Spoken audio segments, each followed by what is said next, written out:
okay? Yeah. It's very much like that one.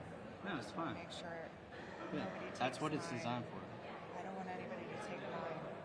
Well, I'll let you guys figure that out. I have no idea whose that is. You gotta fight them off. Well, you're on the right. I'll be like, no one touched the one on the right. Thanks, Ren. Thank you.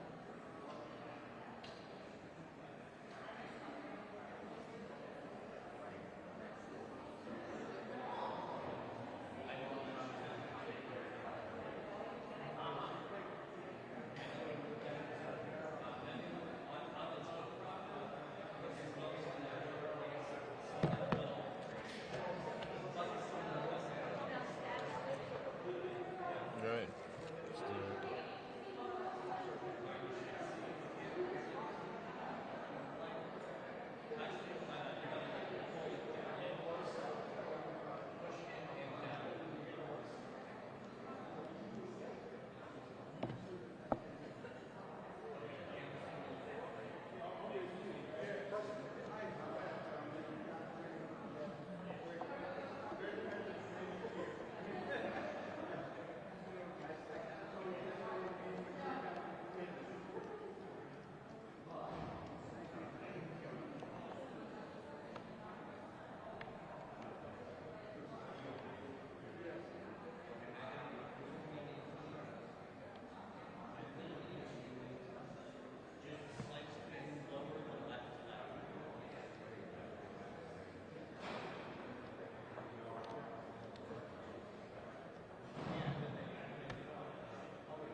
Check, check, 1, 2, check.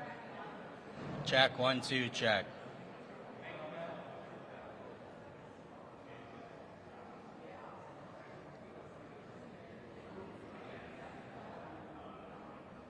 Is that clip on? So we can clip right here. Oh, perfect. Yeah. Sorry. No, you're good. You're good. You're good.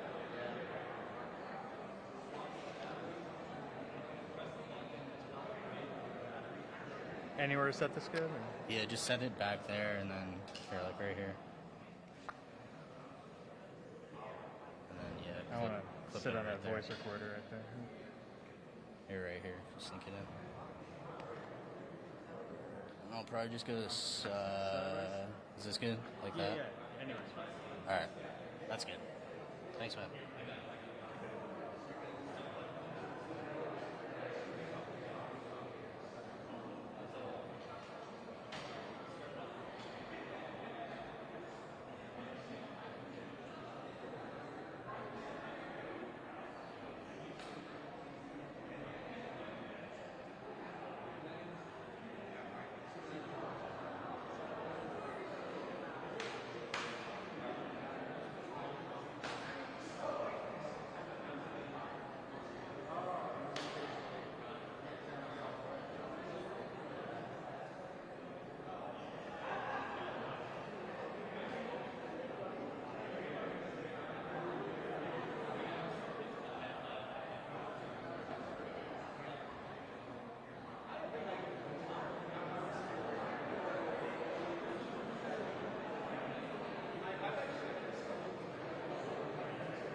Good morning. At 12:01 this morning, the federal government shut down. This shutdown was avoidable. This shutdown was unnecessary. This shutdown will directly hurt Maryland and directly hurt Marylanders. And the President of the United States, the Chief Executive of this country, has a simple responsibility: to run a functioning government, not to shut it down. Well, the idea of running a functioning government, we've seen that the President has failed in that responsibility and has abandoned his duty to the states and his duty to the people. Leaders at the highest levels of government and inside the White House itself are looking at each and every one of us, all 50 states, and saying, you're now on your own. But while Washington sows division, in Maryland, we stand united. I look to my left and to my right behind me, and I see public servants of the highest order. I see partners inside the work. And we are doing and will continue to do everything in our collective power to keep our people safe and to keep our state moving forward. And so I want to recognize the members of Team Maryland who are with us today actively doing the work. Lieutenant Governor Aruna Miller, Representative Sarah Elfreth, Representative April McLean Delaney, Representative Johnny Ochevski, Comptroller Lierman, Treasurer Derek Davis, Senate President Bill Ferguson, House Speaker Adrian Jones. So in the military, I learned that you're only as strong as the people to your left and to your right. And I could not be more proud to have such exceptional partners in this hour of unneeded crisis. So tonight, I'm going to be speaking to Marylanders directly from my office about how we got here, about what the shutdown means, and about where we go from here. But for now, I would like to briefly discuss 3 immediate actions that we are taking now to make sure we're protecting Marylanders during this unneeded and unnecessary shutdown. First, I've directed state agencies to employ contingency plans that will help to make sure that federal programs can continue to operate in our state for now. We will ensure that state employees supported with federal funding continue to get paid for as long as possible. Federal programs administered by the state will continue to support working families through Medicaid and SNAP and TANF. We will also provide greater flexibility to Head Start programs and ensure that veterans maintain access to essential resources. But I do want to be very clear. The longer this unnecessary federal government shutdown goes on, the harder it is for us to keep services going. We will continue to monitor the situation closely, and we will adjust accordingly. Second, we are working with the private sector to shield federal workers impacted by this shutdown from eviction, foreclosure, and utility shutoffs. This morning, I sent letters to the state judiciary and our state utility companies reminding them of their statutory legal protections for federal, state, and local government employees who are not receiving a paycheck or are at risk of eviction or foreclosure. And third, we are protecting and expanding emergency assistance programs for federal employees. If you are a furloughed worker, you may be eligible for unemployment insurance. Those eligible for unemployment will repay the funds once they start receiving a paycheck again. We've also worked with our credit unions and also our banks to offer financial assistance and payment flexibility for Marylanders who are affected by the shutdown. We are extending support for our landmark Feds to Eds programs, connecting Marylanders with federal government experience to a fulfilling career in education. And federal workers who want to learn more about emergency resources should go to go.md.gov/federal shutdown. These are the 3 steps that we are taking right now. First, keep government programs running and keep state employees on the job. Second, trigger protections that help Marylanders keep a roof over their heads, the lights on, and groceries in the fridge. And third, protect and expand emergency financial supports to federal workers. We should not be here right now, Maryland. And here's the harsh reality. The longer this unnecessary shutdown lasts, the more likely we are to see serious damage in our state. We could see big infrastructure projects delayed. We could see military families, people who've already sacrificed for this country, go without pay for weeks. We could see small businesses dip into the red. And all of this is coming at a time when our state has been working hard and having real momentum on modernizing our economy and diversifying off of the federal government. We will do everything in our power to deliver relief to those who are struggling. But I also want to be clear that there is not a single state in this country that is prepared to fill this enormous gap that is being created by this federal administration. A prerequisite to keeping the government open should not be cutting people off of health care. A prerequisite for keeping the government open should not be forcing people to have their premiums jump. So on behalf of the 6.5 million Marylanders, my message to President Trump is clear. Stop this shutdown. You're the one causing it. We're the ones dealing with it. And Marylanders are the ones feeling it. And so with that, I will turn the program over to Lieutenant Governor Aruna Miller.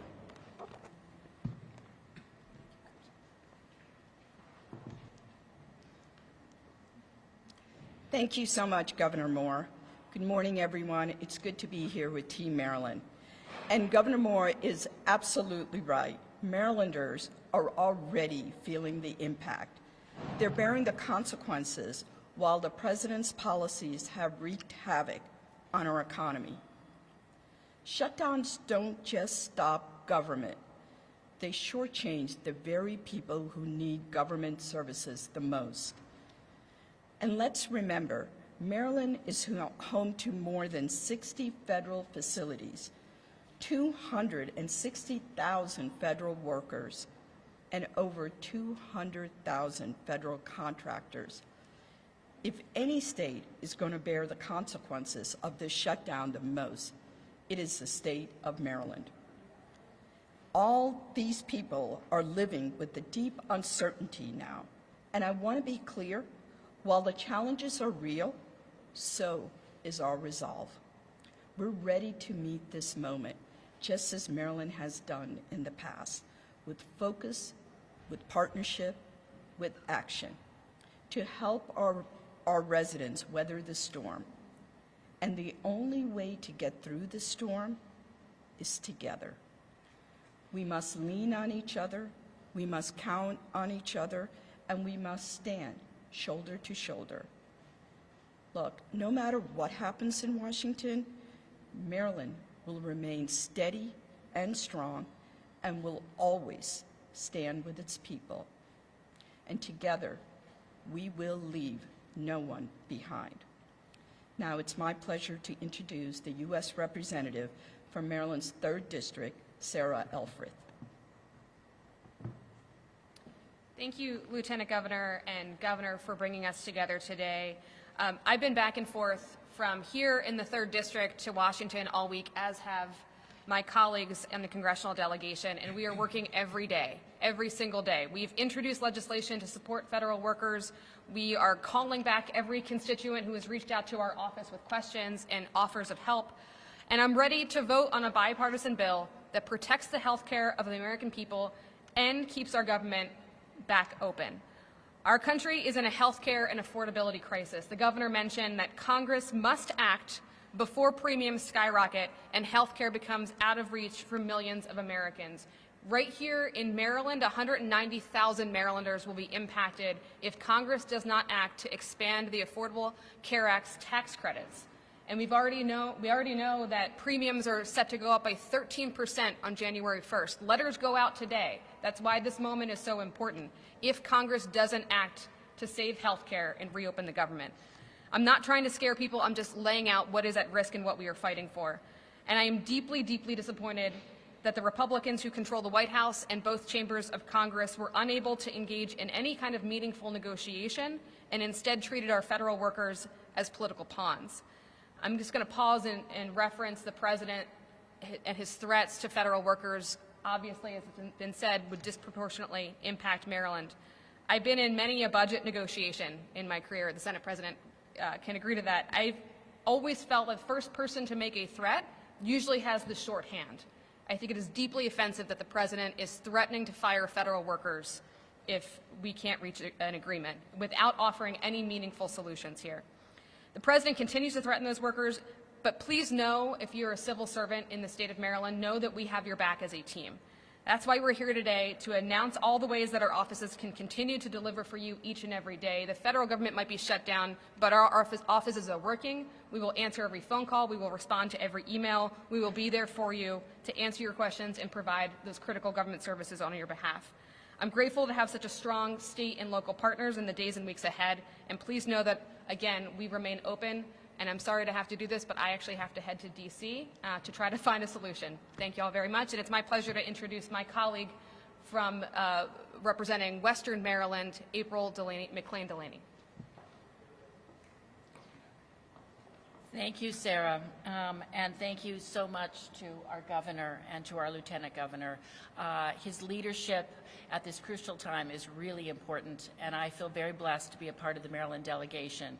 It is really important at this crucial time that our state, in addition on a federal level, is really cross-leveraging our local, our county, our state resources to meet the need and to get out information. Listen, the first priority I have is to the working families and businesses in the 6th District of Maryland. And I don't want to shut down. No one wants to shut down. And ironically, shutdowns cost more to than keeping the government open. And those who pay the price are our working families and most specifically our government workers, of which I have 35,000 of them within the 6th District of Maryland. The important part, I would say, is that we also cannot sign off on a bill that makes life harder and less affordable for working Americans, that throws up to 9,000 people in the 6th District off of their health care, that almost doubles premiums for all Americans, and also undercuts so many vital services that are needed across the county and the state in terms of food security and other vital services. It is my intent to work as hard as I can to make sure that we reopen government as expeditiously as we can. But we have to have another side that will come to the table and will actually dialogue. Because an administration or a party that demands everything they want all the time on every issue and every budget and is unable to dialogue is one in which we have to make sure that there is a clear line. My office is open. We have an FAQ on our website. We will continue to dialogue, and I will be in Germantown later today at one of our health and regional services center to talk about the impact of this shutdown, but also how we can mitigate it and work across so many different stakeholders to be there. Again, I commend our governor, our lieutenant governor, our delegation, and know that we have the backs of our workers, our families, and they will continue to be there working towards the end of this shutdown. And with that, I turn it over to Johnny O, a distinguished member of our freshman class, and I'm very pleased to call him a friend as well. Well, I want to thank Representative Delaney for her remarks, for her leadership, along with Representative Elfreth, our U.S. senators, and the entire Maryland delegation for their willingness to be in D.C. yesterday and the day before and today, and our preparedness to be at a moment's notice to go back to the nation's capital to vote for a common-sense bipartisan bill that reopens our federal government. I want to also thank the governor, the lieutenant governor, and all of Team Maryland for their partnership as we respond to this unnecessary crisis and for all that they are doing for the residents of the state of Maryland. We are ready to work. We're ready to negotiate. We're ready to pass a responsible bipartisan budget, one that honors our civil servants and that delivers for the American people. Passing a budget is perhaps the most basic responsibility that we have. Yet Republicans who control the House, the Senate, and the White House have canceled votes for the week. It's very clear that they have no intention of negotiating with us in good faith. Unfortunately, we know those consequences of a shutdown are especially acute here in Maryland. The thousands, the hundreds of thousands of federal workers living here are not political pawns. They are people with mortgages. They are neighbors. They are dedicated public servants with mortgages to pay and families to support. More than 15,000 Maryland residents have already lost their job because of firings from Donald Trump, Elon Musk, Doge, and this Republican Congress. That's more than any other state in the country. It's why I introduced legislation to block the president from carrying out his threats to fire more federal employees during this government shutdown. It's why I strongly support Congresswoman Elfreth and Senator Alsobrooks' bill to support furloughed employees. And it's why I thank Governor Moore, Speaker Jones, Senate President Ferguson, and the men and women of the General Assembly for all they have done to provide the resources that have been announced today. In this moment, we can make the difference in supporting Maryland families. Our office, like my colleagues, will be business as usual. My staff, who will be working without pay until government reopens, will continue to answer calls, handle casework, and help connect constituents to resources. We, too, have a shutdown guide on our website, and we are committed to serving Marylanders throughout this crisis. I'll close with this. The health care cuts accepted in the Republican budget are unacceptable, and they're worth fighting against. But we also can't lose sight of something else equally important, and that's protections from future cuts. This administration, the Trump administration, with support from Republicans in Congress, have already slashed billions from the last continuing resolution, bipartisan agreements that then are followed with cuts to foreign aid, public broadcasting, and Medicaid. How can one negotiate in good faith without a guarantee that these types of cuts won't happen again, especially when vital funding like that for the Key Bridge has already been under direct threat from President Trump himself? I think we can find compromise without compromising our values. Our colleagues need to come to the table and work with us. We are ready. In the meantime, again, I thank the governor, lieutenant governor, Team Maryland, our treasurer, and our next speaker, someone who helps us understand exactly the pain that is inflicted from things like tariffs to employee firings, our Comptroller, Lierman. Thank you, Congressman Ochevski. Good morning, everybody. Thank you, Governor Moore, Lieutenant Governor Miller. It's an honor to be a part of Team Maryland, because today marks a day that will be remembered as yet another failure of leadership by our Republican leaders in Washington, a new low for the Trump administration's governance of our nation. Once again, Republican leaders have forced a government shutdown, and once again, hardworking Americans, particularly Marylanders, will pay the price for this recklessness. The shutdown is not just a policy agreement among federal leaders. It's the abandonment of at least 400,000 Marylanders who depend on federal paychecks as employees or contractors. It's a deliberate choice by Republican leaders in Washington to cut costs instead of saving lives, to gut health coverage, to sacrifice essential services, and to fail to address the affordability crisis that threatens our nation. Now, I also want to be honest, we're going to see some pundits try to blame Democratic leaders for this crisis.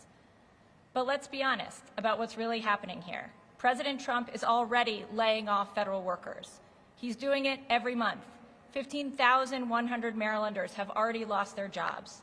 It's just not making headlines every day. What he wants is for Democrats to rubber stamp a budget that funds a government he's using to destroy our economy, target his political enemies, and reward his wealthy cronies. A budget bill, I might add, laden with tricks that will make government less transparent, including one provision that would effectively allow big corporations to completely hide their tax payments to federal and state governments. And remember, if President Trump doesn't like pieces of whatever budget is passed, as Congressman Ochevski denoted, Republicans will simply pass another bill to rescind those portions they disagree with, as they did months ago. No elected official looking out for the constituents should be complicit in that. This is an existential crisis for our nation, but also for Maryland, a deeply personal one. Let's be clear about what's at stake for Maryland. A study by my office in partnership with the University of Maryland found that before this administration took office, the federal government invested $150 billion annually through wages, retirement income, grants, contracts, and direct payments. Since January, this number has been in steady decline. And today, because of this shutdown, we're approaching a critical point. Maryland has lost already over 15,000 federal jobs to layoffs. At the same time, our cost of living continues to rise, driven in part by this administration's misguided tariff policies. Our state is being forced to do more with less, supporting Marylanders with fewer federal resources and less funding. And we've been down this road before. According to the Congressional Budget Office, the last Trump shutdown resulted in an estimated $3 billion loss in economic activity nationwide. Well, my office estimates that the 2019 shutdown cost Maryland over $13 million a day in statewide economic activity, a daily loss of $550,000 in state revenues, which equals more than $700,000 a day in today's dollars. Maryland, as the governor said, will not stand idly by while hardworking families suffer the consequences of Washington's dysfunction. We are activating state resources to support those affected. Working together with the governor, the General Assembly, the Secretary of Labor, and the Treasurer, my agency will be working to make these state loan programs available to provide financial relief to federal workers during this crisis. No one should have to choose between paying their mortgage and putting food on the table because Republican leaders failed to negotiate in good faith. But state assistance is not a substitute for responsible federal governance. So we call on Republican leaders in Congress to end this manufactured crisis immediately and to work across the aisle in good faith to fulfill the promises they made to the people who elected them. Marylanders are not pawns in a political game. They're our neighbors, they're our families, they're our friends, they're workers and business owners driving the growth of our communities and the strength of our state. So I, along with all of Team Maryland, our governor, lieutenant governor, treasurer, speaker, Senate president, members of Congress, I urge our federal delegation to continue fighting for a swift resolution. Maryland stands with our federal workforce. We stand with families who need affordable health care, and we stand ready to lead while others choose chaos over competence. Now, I'm so delighted to introduce my partner in finances for the state of Maryland, Treasurer Derek Davis.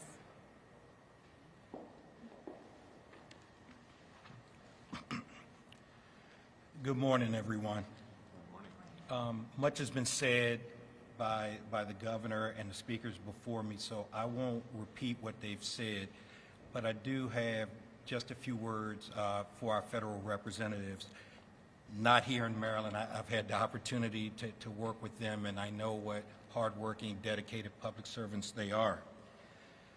But here we are once again, another federal government shutdown. I'm old enough to remember when even the talk of it was a big deal. But now we have this discussion every single year.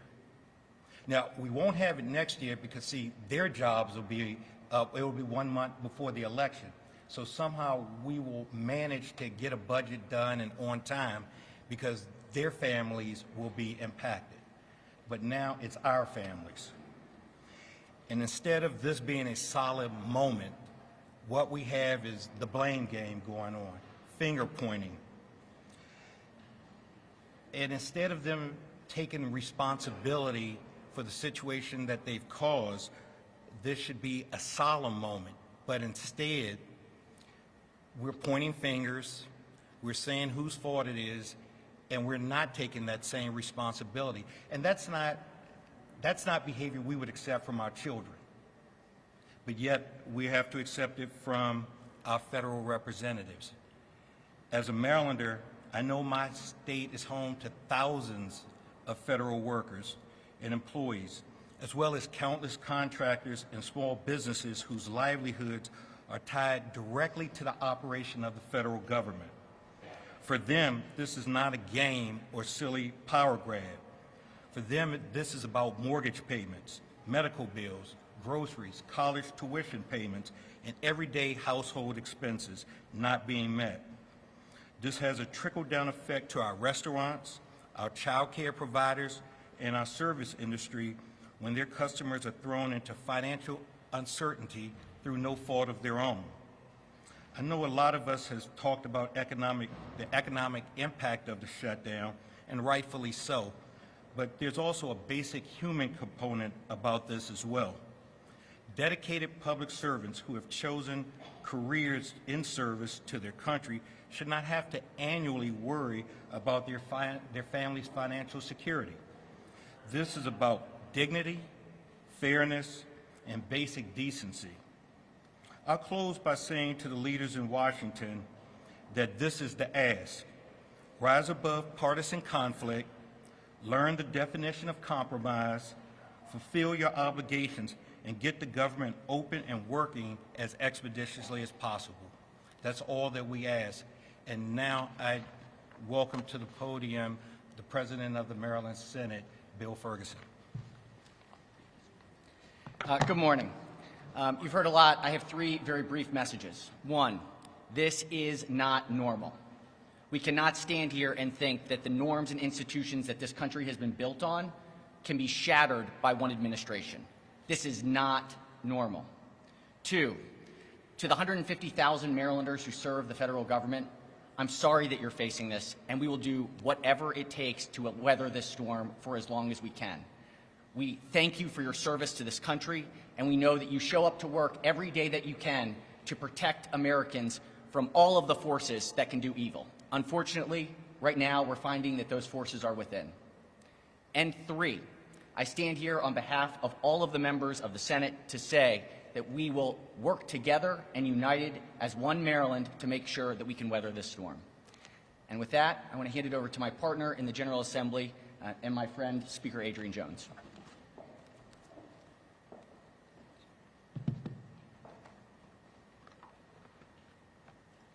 Good morning, everyone. Good morning.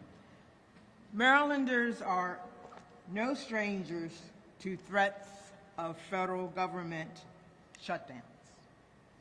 But last night, these threats became a reality. While much has been said today about how we got here, my thoughts, first and foremost, are always with our federal employees.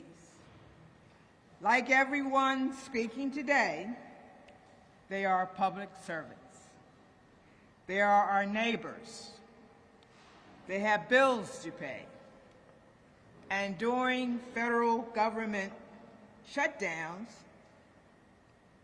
they are the first to suffer. We refuse to let them bear the burden alone.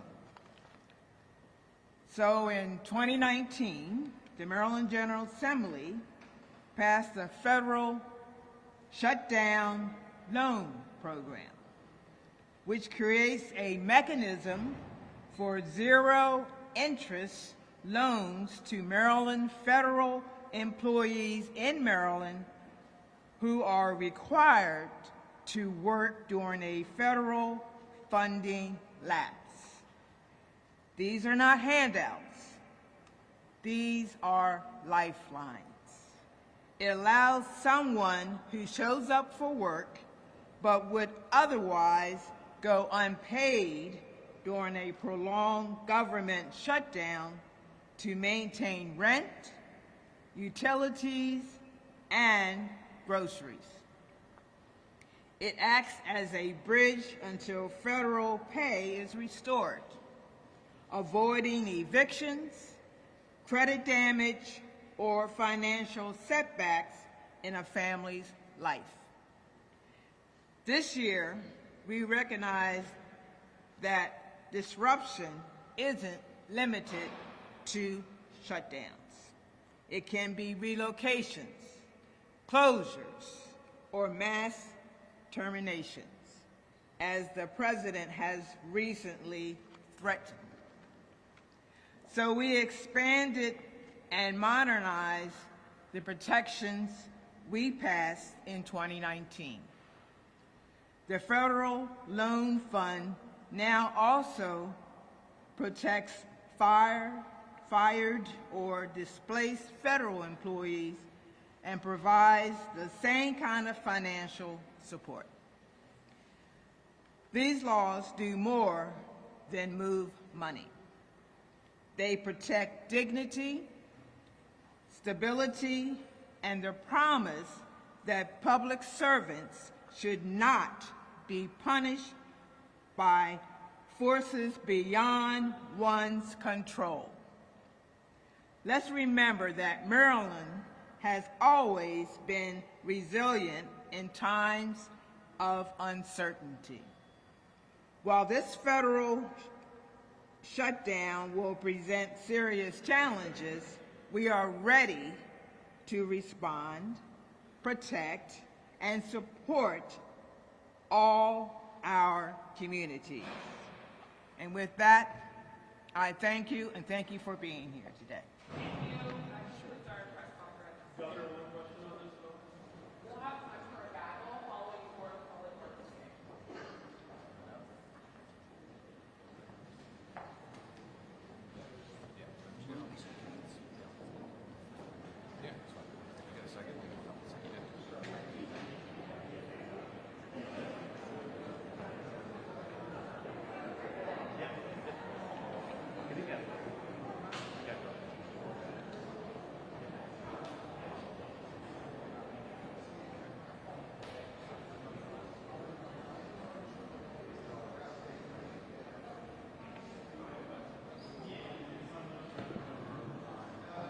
I'm about to say, don't move my mic.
Well, good morning to everybody. We're going to be brief. The truth is very simple, and it's easy to articulate.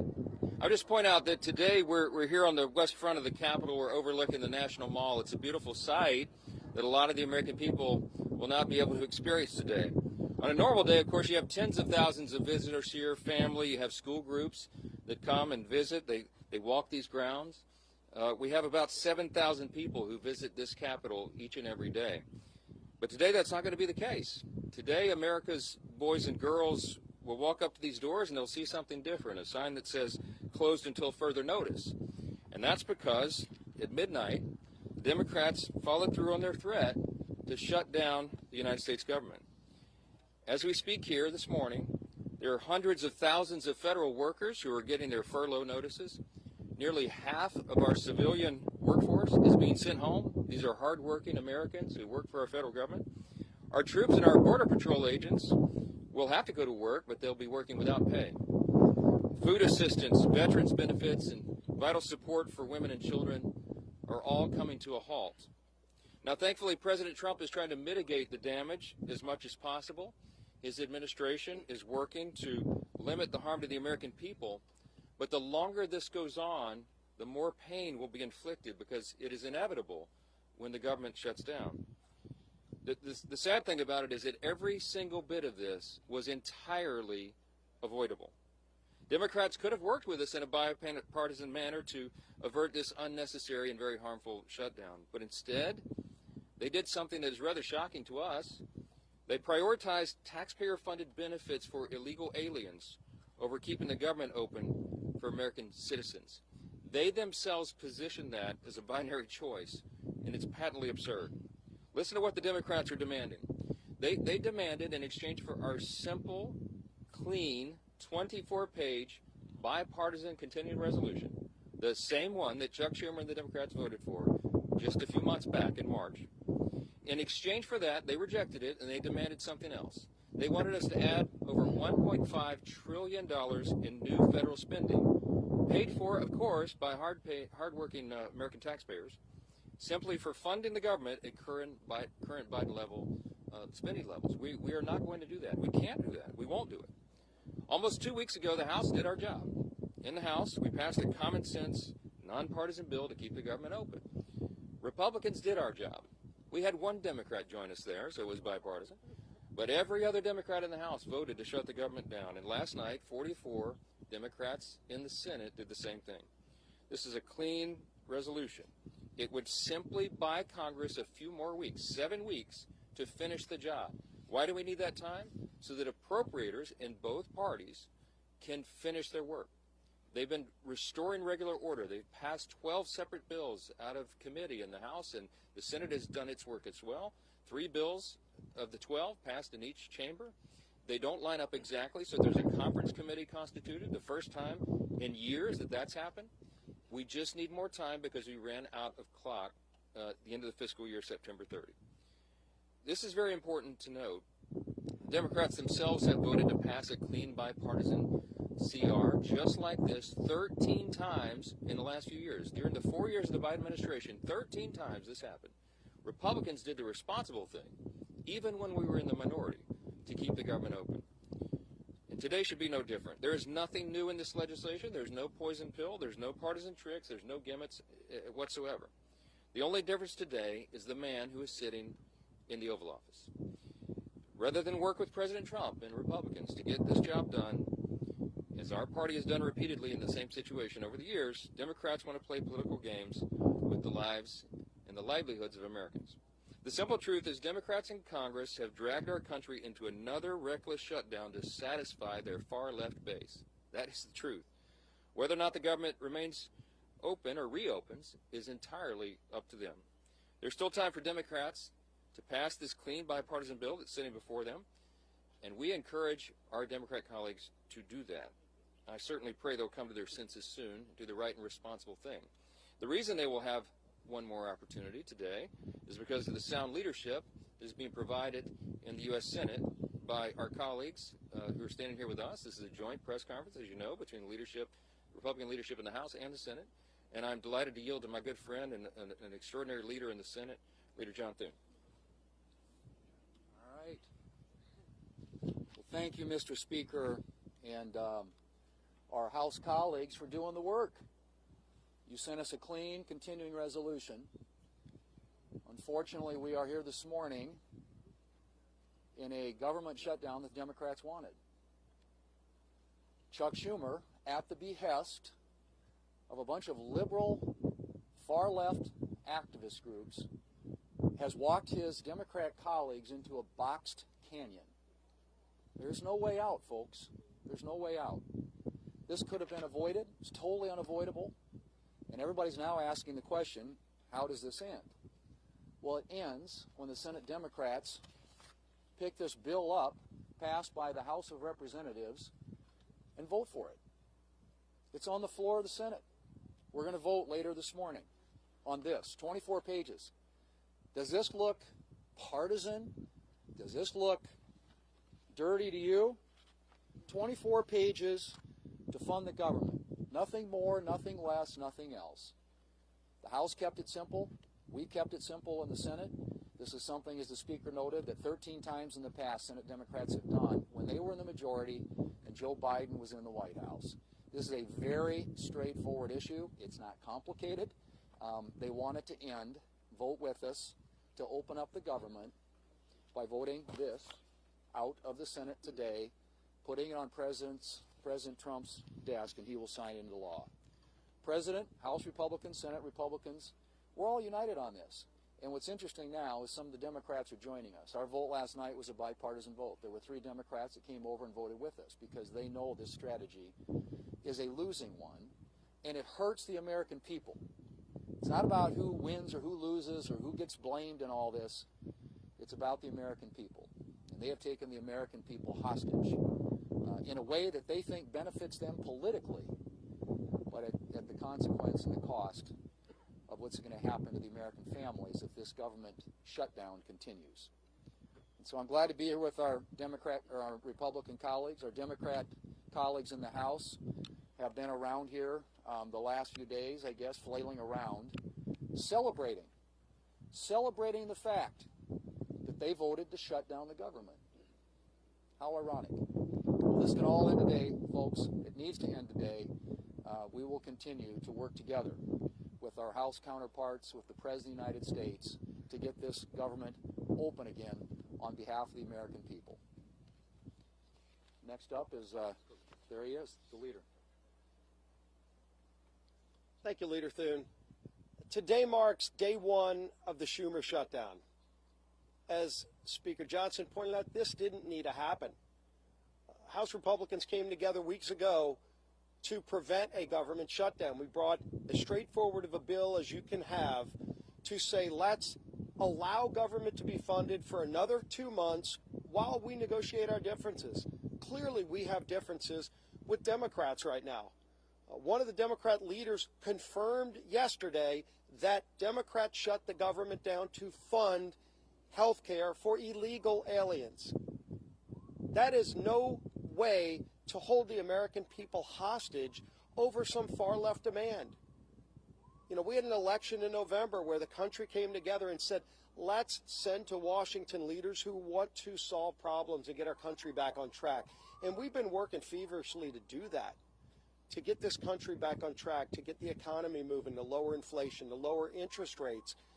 And Democrats, just to appease their far-left radical base, have been voting no every step of the way. Well, today it has consequences, because when Hakeem Jeffries whipped every Democrat to vote no and shut the government down, luckily in the House we only needed a majority vote. We were able to come together and do the right thing and get that bill over to the Senate. But as everybody knows in the Senate, you also need Democrats to come together with Republicans to get 60 votes. And so when Chuck Schumer made such a fatally flawed decision to shut the government down, ultimately the American people, I think, are going to get involved and demand that Chuck Schumer reverse course, because it's not sustainable.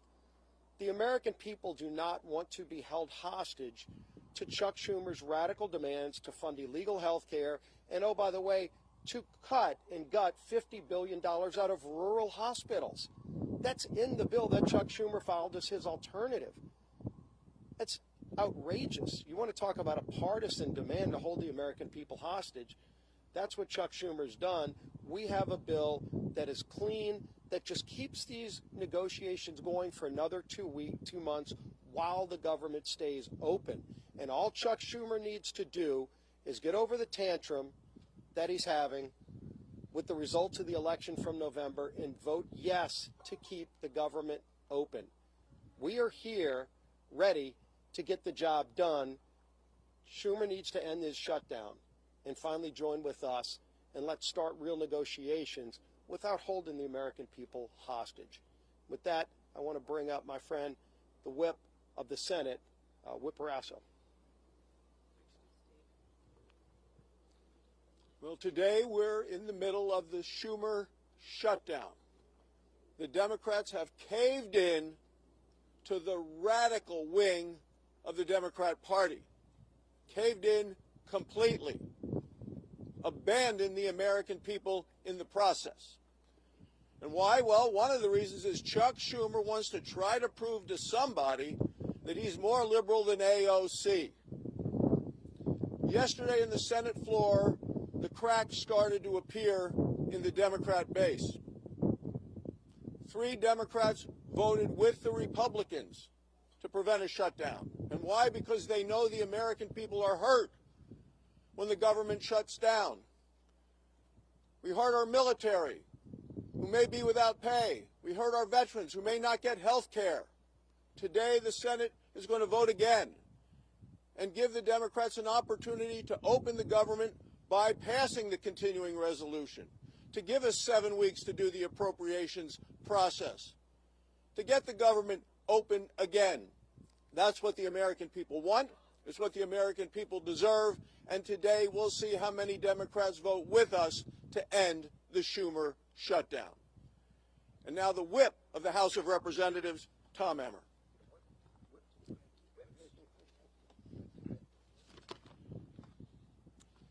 A government shutdown serves no one.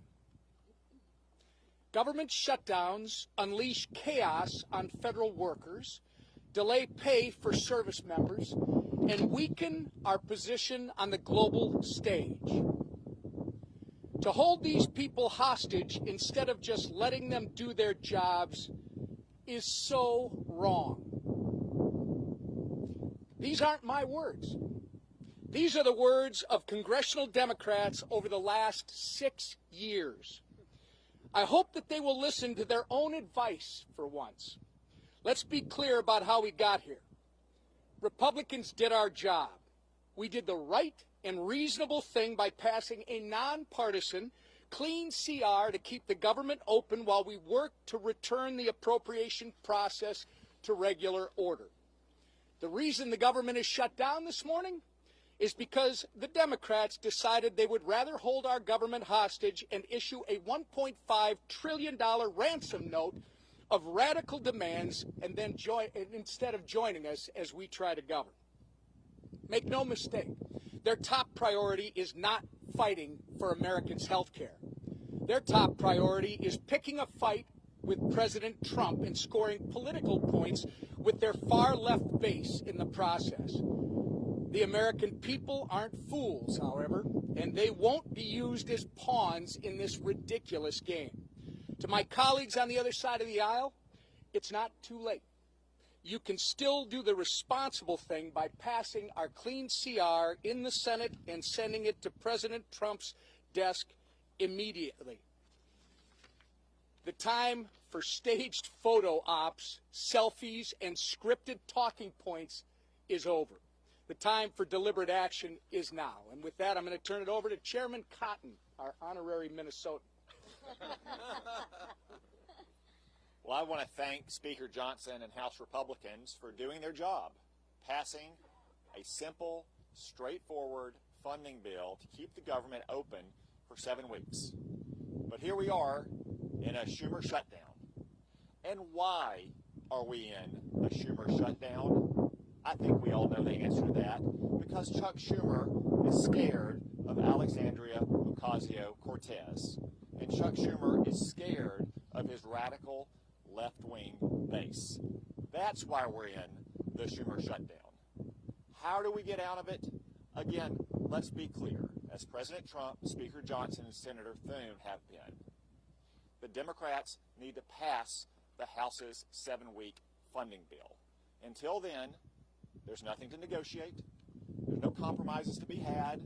There's no games. There's no back channels. There's another vote today in the Senate. And Senate Democrats will hopefully do the right thing. And if they don't today, then they'll have another chance later this week and next week, and as long as it takes until the Senate passes the House bill. That's the way we will end this needless Schumer shutdown. I now welcome Chairwoman Mlan. Well, good morning, everybody. Let me put this as plainly as I can. House Republicans voted to keep the government open with a clean CR.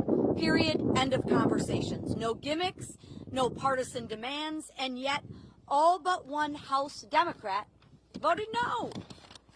All but one voted to shut our government down. And why? Because Democrats would rather shovel $1.5 trillion of your hard-earned money into radical projects. Handouts for illegals, and climate schemes in foreign countries. Now just think about that for 1 minute. Millions of Americans got up before dawn this morning and will put in 8, 9, 10 hours today and get a paycheck. But you know what? That paycheck is theirs. And Democrats want to waste their paychecks. Listen, Democrats can hold all the press conferences they want. They can spin and lie all day long. But a press conference won't open the government. The only thing that will is passing the clean, common sense bill that that Republicans have delivered. And I will close with this. The radical Democrats want to use your hard-earned money to fund radical programs. They want to use your hard-earned money to give illegal immigrants free government benefits. And I would say, Chuck Schumer, you might want to check with Maxine Waters because she doesn't think that's a lie. And what do Democrats want to do? They want to use your money to fund climate change in foreign countries, all while taking away money from our rural hospitals. This is not wrong. It's plain insulting. And with that, I'm going to turn it over to my friend, Shelley Moore Capito. Well, I'm the cleanup hitter here, and a privilege to be here with the leadership of the House, the Speaker, and others, and the leadership here in the Senate. The resounding theme that I've heard today is hijack and hostage. The American people are being held hostage, and the process has been totally hijacked. We've heard repeatedly how simple, how nonpartisan, how easy the bill that Leader Thune has shown us today in terms of keeping the government open, how easy that is to vote for, to give us the 7 weeks while we work out our differences. But not only am I on leadership, I'm also on the Senate Appropriations Committee. The process of appropriating has been hijacked. And that's fine for the Democrats, because last year Chuck Schumer did not put one single appropriations bill on the Senate floor. Our leader has put 3 on the Senate floor, and our committee has passed 8 bills out of appropriations. That's the process to get the will of the American people, where their priorities are, where they want to see us as a nation go with spending their hard-earned tax dollars. So while we have held hostage the American people to keep them from doing things that they like touring the Capitol or accessing benefits or the services that are provided by our federal government, they've also hijacked a process that we need to have in order to demonstrate to the American people what we promised them in this election and what President Trump promised them. We're going to go back to regular order. We're going to appropriate the dollars. We're going to be fully transparent. And we're not going to ride on some continuing resolution that spends like President Biden wanted to spend. We're going to put our own imprint on this for the American people. That's what they wanted when they voted us in, and that's what we want to give them. Thank you. I want to thank all the senators for being here with us and the House leadership team. These folks have worked very hard. I really appreciate that context that Chairwoman Capito just added here, reminding everyone that this has been a bipartisan process. The appropriators are doing their work. Republicans are in charge of Congress in both chambers, and we are returning the work of Congress back to regular order. But it takes time to do that. We have to rebuild muscle memory. As noted, Chuck Schumer didn't do that process at all. And so it's hard work. It takes a lot of time on the calendar, and all we're asking for is a little extra time. We took the liberty this morning to play the highlight reel of everything our Democrat colleagues have said for the last several decades about shutdowns. Use their own words. We'll roll that out, and it'll be in the hallway for you later today. You can see that as well. To remind everyone that they always said that shutting the government down would be dangerous, destructive, selfish, and irresponsible. And suddenly now they've changed their tune. Don't buy it. The American people are not buying it. Chuck Schumer was reminded of a New York Times poll that came out yesterday. 65% of respondents are saying to the Democrats, do not shut the government down if you don't get what you want. I think that number is going to rise dramatically as the pain increases, and it is the pain that they have caused. We'll take a few questions.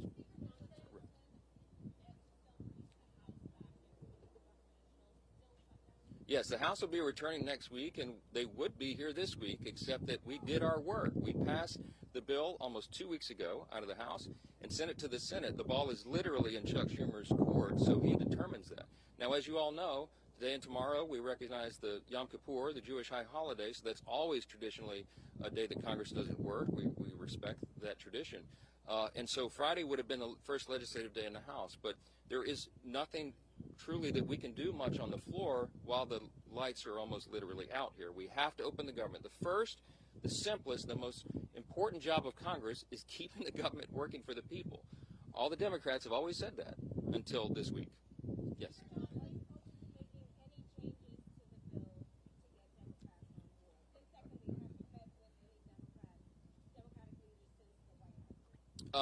Well, I don't know. I've talked to one of them on the phone, okay? We have open dialogue all the time, but here's the simple fact. There isn't anything we can do to make this bill any better for them. We literally did not put one single partisan provision in the bill. There's no policy writers, there's no gimmicks and no tricks. Now, we could have done that. I had a lot of colleagues that wanted us to load this up with our priorities, but the leaders decided that we should do this in good faith, simply to buy more time, again, for the appropriations process to work. That's all this is. So there's nothing to negotiate. There's nothing that we can pull out of this bill to make it any leaner or cleaner than it is. It's absolutely sparkling clean, and it's only 24 pages long, okay? We're carrying it around as an exhibit. You've all read it, I hope. Everybody can read this. It's very, very simple, and it's not much more to it. Yes, sir. Yes, sir. Yes.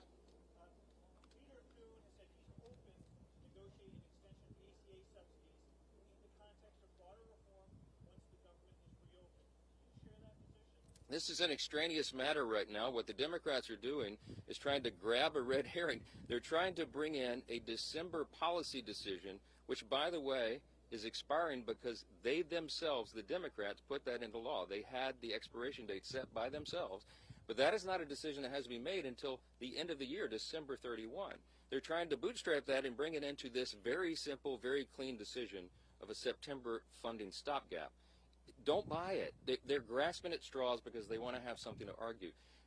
They're claiming that Republicans are hurting health care. You should go read Chuck Schumer's counterproposal for the CR. We have a clean CR. They have a dirty CR, okay? And one of the reasons it's so dirty is because they wanted to cut $50 billion from the rural hospital fund that we all worked so hard to put into the American taxpayers' tax cut, American families' tax cut, because the One Big Beautiful Bill handled that. Now, there's something that you might want to think about. Why do they want to cut $50 billion from rural hospitals? Because many of them, most of them, are in red states. I mean, I hate to say it that way, but I can't figure out any other reason they would argue for that. And by the way, if they care so much about health care for the American people, they would not shut the government down. Because you know what stopped today, among the other important programs and services, is women, infants, and children's nutrition programs. They have stopped sustenance for people, health care for veterans. medical services, mental health services, all the things that people rely upon. FEMA, how many of you know we're in the middle of hurricane season? There's 2 off the coast of the U.S. right now. They have stalled the work of FEMA, and they have prevented people from renewing or getting new flood insurance programs right now in the middle of this. It's dangerous, it is destructive, and it's unconscionable to us that Chuck Schumer should do this and would do this for his personal political reasons. How long, the only question that we'll leave you with this morning is, how long will the Democrats allow Chuck Schumer to drive them off this cliff? Every single American needs to ask that question. Thanks for being here this morning. Well done.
Reading my credit card information from the stage. I am very sorry to disappoint you all. Mic check, 1, 2, 3. I was counting on it. Yeah, no, I know. Everyone got used to that. And the social security number, and we'll be back though. We'll let them do some mic checks from time to time. You guys all set? You mind coming off into the audience for a sec? Yeah, of course. Here? Yeah, you can give us your social now. Oh, okay, gotcha. The whole room is mic'd up, so. Thank you. Yeah. How's it going? Hey, Z. Good to meet you. How you doing?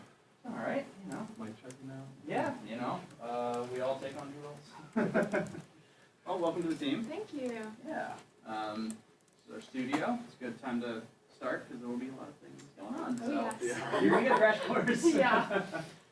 You were with the CAO? Mm-hmm. Nice. Yes. Okay. It's good to be back. Yeah. Or 11:15. Okay. Okay. We've got a technical issue up front, so I will be back. All right.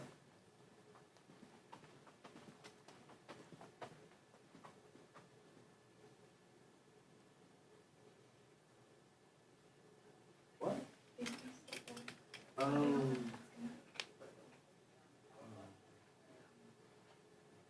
Well.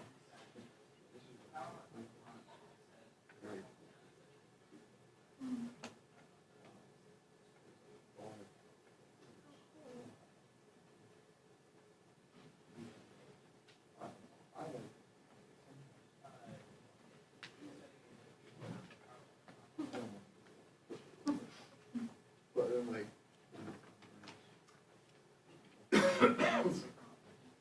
yeah, it's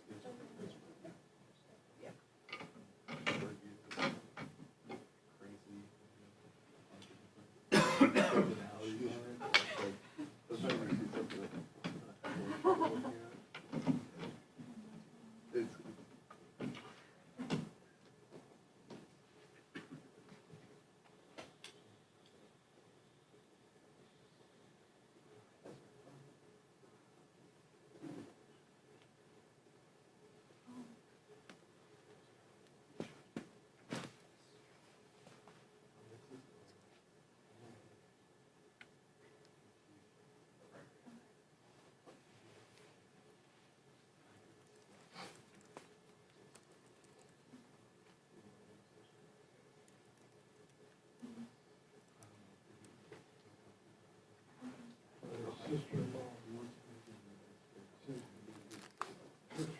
and I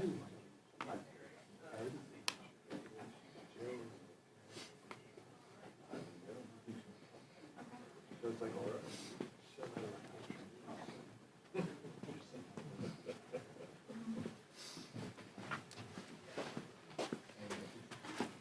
You want the picture? Yeah.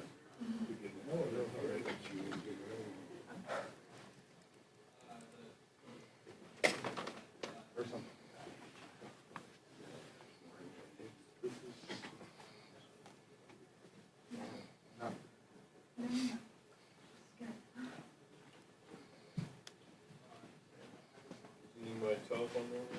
Yeah, just give us it. Okay. Maybe spell your name for me. G-E-R. Is it like Gershwin? No. All right, hold on a second. Hold on a second. Oh. I started to see if it was in my phone. Well, it looks like Gershwin would be able to do up a search. No, I'll do that.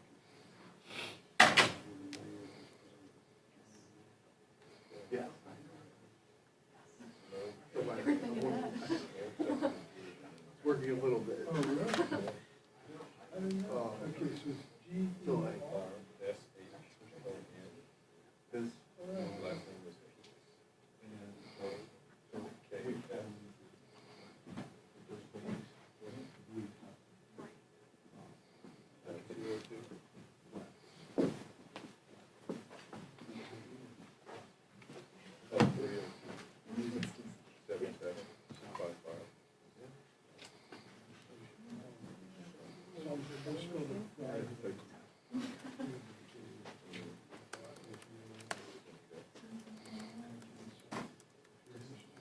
you.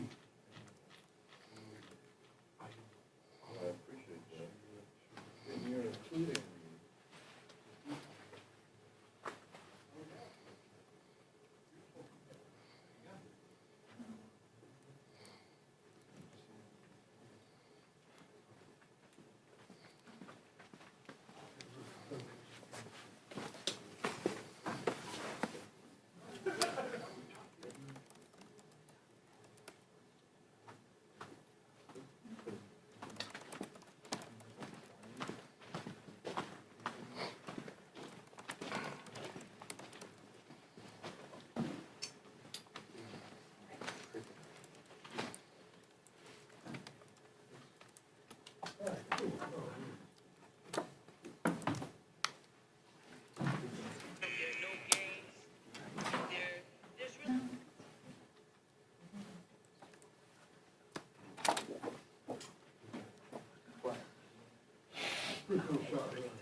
Hey guys.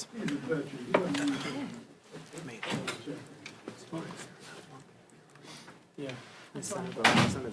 Yeah. I was like, there's no way this starts at 11. We have a noon here. Noon, 1 and 2, but the one is going to, well, it's not running on time because Levitt has a. Was Kayla, well, not built, but started, and within 10 seconds they grabbed me because Eric had a presser.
Heads up.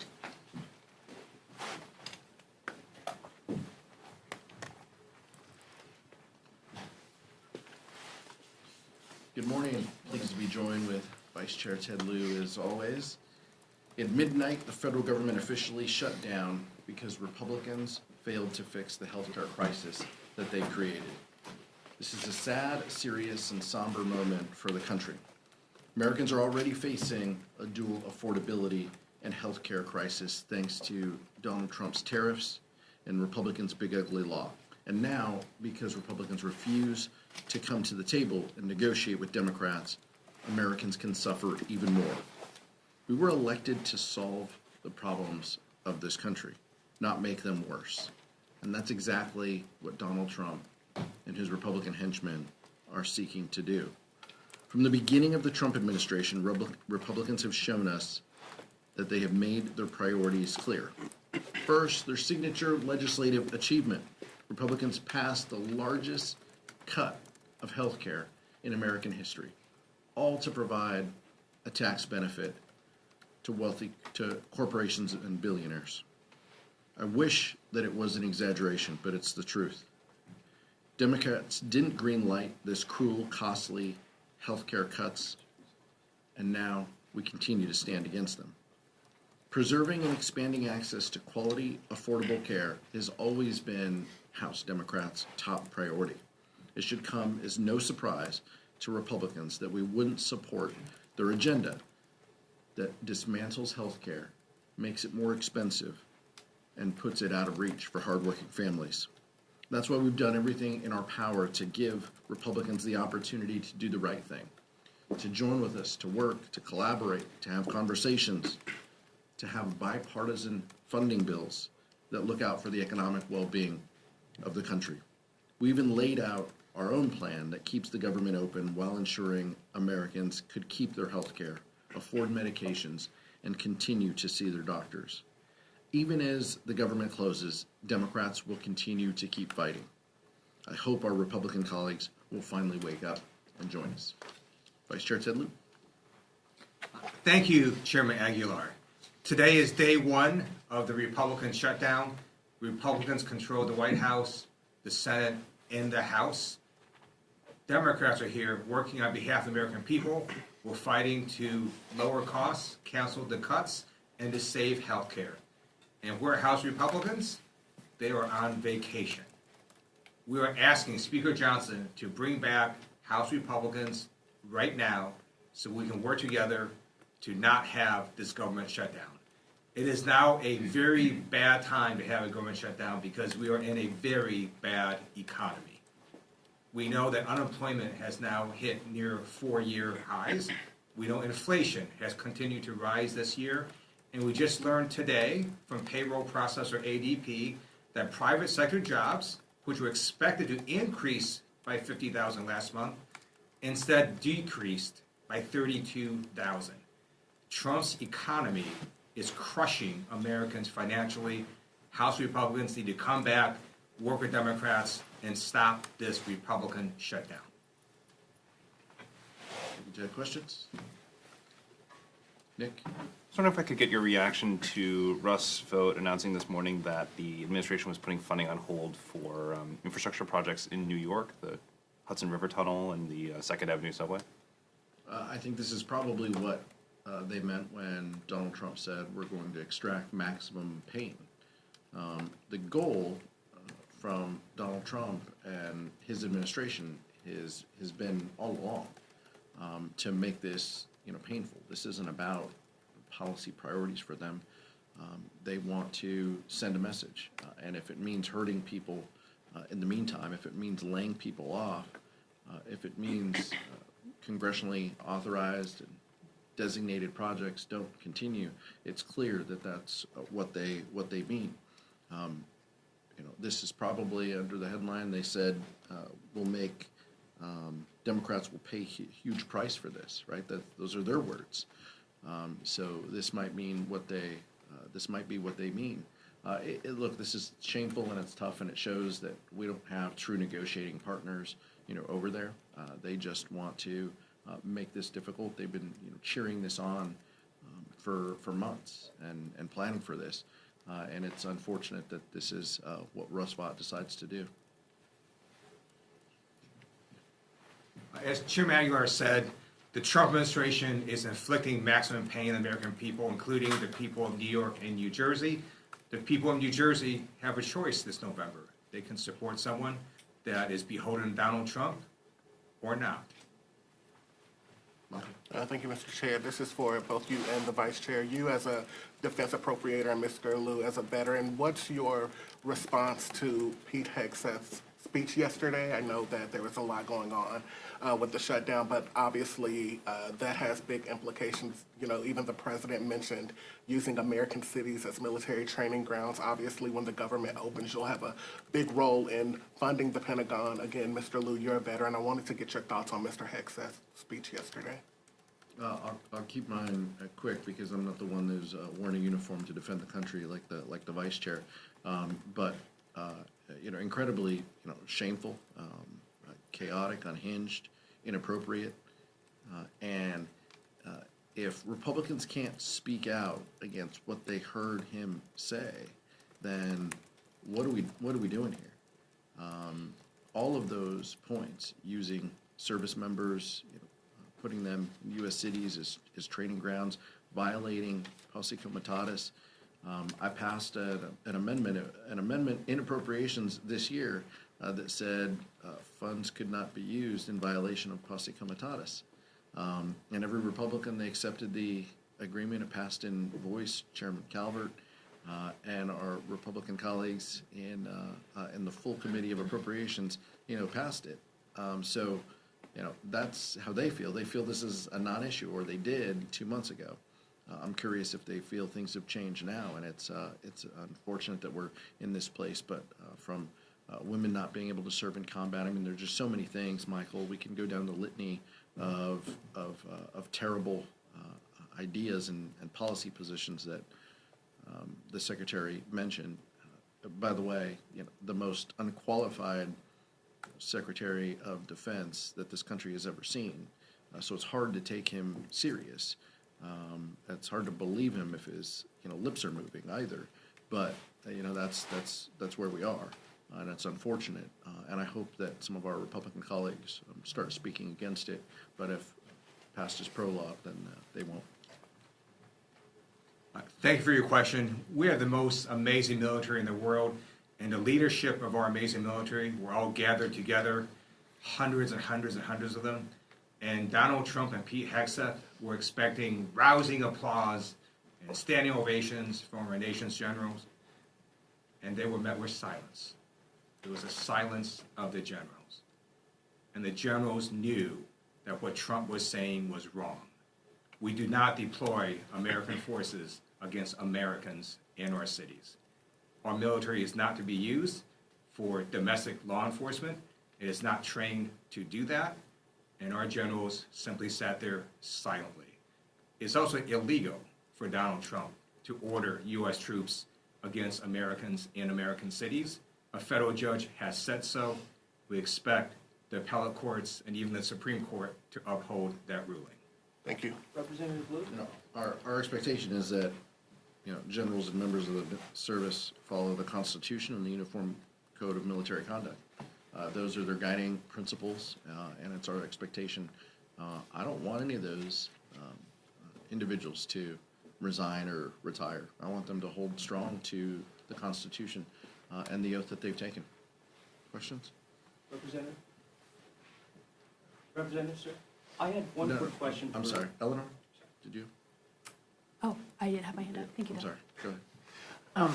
As I know you're asking for negotiations. That's what you want out of the Republicans. And you made pretty clear what's going to be needed with these Affordable Care Act subsidies as well as the rescissions provisions too. But are you willing to give anything up in order to get that out of this? This is on. Let me back up for those in the cheap seats and for those at home. Republicans control the Senate, the House, and the White House. They must have a plan to solve this, unless they are talking to us. I mean, if they aren't talking to us, then they must have a plan. They need Democratic votes in order to fund government. So it is on them to engage us, talk with us, show up to work, cancel your vacation, come to work, talk with us. We've been having these conversations. We've been pushing to engage since March, by the way, a CR that we didn't support as well. And we have been saying loudly that we have huge concerns from the rescissions that Donald Trump and his administration have executed to not spending resources that Democrats and Republicans have allocated. We have been telling our Republican colleagues for months these are concerns of ours, and we have told them, work with us, talk with us, and all we got were partisan bills because Speaker Johnson is just interested in being the chair of the Republican conference. He isn't interested, apparently, in being the Speaker of the House and passing things with 218 votes that can become law. That's what he could be focused on, but he's not. He is simply focused on doing what his conference wants, trying to keep them together. It's a shame because as a result, this is what we get. The Vice Chair said it. There were day one here, and it could have gone a different way, but that's not what House Republicans want. Thanks, Mr. Chairman. You guys have over 200 Democrats in the House. We only lost one vote on this continuing resolution when the vote was on it. Yesterday, before the shutdown even started, Senate Democrats lost 3 votes. Are you worried that as this goes on, we could see a repeat of the CR earlier this year and Senate Democrats let us through? It's a question for the Senate, but I will tell you, each of those senators who voted yes, all of them have said Republicans need to come to the table. Republicans need to negotiate. Republicans need to help avoid the healthcare crisis that they have created. Look, I understand the question, but there is unity in message and what we want. That Republicans need to come to the table. Any one of those senators would agree, and many of the senators who voted no on the CR would say the same thing. Thank you. In the past, in shutdowns, we've seen both sides come together and pass certain measures that would fund military members so that they don't go without pay. I'm just wondering, is there any discussion yet? I know it's early in the shutdown, but is there any discussion about doing any supplemental pieces of legislation like that? And I guess part two, more broadly, Republicans will be back in the House next week. Is there any discussion yet about at least coming to the table and starting a negotiation? Well, in order to come to the table, Republicans have to be here. They're not here. They're scattered across the country, across the world, maybe on some trips, on vacation. We're here ready to work, and that part's unfortunate. We want to avert the healthcare crisis that we know is coming. I appreciate you asking about possible legislation. The majority controls the floor. If Republicans want to put pieces of legislation on the floor, they can next week. We are saying, let's avoid this shutdown. Let's end this, and let's have conversations about what's necessary to fix this healthcare crisis that you've created. But we're not going to take pinky promises like Speaker Johnson hands out to his conference, giving them select committees and other things. Like his word doesn't mean much to House Democrats at this point. After backing away from a truly bipartisan CR in December, that's the floor, by the way, of what we need. Democrats and Republicans coming together, agreeing to a continuing resolution. For those of you new to this room, Republicans backed away from that deal, from that bipartisan agreement, when Elon Musk told them to. And then they had a smaller CR in March that we opposed. So that's the stakes of where we are. I don't control the floor. The Vice Chair and I don't control what comes to the floor. We'll handle that when Republicans notice it. But House Democrats stand ready and willing to engage and negotiate to end this shutdown if Republicans are serious about addressing the healthcare crisis that they've created. I just wanted to get your reaction to some fellow Democrats as well as Republicans have said, like the thousands of government workers who are going to go without a paycheck, that some members of Congress should also go without a paycheck. Just wanted to see if you agree with that or what you think about that proposal. Members will make their own decisions on that. We're very mindful of how the shutdown affects government employees, people who work for the federal government, who have been furloughed, people who work here in the United States Capitol, people who work as vendors here in the Capitol as well. We know that this is a disruption to them and their families. There's no pride, there's no glee in that. The Constitution indicates that members of Congress get paid, and so that is the current law. Some members will take other positions to have their pay set aside for a moment of time. Every member will make their own decisions. Mike? Thank you. Republican leaders are saying that they're not going to negotiate until the government is open. You're saying you're not going to open the government until they negotiate. So you guys have a real problem up here in the Capitol. With that in mind, do you see anyone in the White House, the president or anyone else, as a better negotiating partner at this point in terms of opening up the government? Even though you just said, what did you just say? We don't have true negotiating partners over there. But is there anyone in the White House who you could talk to? Yeah, I don't think there's, I think it's incredibly difficult, but I think, I don't think we trust any deal without Donald Trump in the room and as part of it. House Republicans have proven, even if they agree to something, they have to go back to him to bless it. And so I don't think at this point there's a solution without a president being in the room. And I think Leader Jeffries and Leader Schumer said the same thing in the White House or something similar to the president in the White House. And I don't think that congressional leaders can push back on that at all. It's proven time and time again to be the case. I hope we were in a different situation where we could engage in that. House Republicans have burnt through their goodwill by walking away from bipartisan deals in the past. Today was the first day that NPR and PBS were stopped receiving federal funds. What are your concerns with this lack of funding? Our concerns are, the bedrock of our democracy is a free press, and that means everybody should get an opportunity to hear the news, no matter your zip code, no matter if you're in a rural community or an urban community. And many communities get their news through one or two, channels or radio stations. And in a lot of rural America, much of that is through NPR and their affiliates. So I'm less concerned with the kind of, Beltway news sphere, no disrespect to all of you, but how Americans across this country receive their news. And in many cases, there's been media consolidation and just geographic barriers to people getting their news. We need to make sure that people have fair and honest reporting so they can make a decision on what's best for them and their families and their communities. And I think the decisions that Donald Trump and House Republicans have made to eliminate that funding is wrong. I think a couple of Republicans have spoken out against it. Some have tried to strike a deal and have floated, options. But to date, we don't have that. And so many of these stations, I'm afraid, are going to lose funding and jeopardize the services that they provide to rural America. And that's unfortunate. Thank you. Last one.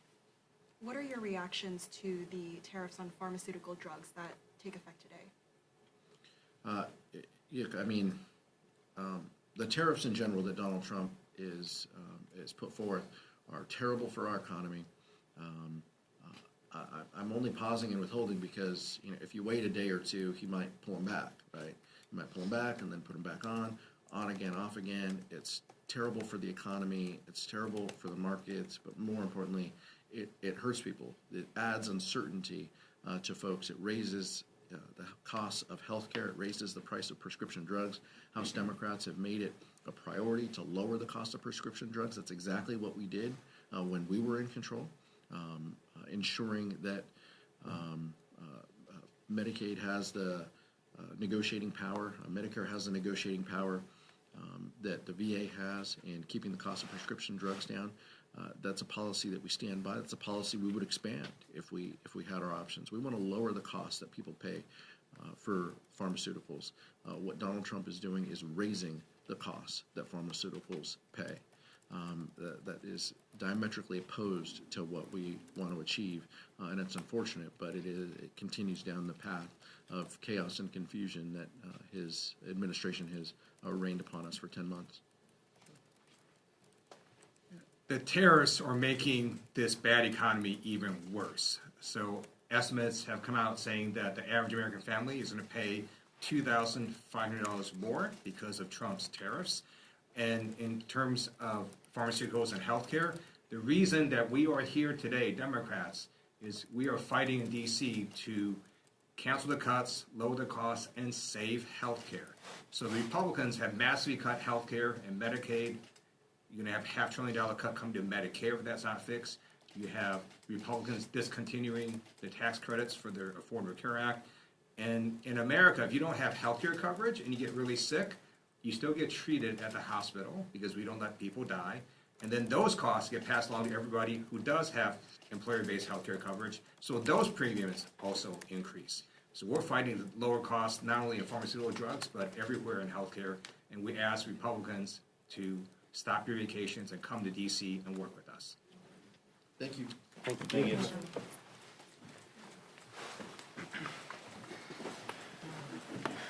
All right, I'm gonna run. What's up? Where's Chris? He's on the Senate side in the basement. I'm gonna go run over there now. Yeah, Wes. Durden's falling. And I don't. Maybe we're all sick. I don't have any end.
Senators voting in the affirmative: Barrasso, Britt, Budd, Cornyn, Cortez Masto, Cotton, Kramer, Daines, Ernst, Fetterman, Graham, Grassley, Johnson, Justice, Kennedy, King, Langford, Marshall, McConnell, Moody, Marino, Mullen, Scott of South Carolina, and Sullivan.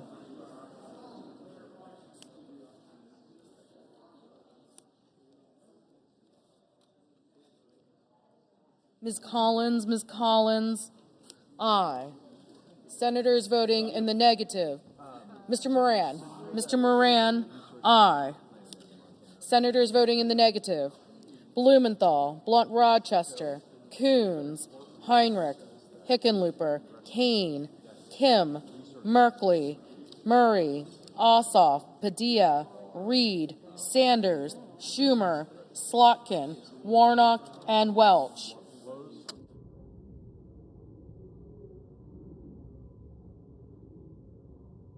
Mr. Hawley, aye. Mrs. Shaheen, no. What that means is that every resource management plan from 1996 when the CRA was forward.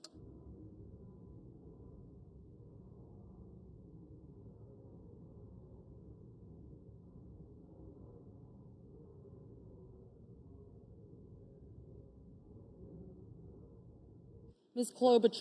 Klobuchar, no.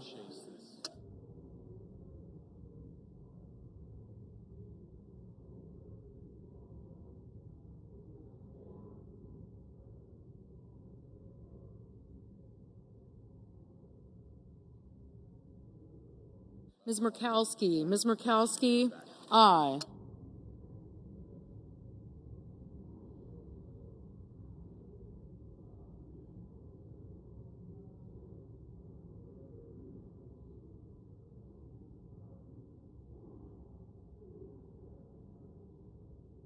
Ms. Alsobrooks, no. Ms. Duckworth, no.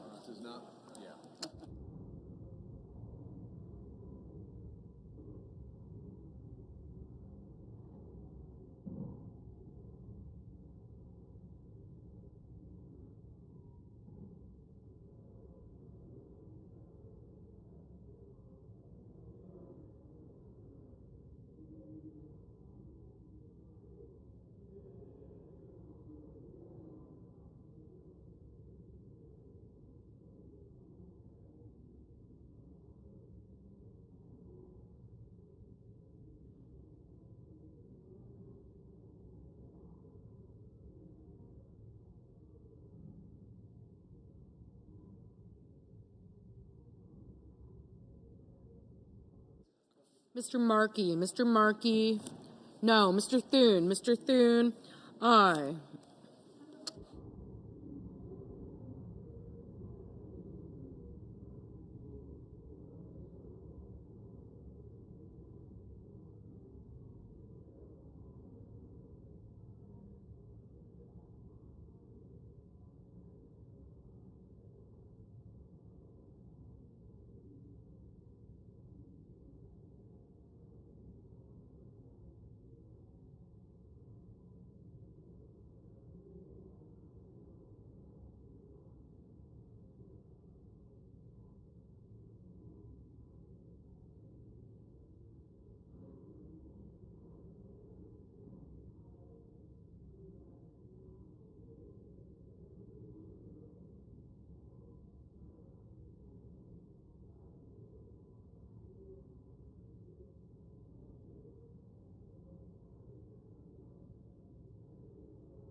Mr. Cassidy, aye.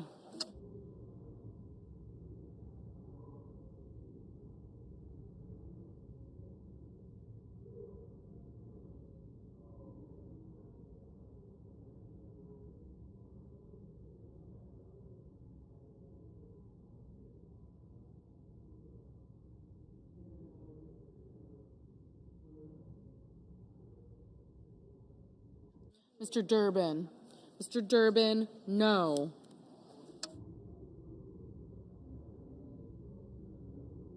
Mr. Kelly. Mr. Kelly, no. Mr. Lujan. Mr. Lujan, no.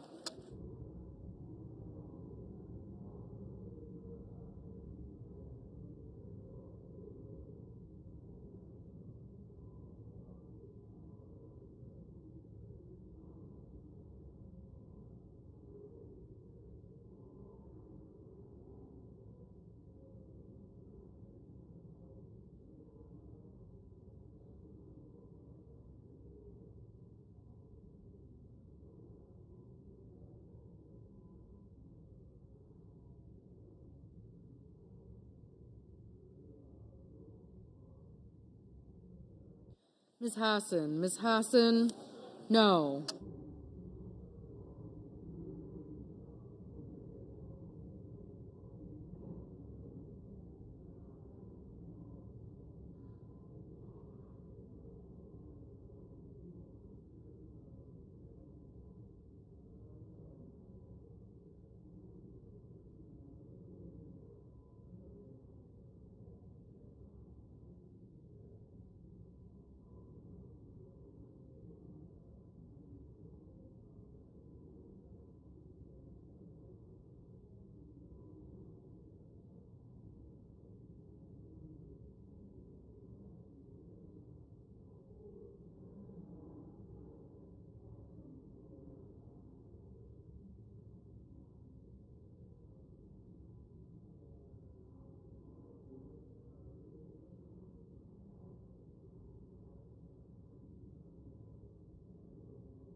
Mr. Peters. Mr. Peters, no.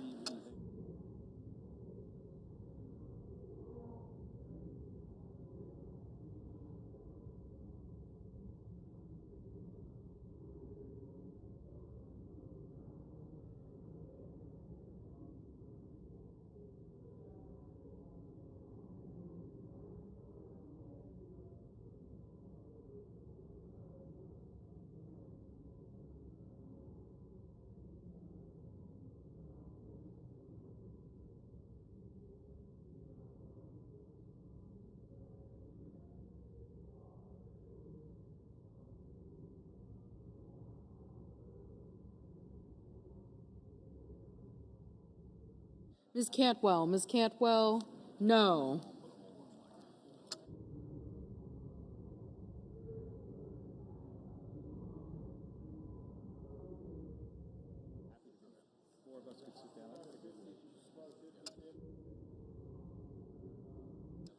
Mr. Hoven. Mr. Hoven, aye.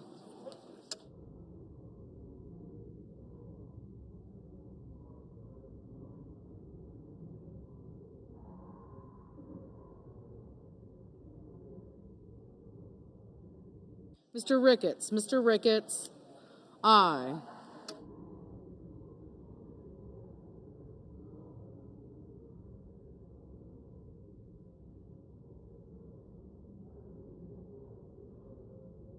Mr. Sheehy. Mr. Sheehy, aye. Mr. Schiff. Mr. Schiff, no.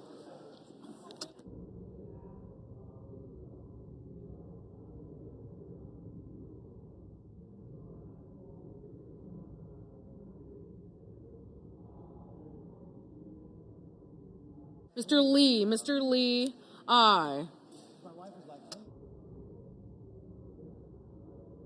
Mr. Crapo. Mr. Crapo, aye.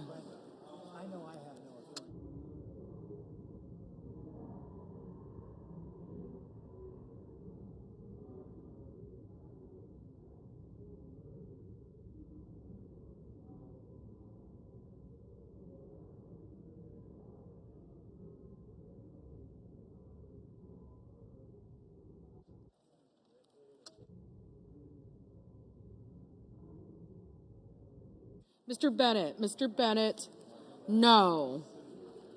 Mr. Tuberville. Mr. Tuberville, aye. Ms. Warren. Ms. Warren, no.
Mrs. Blackburn, Mrs. Blackburn, aye.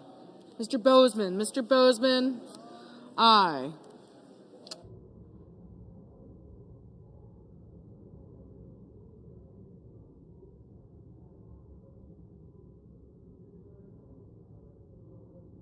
Mr. Rounds, aye.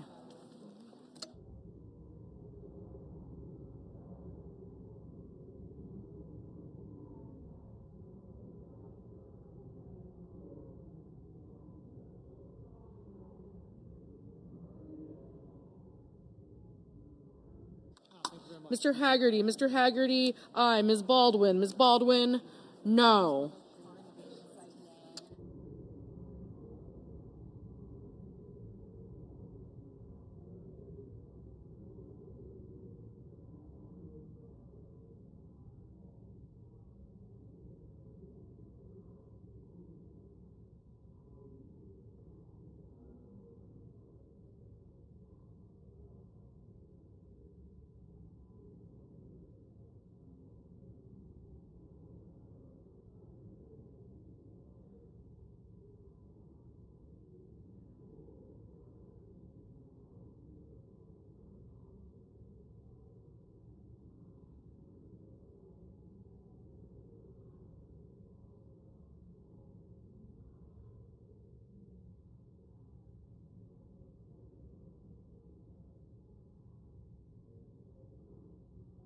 Mr. Schatz, no. Mr. Van Hollen, no.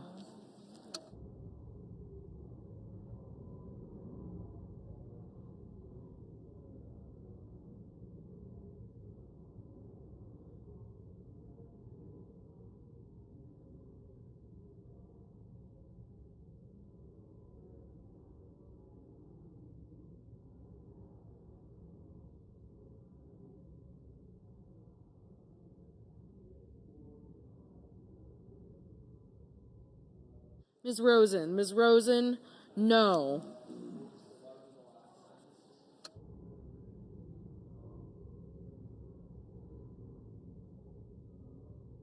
Mrs. Capito, aye.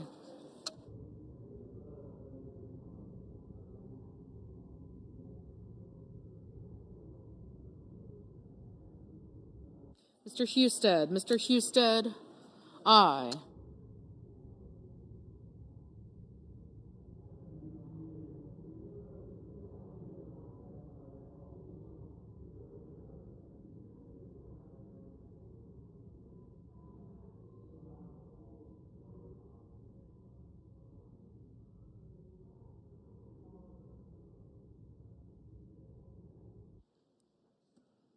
Mr. Banks, aye.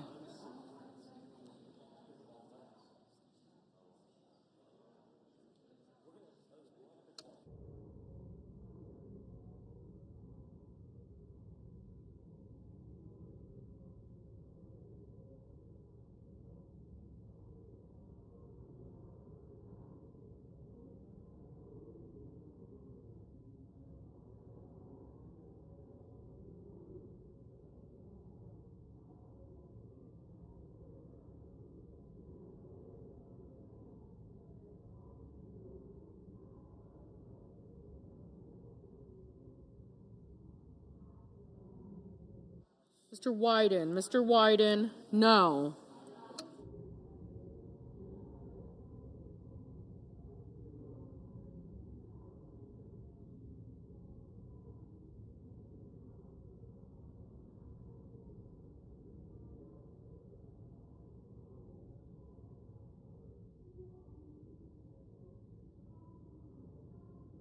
Mr. Booker, no. Ms. Hirono, no. Mr. McCormick, aye. Mr. Curtis, aye.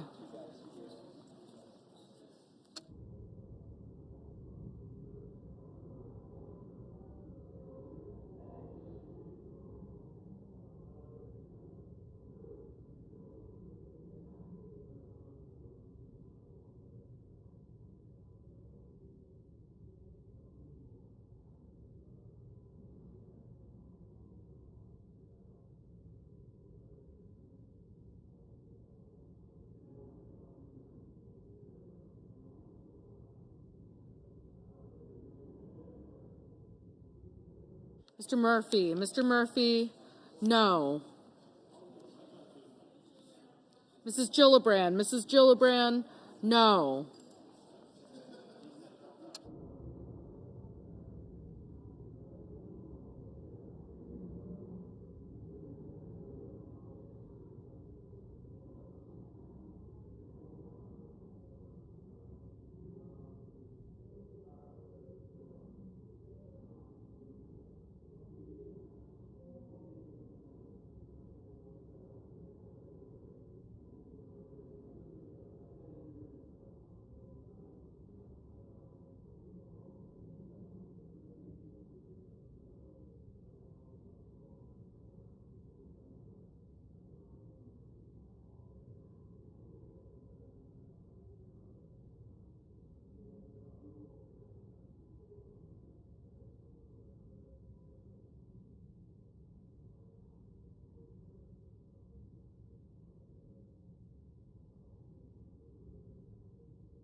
Mrs. Fisher, aye.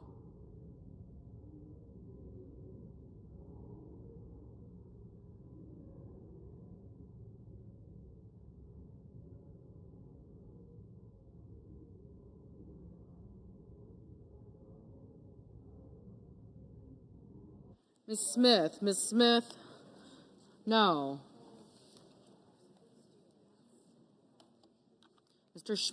Mr. Schmidt, aye.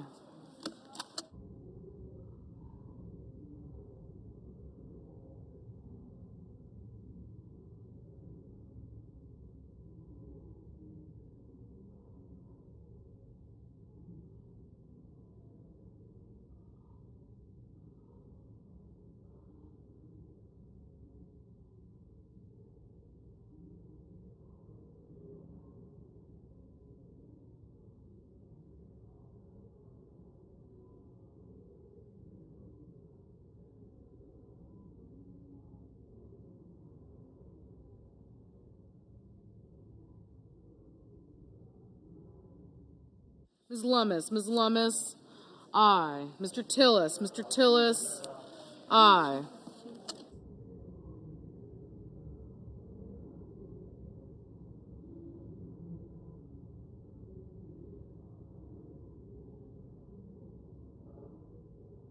Mr. Gallego, no.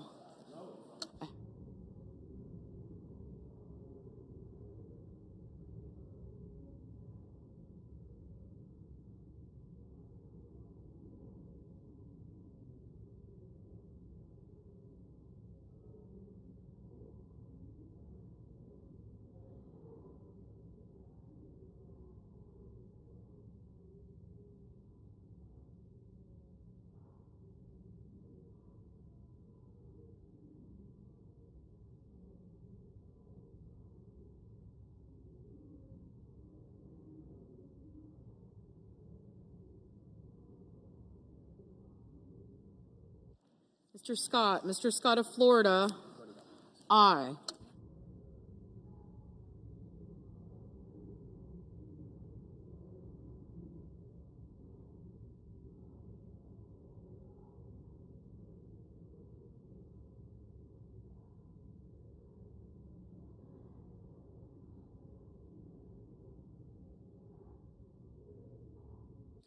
Mr. Whitehouse, no.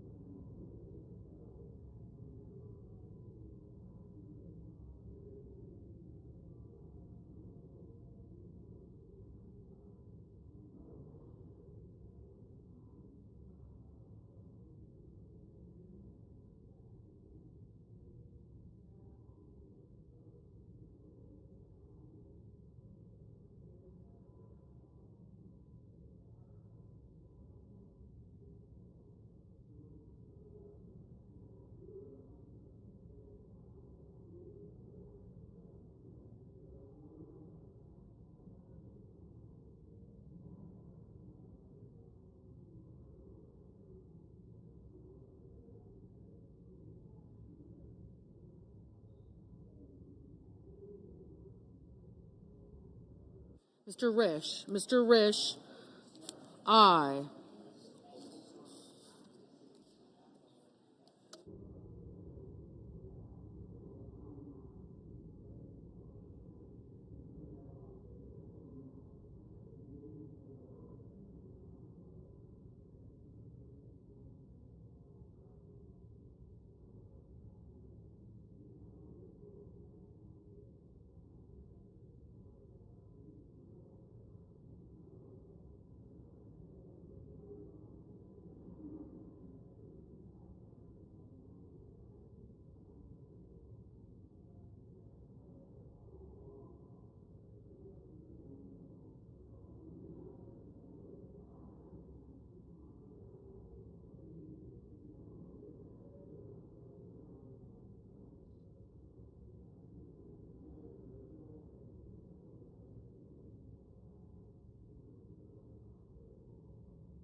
Mr. Paul. Mr. Paul, no.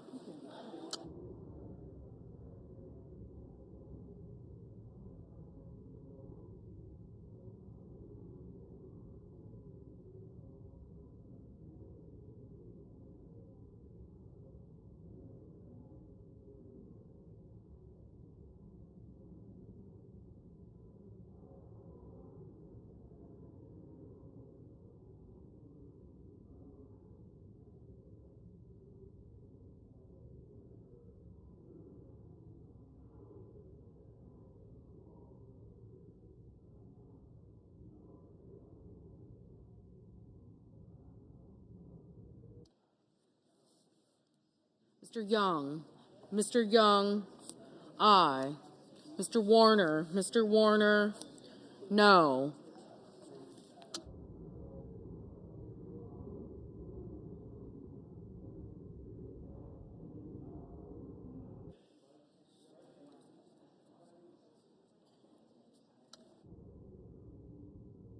Mr. Cruz. Mr. Cruz, aye.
Mr. Wicker, aye.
Mrs. Hyde-Smith, aye.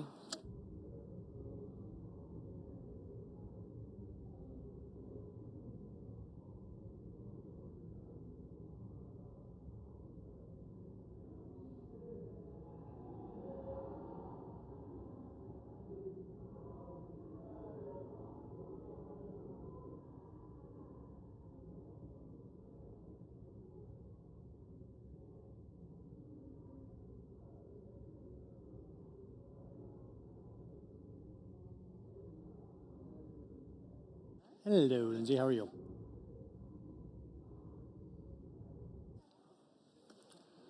On this vote, the yeas are 55 and the nays are 45. 3/5 of the Senate duly chosen and sworn not having voted in the affirmation. The motion is not agreed to. Mr. President, Majority Leader, I enter a motion to reconsider, motion is entered. and I ask unanimous consent that if any nominations are confirmed during today's session of the Senate, that the motion to reconsider be considered made and laid upon the table, and the President be immediately notified of the Senate's action. Without objection. The clerk will report the motion to invoke cloture. Cloture motion. We, the undersigned senators, in accordance with the provisions of Rule 22 of the Standing Rules of the Senate, do hereby move to bring to a close debate on the nomination of Hung Cao of Virginia to be Undersecretary of the Navy, signed by 17 senators. Under the previous order, the mandatory quorum call under Rule 22 has been waived. The question is it the sense of the Senate that the debate on the nomination of Hung Cao of Virginia to be Undersecretary of the Navy shall be brought to a close? The yeas and nays are mandatory under the rule. The clerk will call the roll. Ms. Alsobrooks. Ms. Baldwin. Thank you. Thank you.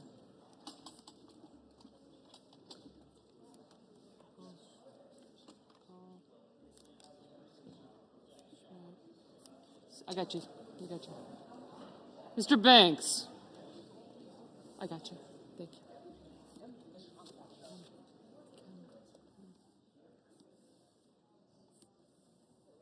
Mr. Barrasso.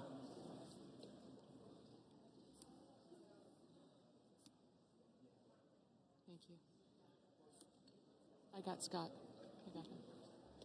Thank you. Yeah, he didn't see me. Mr. Bennett, Mrs. Blackburn. Mr. Blumenthal. Ms. Blunt-Rochester. Mr. Booker. Mr. Bozeman. Okay. No, not yet. Mm-hmm. Yeah, he did. Mrs. Britt. Mr. Budd.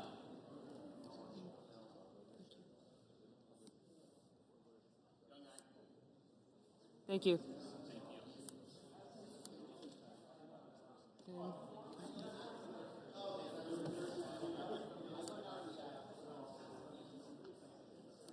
Thank you. Okay.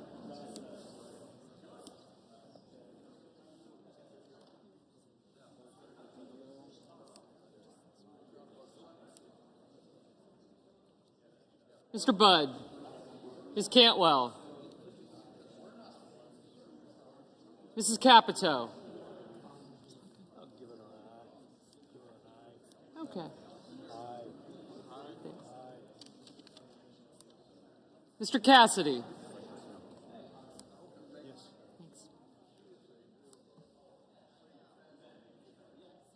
Ms. Collins. Mr. Coons.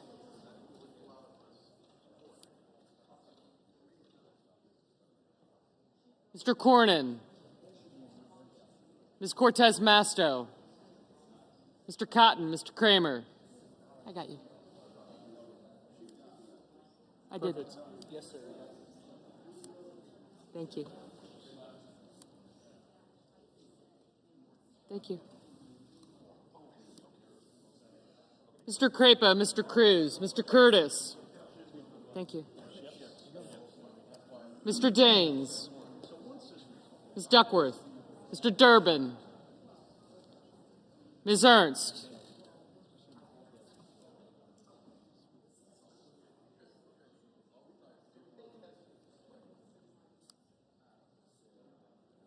Mr. Fetterman.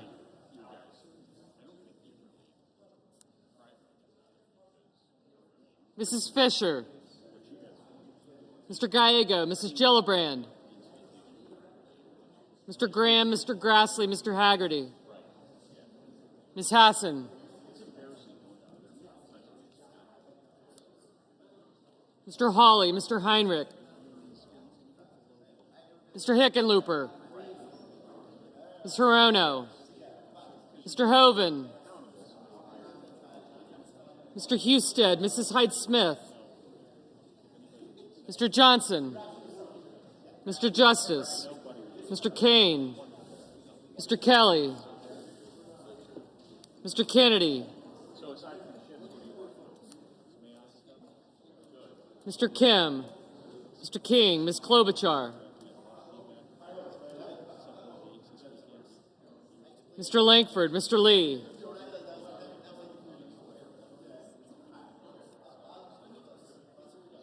Mr. Lujan. Ms. Lemus.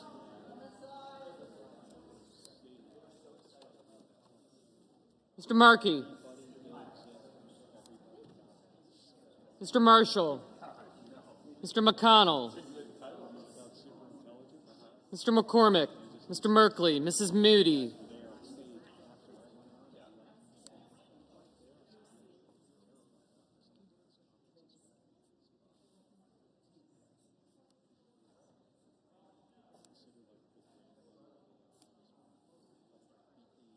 Mr. Moran, Mr. Marino.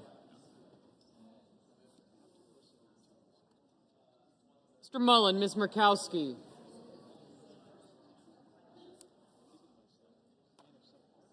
Mr. Murphy. Mrs. Murray. Mr. Ossoff. Mr. Padilla. Mr. Paul. Mr. Peters. Mr. Reed. Mr. Ricketts. Mr. Risch.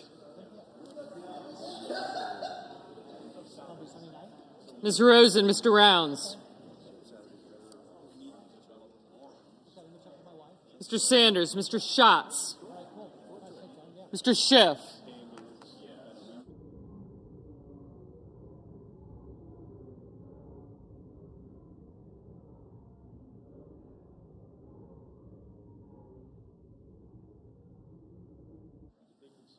Mr. Schmidt, Mr. Schumer. Mr. Scott of Florida, Mr. Scott of South Carolina. Mrs. Shaheen. Mr. Sheehy.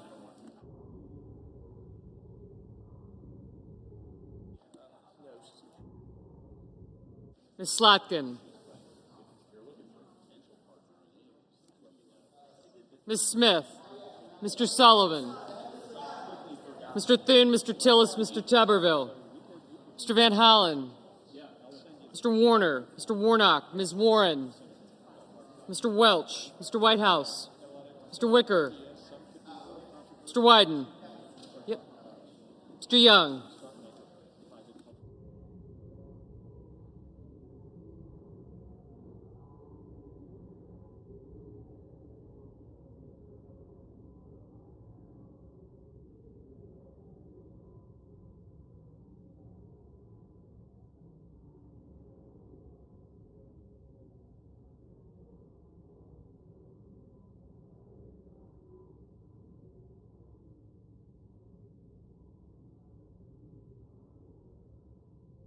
Senators voting in the affirmative: Barrasso, Bozeman, Capito, Cassidy, Collins, Cornyn, Cotton, Crapo, Cruz, Curtis, Graham, Grassley, Hawley, Husted, Hyde-Smith, Lankford, Lee, Lummis, McConnell, Moran, Mullen, Paul, Ricketts, Rounds, Schmidt, Scott of Florida, Scott of South Carolina, Sheehy, Thune, Tillis, Wicker, and Young. Mrs. Fisher, aye. I have you.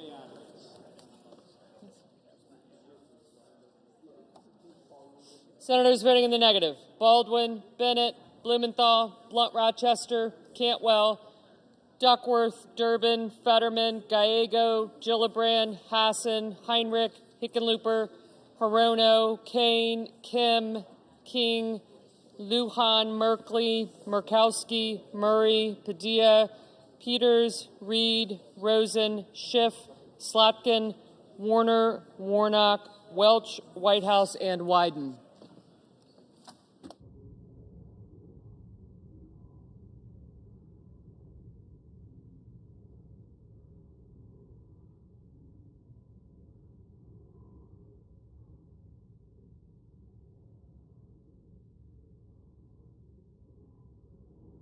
Mr. Booker, no.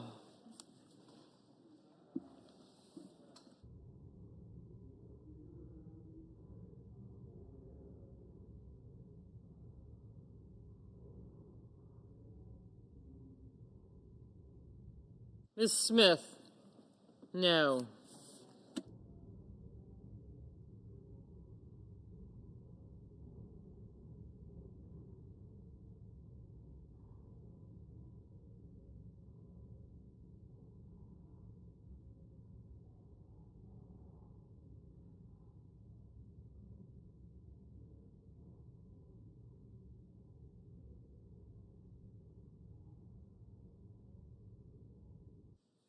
Ms. Warren, no.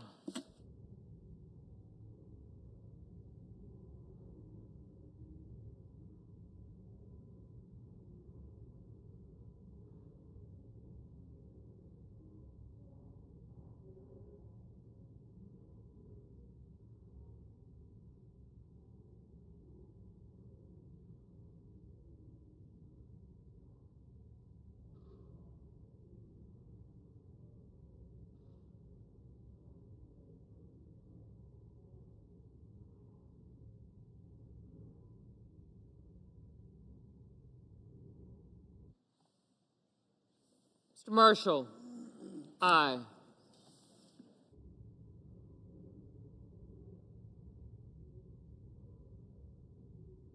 Mr. Hoven, aye.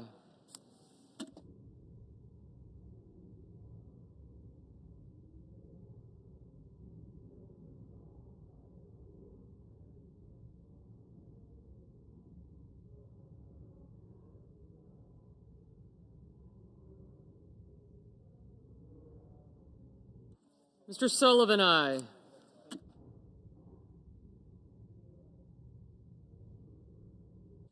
Mr. Ossoff, no.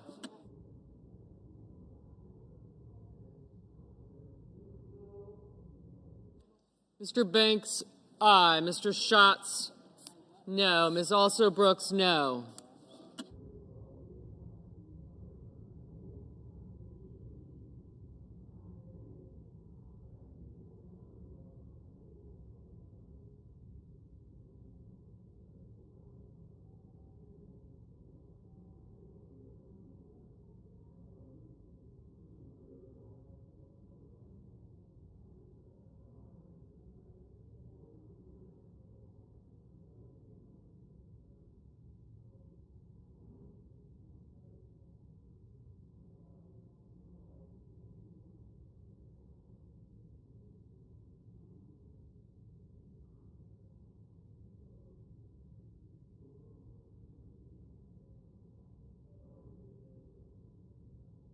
Mrs. Shaheen, no.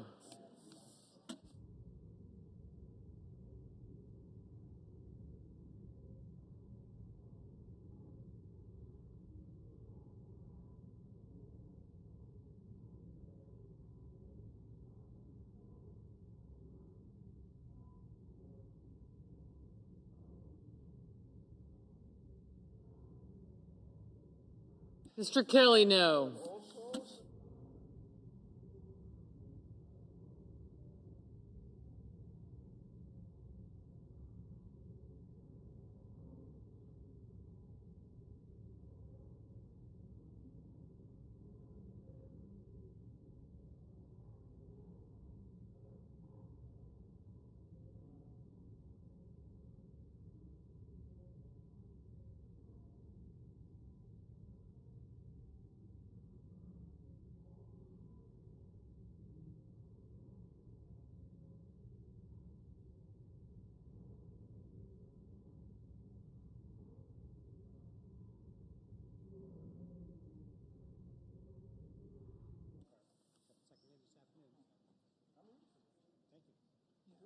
Mr. Daines, aye.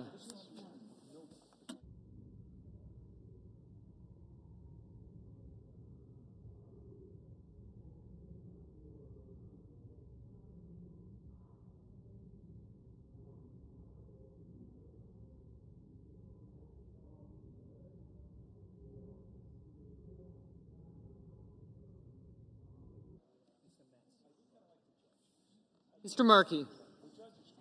No. Holland? No. Then why wouldn't you do it?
I'm sorry.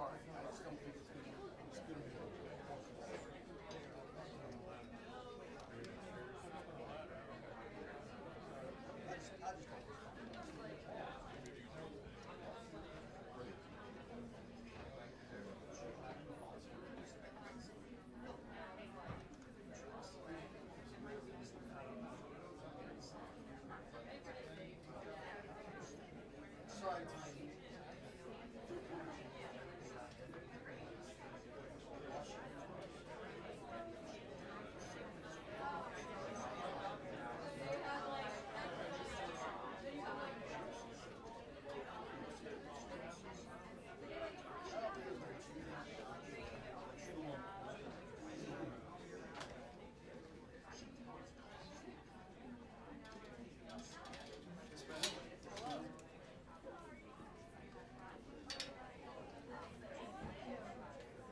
Date, just not now when it comes to passing a spending bill. And they say that Democrats should have these conversations, but at a later date. What do you say to something? We've seen this played before. These are always empty promises, empty statements. The only person that counts in this negotiation on the Republican side is Donald Trump, because all the Republican senators and the House members, they've essentially given Donald Trump a blank check. They are a rubber stamp for Donald Trump. We refuse to be double champs, rubber stamps for Donald Trump. But that's what they're doing. So if Donald Trump wants to negotiate in good faith and address this issue of the crisis in healthcare, which they largely helped cause in their so-called big beautiful bill. But if they want to talk about it, that's what we've said we want to do. But he hasn't been serious. Do you think that that is the ultimate off-ramp for ending a shutdown, is talks on ACA and the subsidies with the White House? We want to talk about the issues that are in our bill to keep the government open. That's what we want to do. And we've been wanting to do that for a very long time, as my colleagues pointed out. For months. Republicans have refused to do so. I'm sorry, I'm going to allow. Let me say something. I just want to remind you of something. Last year, we never passed appropriation bills. We never passed omnibus. We never passed policies that were very important to do so, other than cutting billionaires' tax cuts. We did that. And what did we do? We simply reiterated the policies of 2024 and the CR that wasn't passed until 8 months after the fiscal year began. So to say we'll talk about something later, we don't have much confidence in that, because we have not had any of that discussion over the last 9 months. Senator Emmer from WDCA-TV, we want a county executive in Prince George's County, which has to have, if not one of the highest concentration of federal workers living there, during the last and longest government shutdown. So we've seen this from both sides. Can you speak to what you're hearing, what you heard then, what it was like for your constituents in 2019, and what you're hearing from constituents now? So you're absolutely right. I served as county executive when the last shutdown started. I had just been elected in 2018. And by the way, I'm the only freshman member of the Senate who was an executive. And so my experience is that I have been very close to the people who suffer as a result of the Republican shutdown. And that shutdown, that was Donald Trump's shutdown. This is another Donald Trump shutdown. And you're right, it has profound impacts on people. And so we work, as we are going to do this time with United Way and others, to make sure that people have the resources that they need. But we recognize that this does have real life consequences. And it's the reason that we don't take this lightly at all. And again, the Republicans have not only caused the pain and suffering today. But as has been mentioned, this has happened over a 9-month period. The people who have been traumatized as they designed it to be, who have gone to work each day not knowing whether or not their computer would be shut on or shut off. These are the people who have been maligned, the people who, by the way, provide critical services, who have watched research and science be gutted in our government, the ones who are now concerned about the reemergence of measles and hepatitis and these other illnesses that we know kill children but are completely preventable. So these are the people who, nonetheless, this administration have decided to attack and to fire, and it is absolutely atrocious. It really is, and our country will pay for what they are doing in this moment. And Congressman Elfreth, on the same note, are you worried? You're talking about 15,000 federal workers and counting.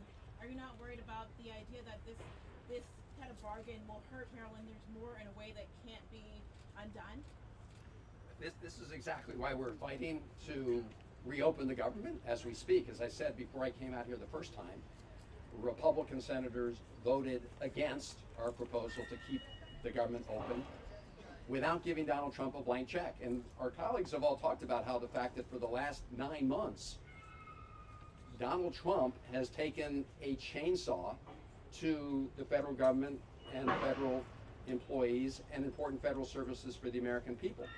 Chainsaw is not my metaphor. That was Elon Musk's metaphor. It was a real chainsaw. So, of course, we are very focused on the impact on federal employees and on federal contractors and on the important services that they provide for the American people who are going to be losing out the most at the end of the day.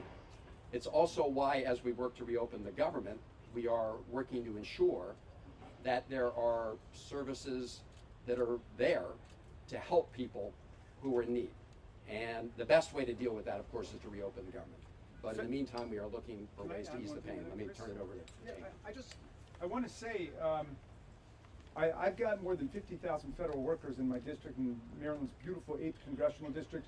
The overwhelming number of federal workers I've heard from have been telling me, and I believe my colleagues have had the same experience, we must hang tough for the health care rights of the people. And I'm hearing that from federal workers across the government.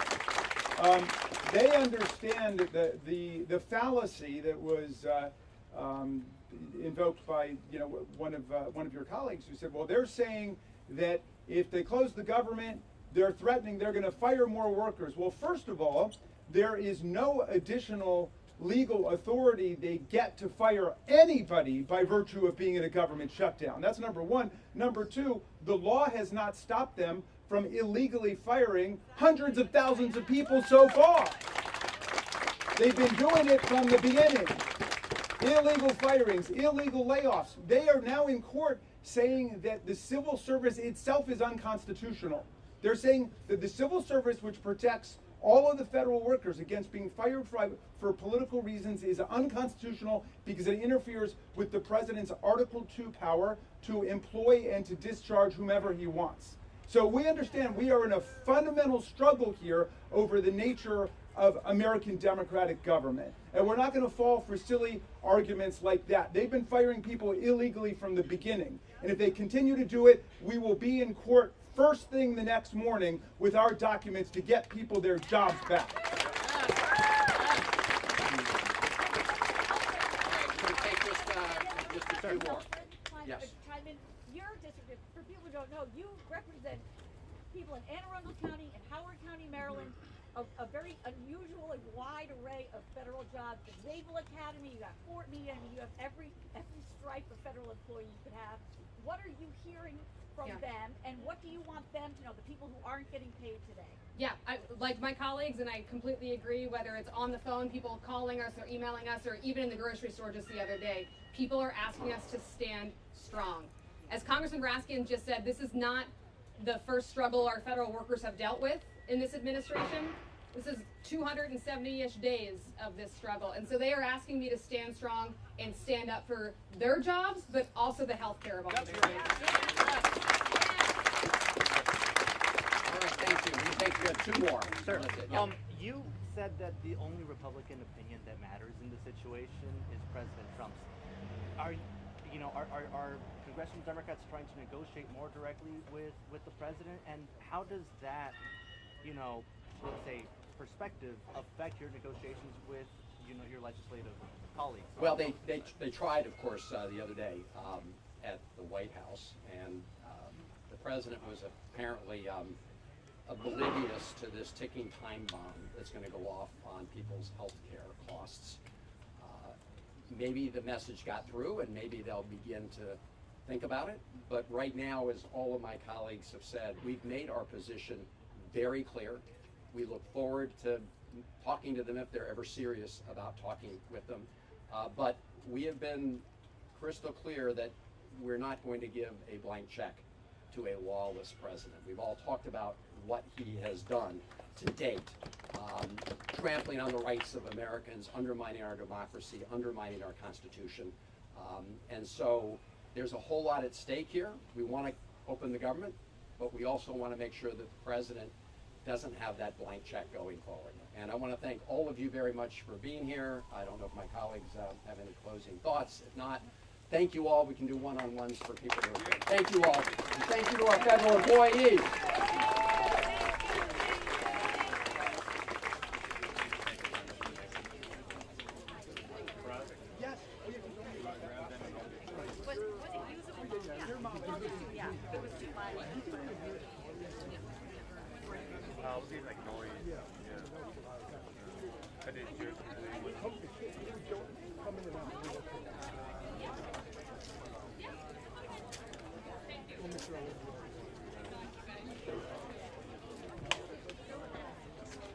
Give me a couple of minutes to kind of figure out. Yeah, I know. We'll probably do everything. Okay. I normally don't do everything in the theater.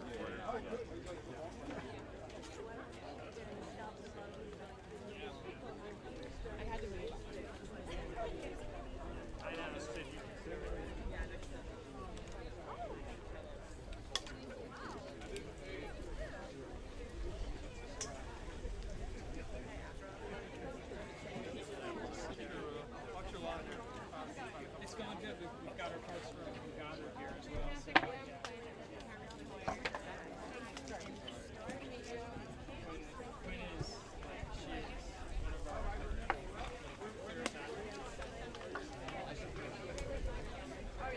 Check and see if she got one. It's not a car.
Hey, it's good to see you again. Hi, how are you? I'm doing well. How about yourself? Hanging in there. I'm becoming like a whole different person. Oh my gosh, I can't imagine. Yeah, I saw you holding a certain coalition sign. Is that a new organization you're partnering with? Sort of. Yeah, it's really just a loose coalition of federal and former federal employees. Gotcha. We did a press conference actually yesterday. Oh, really? No, yeah, wait. Yeah. Monday? I don't know. You wanna come Monday. around It this was side? Monday. Can I get another Bethesda? Do you have a Bethesda? Oh, nice. That's, You want a bracelet? that's how you, that's like your business card? Or? Yeah, it's, you know, actually, Jeremy Berg, who's a former director of NID and that's when he Sure. He's been like on this guy and he's kind of helped us. He helped us with the Bethesda district and for support on it. And he ordered a bunch of work for like all of us. Gotta wear it to my next Chili Swift concert, which I guess is in Chicago. So. Yeah, he's done it. that's what inspired me to do this. So, yeah. So yeah, you're like a member. Well, I'm glad I could help with the story. Yeah. I'm really hoping that it's going well. Yeah. No retaliation from me. Molly actually got a letter yesterday of like reprimand. It was like an informal, and I think it was actually from supervisor obeying it. Seems like Jay Acharya is a little different approach. I mean, I still see him at press conferences, and he's adding to some disinformation out there. Really good at saying the things to the audience that you need to. Yeah, and I think it's flying over The White Lotus?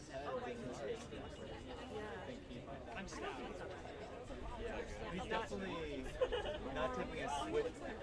He is not is how I would consider it. And so I don't think he wants to Yeah, no, appreciate it. Marco. Slowly. Nice to meet you. Exactly. With the so like I'm not a huge fan of the Yeah. but I don't think he is I'm always willing to try to figure out a good okay. With WJ Life. Yeah. Oh yeah. How long ago? Just trying to sell it to my voters. Like, oh, we already got this story. Yeah. And they're not fired, or like, what's happening? I know. It was kind of funny, all the texts of like, have you guys been fired yet? That is a weird I love it. text. Nobody phrased it quite yeah, that it's different from bluntly. phase. Right. But that was the point. That's what they were asking. It's kind of like my style. Wow. But no, I get it. Like it would be a story. And if they did fire me, like Oh, okay, nice. in front of the camera immediately, which is like, although they could have stopped them from like firing. Yeah. But I do think NIH also has a very low level of support. Sure. But thank you for the compliment. I appreciate it. Yeah, nice meeting A you. lot of NIH is Yeah. I'm glad you guys came out. It's good to see you outside.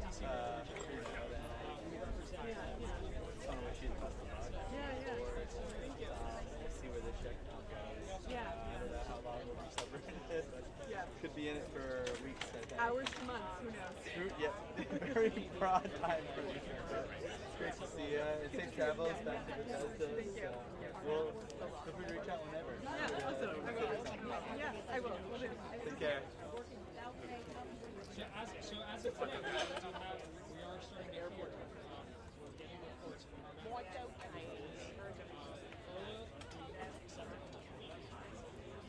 on the job.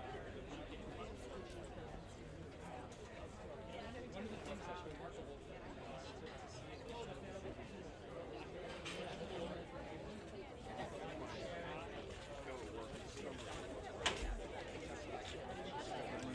Excuse me? Thanks, sir.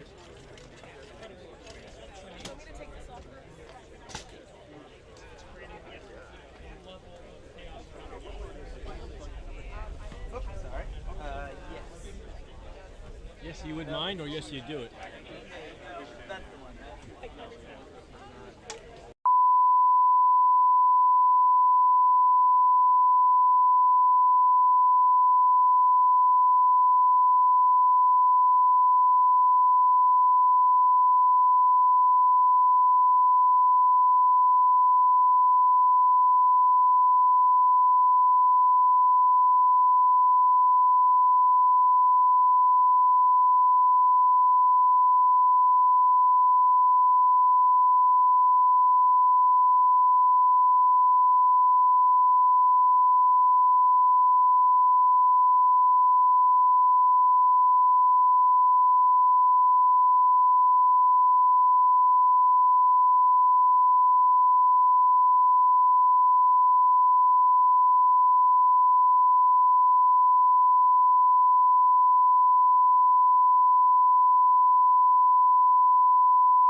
Yeah, I mean, I met you.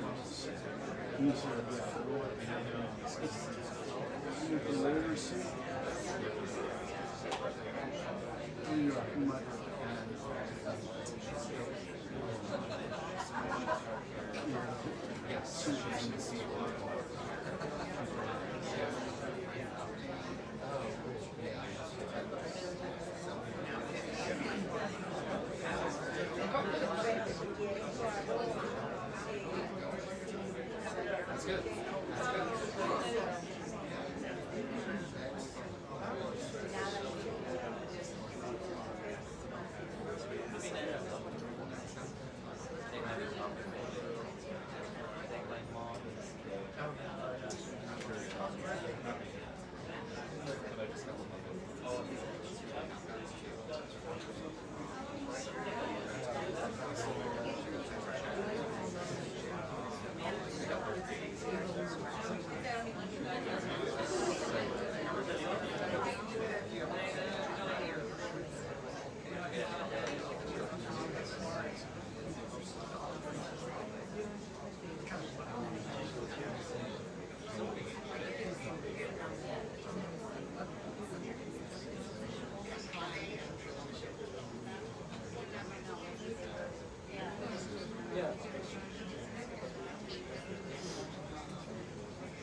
I've never been.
2 hours.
The Vice President is going to the briefing as well, just FYI. Well, sorry. So that means we put the seal on the Burmese flag, the white flag of the Vice President, the seal of the Vice President, and the Vice President is officially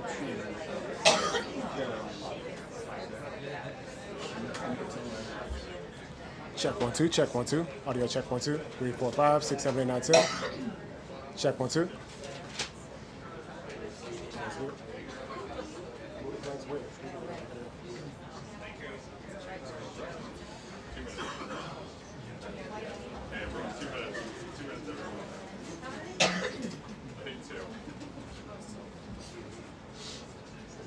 No, we're more than 2 minutes late.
Good afternoon, everyone.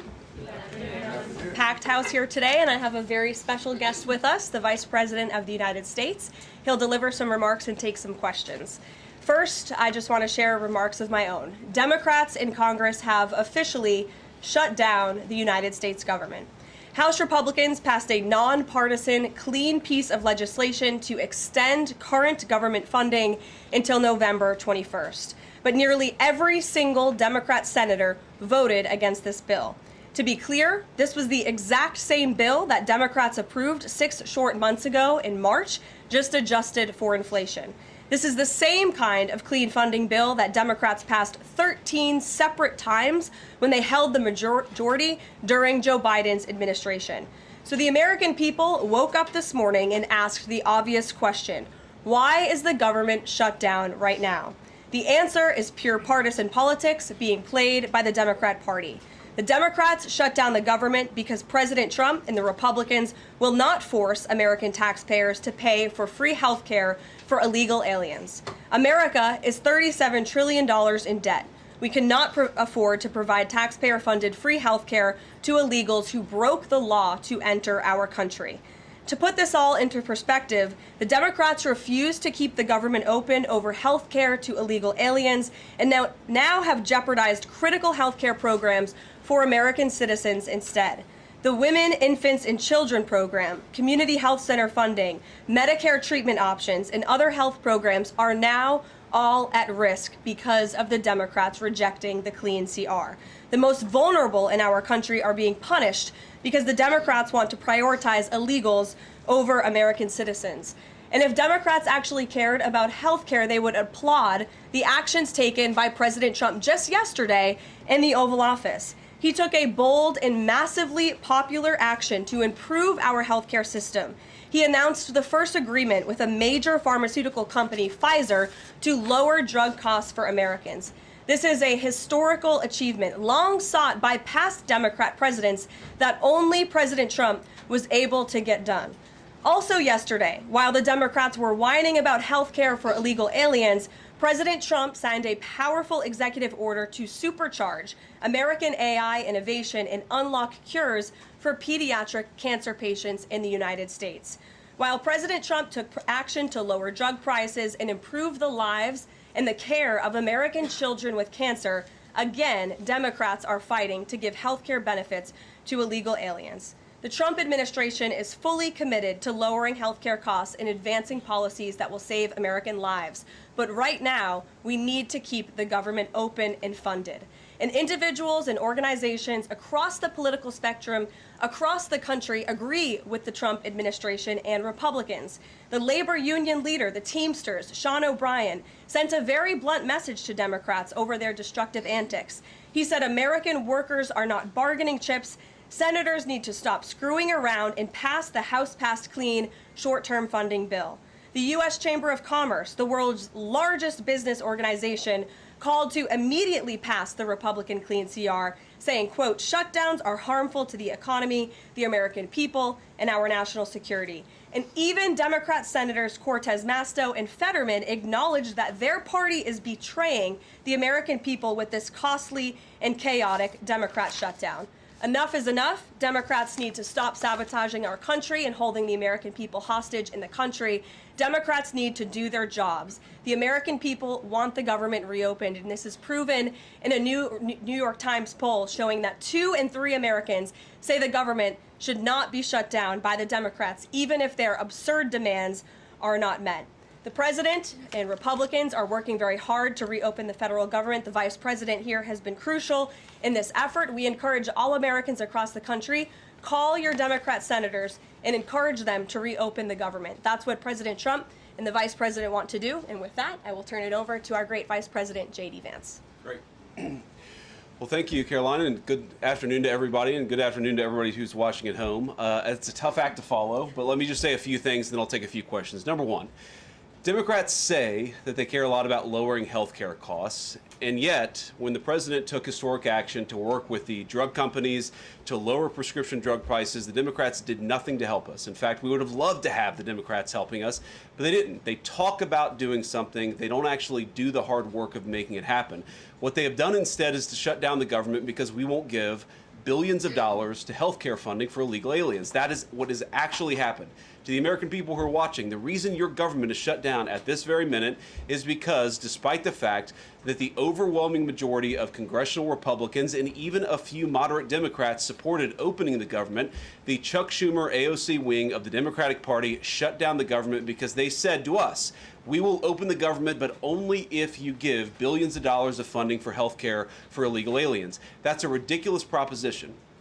Let me say two other quick things, and then again, I'll take some questions. Number one, we all understand that Democrats and Republicans have policy disagreements. The Democrats want to do things. Look, when Chuck Schumer and Hakeem Jeffries were in here a couple of days ago, they made some suggestions that the president was more than happy to say, yes, let's sit down and talk about how we can solve the health care crisis that we inherited from the Biden administration. But it's one thing to say that we should solve the health care crisis for Americans. It's another thing to say that we're going to shut down the government unless we give the Democrats every single thing that they want, which, as Caroline says, includes giving billions of dollars of taxpayer funding for health care for illegal migrants. That's ridiculous. You don't have policy disagreements that serve as the basis for a government shutdown. Let's have the conversation about how to fix American health care, about how to make health care more accessible. As the president showed, he's more than willing to act on behalf of the American people for this very reason. What you don't do is say, unless you do exactly what we want to do as congressional Democrats,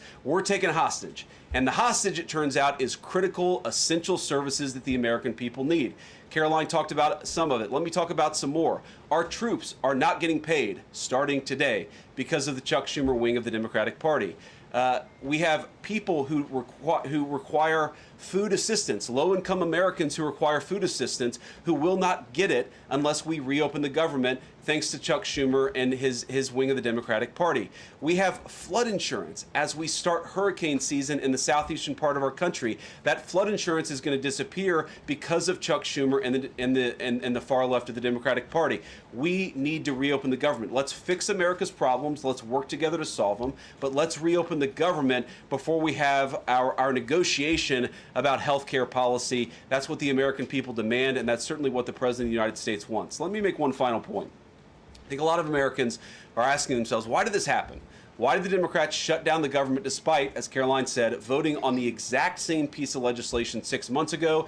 And there are a lot of different spins that we can put on it, a lot of different answers that we could give, all of them true. One answer I already gave is that they want to give health care benefits to illegal aliens. That is true. They gave us legislative text that would have undone us cutting off health care benefits for illegal aliens. That's one of the things that they asked for. But the reality here, and let's be honest about the politics, is that Chuck Schumer is terrified she's going to get a primary challenge from Alexandria Ocasio-Cortez. The reason why the American people's government is shut down is because Chuck Schumer is listening to the far left radicals in his own party because he's terrified of a primary challenge. So I'd invite Chuck Schumer to join the moderate Democrats and 52 Senate Republicans, do the right thing, open up the people's government, and then let's fix health care policy for the American people. Questions? Mr. Vice President. That's a lot. Matt Boyle. Okay. Mr. Vice President, there's two key Democrat lies I would like to get your take on and see if you can address. The first is that you're seeing a number of top Democrat leaders, from Kamala Harris and Chuck Schumer to Hakeem Jeffries, claim that it is a Republican shutdown caused by Trump. The second is that they're out there now claiming that they don't want to give health care to illegal aliens. Can you address both of those lies from the Democrat Party? Yeah, so on the point that it's a Republican shutdown, look, it's obviously a Democratic shutdown. Just look at the vote totals in the House, look at the vote totals in the Senate, and look at the President of the United States' own action and conduct throughout this crisis. Nearly every single House Republican voted to open the government, Matt. nearly every single Senate Republican voted to open the government last night, and even to their credit, a few moderate Democrats voted to open the government. That's not a Republican shutdown when nearly every single Senate Democrat votes to shut it down and every Republican voted to open it up. It's just obviously not true. Now, you can disagree about a number of things, but you can't disagree about the obvious fact that Republicans voted to open the government. The president stands ready to sign that opening of the government. We just need a few more Democrats to join us in that effort to open the government. Your final question about illegal alien benefits. Look, the text is very clear, and I even saw, I think it was George Stephanopoulos in an interview with Mike Johnson, did a fact check that was totally rooted in baseless claims. It was basically Democrat propaganda. If you look at the legislative text that they gave us, they tried to turn on two separate provisions that would give health care benefits to illegal aliens. Number one, if you're an American citizen, you've been to a hospital in the last few years, you probably noticed that wait times are especially large, and very often somebody who's there in the emergency room waiting is an illegal alien, very often a person who can't even speak English. Why do those people get health care benefits at hospitals paid for by American citizens? The answer is a decision made by the Biden administration that the Trump administration, working with congressional Republicans, undid. We turned off that money spigot to health care funding for illegal aliens. The Democrats, in their legislative text, want to turn it back on. That's one thing. The second thing, Matt, is we all know that there are various ways in which the Biden administration waved away illegal immigration status. They gave parolees, they gave asylum claims to people who weren't really claiming asylum. And when they waved the magic wand of amnesty, giving millions of people legal status even though they were in the country illegally, they also gave those people access to health care benefits. So what the Democrats are engaging in is a sleight of hand. They're saying, no, no, no. Those weren't illegal aliens who were getting health care benefits, even though everybody, knows they were in the country illegally. It's a lie told by the Democrats that they're not trying to give health care benefits to illegal aliens. It's a lie that is obviously untrue if you just look at the text that they gave us, and all you have to do is understand that this is about who benefits. We think the American people's government ought to benefit American citizens. The Democrats are willing to shut it down to benefit illegal aliens. The contrast couldn't be more clear. Peter. Thank you, Vice President Vance. The big holdup is, of course, that you guys say illegal immigrants are getting taxpayer-funded health care. Democrats say you're lying. That makes it feel like it could be a really long shutdown. Is this going to be a long shutdown? You know, I don't know. I can't predict what congressional Democrats are going to do, Peter, but I actually don't think it's going to be that long of a shutdown. This is a pure guess from the Vice President of the United States because I think you already saw some evidence that moderate Democrats are cracking a little bit. They understand the fundamental illogic of this. Look, for years, every single one of us, we can remember Barack Obama on the White House lawn. We can remember Chuck Schumer. We can remember, Nancy Pelosi for years. In Chuck Schumer's case, for literally decades, we've heard them say, you don't shut the government down over a policy disagreement. Okay, Republicans think this thing about health care, that thing about health care. Democrats think this thing about immigration, Republicans disagree. Whatever those disagreements are, you don't shut down the government over it. For the first time since the Democrats have been in politics, they're now saying that unless we get every policy item that we demand, we're going to shut down the people's government. They're trying to take a hostage, and we're not going to let them. And the administration announced today that $18 billion bound for New York transportation projects is going to be frozen so it can't go to DEI programs there. But the timing of this, does announcing that today mean that you guys are going to squeeze Chuck Schumer's home state until he blinks? Look, I haven't talked to Russ about this morning, but look, I'm sure that Russ is heartbroken about the fact that he is unable to give certain things to certain constituencies. We want to do everything that we can to help the American people, but when the Democrats shut down the government, we have to actually do a little triage to make sure the most critical and most essential services are provided. The government does a lot of things. Of course, Republicans think that the federal government probably does too much, but there are a lot of critical things the federal government does that absolutely all of us would agree need to do. Our troops need to get paid. Our air traffic controllers need to make sure that people are flying safely and on time. We need low-income people to be able to access the food services that are provided by the federal government. There are critical things that need to be saved. We're going to do everything that we can over the coming weeks, if the shutdown lasts that long, to ensure that people get the essential services that they need, despite the fact that Chuck Schumer has shut down the federal government. It's not going to be perfect because we are in a government shutdown. We are going to have to lay some people off if the shutdown continues. We don't like that. We don't necessarily want to do it, but we're going to do what we have to keep the American people's essential services continuing to run. Thank you. Yeah. Thank you, Mr. Vice President, and thank you for being here. Yesterday, President Trump said, as a result of the shutdown, we'll be laying off a lot of people that are going to be very effective, and the Democrats, they are going to be Democrats. Has the administration asked agencies to target federal workers who they believe to be Democrats in these reductions of forces? We're not targeting federal agencies based on politics. We're targeting the people's government so that as much as possible of the essential services can continue to function. That is the question the president has asked the entire government, is fundamentally, okay, we're in a shutdown. That causes some problems. The troops aren't getting paid. There's nothing that we can do about that while the government is shut down. But there are essential services that we want to make sure as much as possible they still continue to function. That is the principle that's driving us forward during this shutdown. It's going to continue to be the principle that drives us forward. But let's be honest. If this thing drags on for another few days or, God forbid, another few weeks, we are going to have to lay people off. We're going to have to save money in some places so the essential services don't get turned off in other places. That is the reality of the government shutdown that Chuck Schumer and the Democrats have foisted upon the administration. So what did Phil. he mean by they're going to be Democrats? He said they're going to be Democrats. You've laid out a lot of the pain and problems that would come with a Democratic shutdown, and yet in the Oval Office yesterday, the president said that a lot of good could come from a shutdown. So square that circle. Which is it, a Democratic-caused crisis or a Republican opportunity for reform? Well, I think all the president is saying, Phil, is that he wants to make sure the American people's government functions as well as it can, despite the fact that we're in a shutdown. We're going to have to make things work. And that means that we're going to have to triage some certain things. That means certain people are going to have to get laid off. And we're going to try to make sure that the American people suffer as little as possible from this shutdown. That's what the president is saying, is that, yes, this is a bad thing. Obviously, the president is trying to reopen the government, but we're going to make things work as well as we possibly can, given the constraints that we have. And then on those policy differences for the discussion and the negotiations to come later, during the Biden administration, Democrats twice voted to expand these Affordable Care Act tax credits. But those were supposed to be temporary, and they were slated to expire at the end of the year. As you sort of crack the door open to negotiation at a later date, would the party that ran on defunding Obamacare really negotiate about potentially expanding Obamacare? Well, Phil, what we've said to the Democrats is that we're willing to have a conversation about how to ensure that Americans continue to have access to health care, and frankly, they should have access to better health care at a lower cost. We inherited a mess of a health care system from the Biden administration. It's why the president has worked so hard on the most favored nation status for prescription drugs. It's why we care so much about lowering the cost of prescriptions and why we're doing everything else. We're willing to have that conversation, but I think it's important to bracket the health care policy conversation because it's separate from the government shutdown.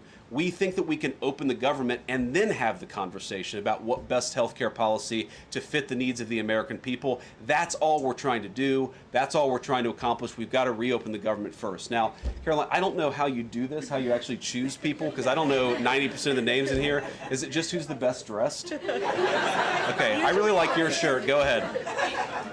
Thank you, Mr. Vice President. You are President of the Senate. Can you talk about what you're doing, what the administration is doing to try to get other Senate Democrats to vote to open the government?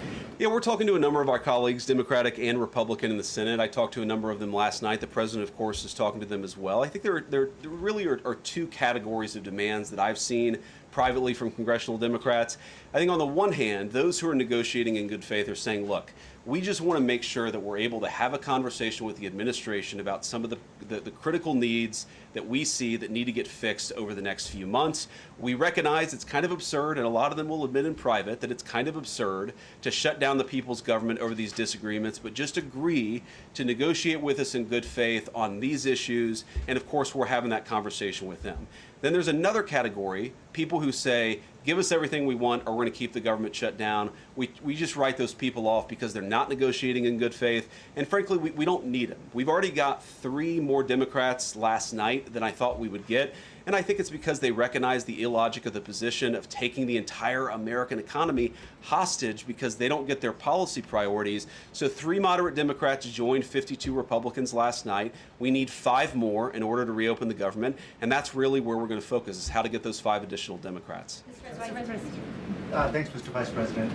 First 2 questions. Are there plans to meet Democratic leaders again in the coming days, or are you planning on plucking off senators one by one?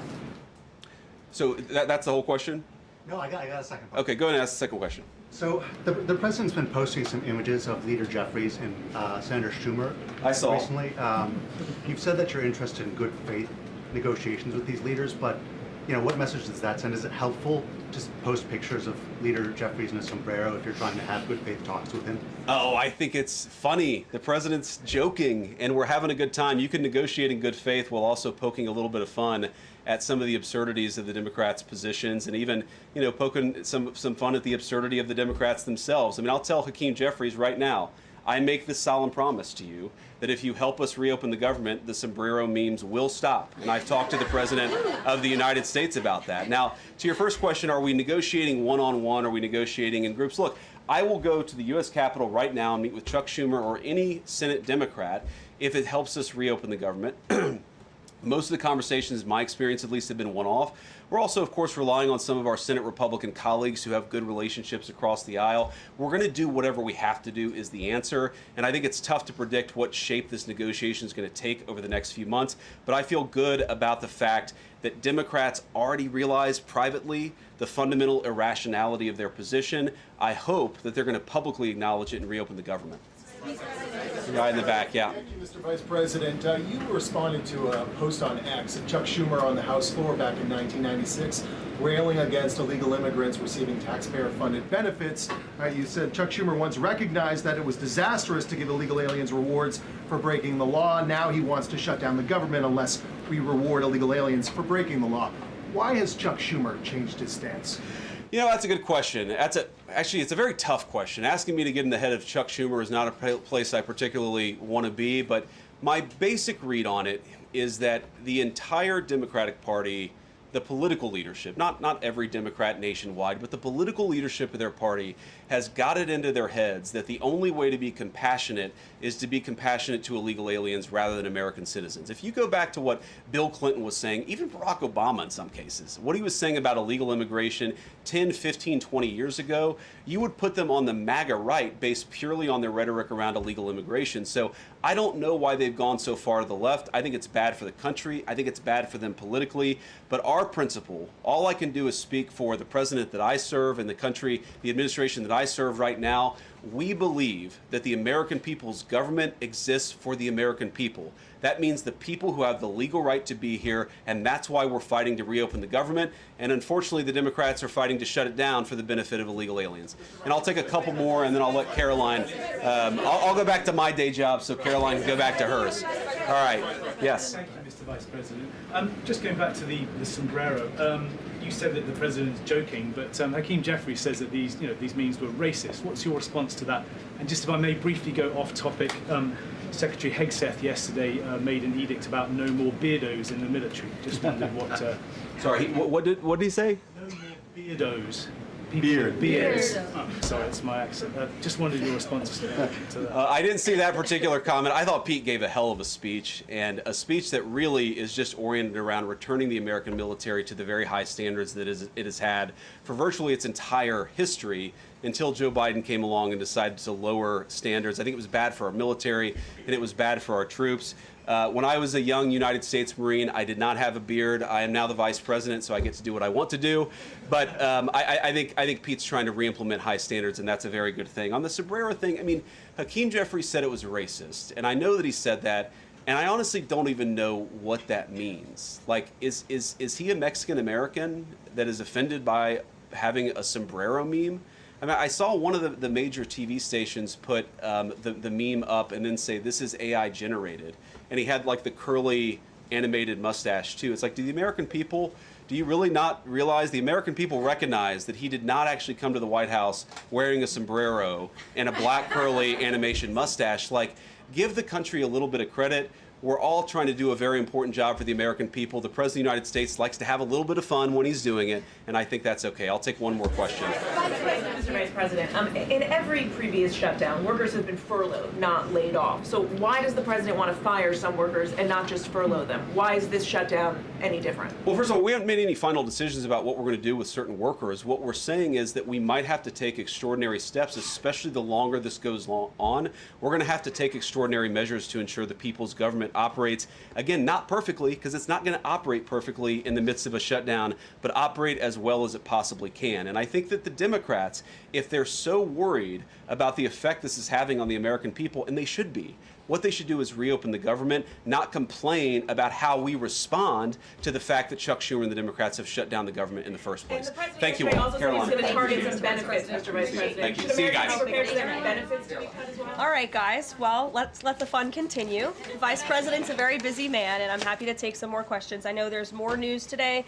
Aside from the shutdown, we can focus on the shutdown if you want, but let's go ahead. Kate, why don't you start? The president talked about doing things that he said were irreversible during the shutdown, you know, cutting vast numbers of people, he said, and cutting programs. Can you specify what exactly he was referring to, what's on the table, and what's going to be cut? Look, I think the Vice President just referred to this in some of the answers that he gave regarding the layoffs. There are unfortunate consequences to a government shutdown, and the federal government is not receiving any cash at the moment, and so the Office of Management and Budget has been tasked with looking over the receipts and looking over the budget of the entire federal bureaucracy, and as the Vice President said, determining what needs to continue to go out the door and what can we continue to keep running, and what unfortunately is going to have to come to an end. So those decisions are being made, and unfortunately layoffs are very likely, as the Vice President just said, going to be a part of that. And has the White House had any direct response from Hamas, from the peace proposal that was laid out? You know, the president said he would give 3 or 4 days, but is there a hard deadline now, or what are the next steps here? I will reiterate what the President of the United States said, 3 or 4 days, and I can tell you that there are some very sensitive discussions that are taking place, but I certainly don't want to get ahead of any announcement at this podium. I'm going to let Special Envoy Witkoff and the President of the United States handle that. Thank you, Caroline. 2 questions. First of all, following up on that, the president said yesterday, I believe, within 3 or 4 days he wanted to hear an answer from Hamas. Is he still sticking by that timeline? Yes, as I just confirmed. And second question is a comment that's gotten a lot of global attention. Senator Dick Durbin, he was set to receive a Lifetime Achievement Award from the Catholic Church. He's since declined accepting it because there has been some controversy. Pope Leo commented on this, and he said that someone who says I'm against abortion, but I'm in agreement with the inhumane treatment of immigrants in the United States, I don't know if that's pro-life. You've been very open about your Catholic faith. How do you respond to that? I would reject there is inhumane treatment of illegal immigrants in the United States under this administration. There was, however, significant inhumane treatment of illegal immigrants in the previous administration as they were being trafficked and raped and beaten, and in many cases killed, over our United States southern border. You also look at the inhumane treatment at the hands of some of these illegal immigrants that took place under the previous administration as well. Laken Riley comes to mind, a beautiful American citizen who was killed at the hands of an illegal immigrant. So this administration is trying to enforce our nation's laws in the most humane way possible, and we're upholding the law, and we're doing that on behalf of the people of our country who live here. Josh. Thanks a lot, Caroline. What is the level of concern that the administration has regarding a protracted government shutdown in terms of its impact on the U.S. economy and also its impact on small businesses as well? Well, look, this government shutdown is no doubt going to impact everyday Americans, and it is the fault of the Democrats that we are in this position. And I know I relayed some programs that will be impacted, the Vice President did as well, but I just want to make sure the American public understand what the Democrats have done to our government and our country. 1.3 million active duty troops will work now without pay. Critical food assistance for low-income women, infants, and children will now lapse. No new mothers or children are allowed to join this critical program because of the Democrats' decision to shut down the government. Telehealth services for seniors and in-home treatment options for Medicare patients will now come to an end. Nearly 50,000 members of the United States Coast Guard are going to have to work unpaid. Over 13,000 air traffic controllers will work without pay, as well as TSA agents, which will very likely create flight disruptions, and pay will now stop for over 150,000 federal law enforcement officers. These are not just numbers and statistics. These are real Americans who have families at home.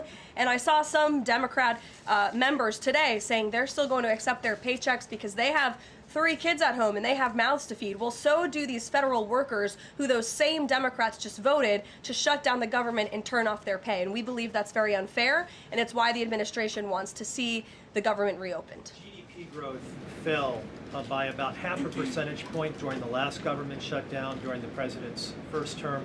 Are you expecting a similar type of impact on GDP growth related to this potential protracted government shutdown? Well, look, I think it's dependent upon how long this shutdown continues. So it's dependent on how long it takes Democrats to muster up the coverage, 5 of them, to vote in the best interest of our country, our citizens, and our economy. Eamon. Thank you, Caroline. Yesterday, your administration took a 5% stake in Lithium Americas and a stake in the mine that they're working on, and you've taken stakes in other companies and revenue streams from other companies. Can you articulate the broader principle here? When does the administration see it as appropriate to demand equity stakes or revenue streams from American companies? And what other companies are you going to be demanding those from? Well, look, this is a creative solution by the President of the United States to tackle our nation's crippling debt crisis. As I said earlier, we are $37 trillion, trillion with a T, in debt. And not only is the president effectively utilizing tariffs to bring in massive amounts of revenue, and there's billions of dollars coming in every month. I know you know that even because you cover it on CNBC quite well. So the president is focused on how can the United States government make more money? How can we make our country wealthy and rich again? And cutting some of these unique creative deals with companies around the world and here at home is just one way the president is seeking to do that. And I know the Department of Energy just announced this new deal. It's another great deal for the American people and our government. Reagan. And on Lisa Cook, Sure, go ahead. Lisa Cook, Yeah. the Supreme Court said today that she's going to be allowed to stay at the Federal Reserve Board until oral arguments in January. Does the president have any personal reaction to that? This has been something he's been very intent on. Look, we have respect for the Supreme Court, but they're going to hear the actual case and make a determination on the legal argument in January. And we look forward to that because we maintain that she was fired well within the president's legal authority to do so. She was removed from the board, and we look forward to that case being fully played out at the Supreme Court. Reagan. Caroline, I have one for you on EJ and Tony and one on the shutdown. Sure. CNN reported that Collins and Murkowski declined to meet with EJ and Tony, raising concerns that his nomination was in trouble.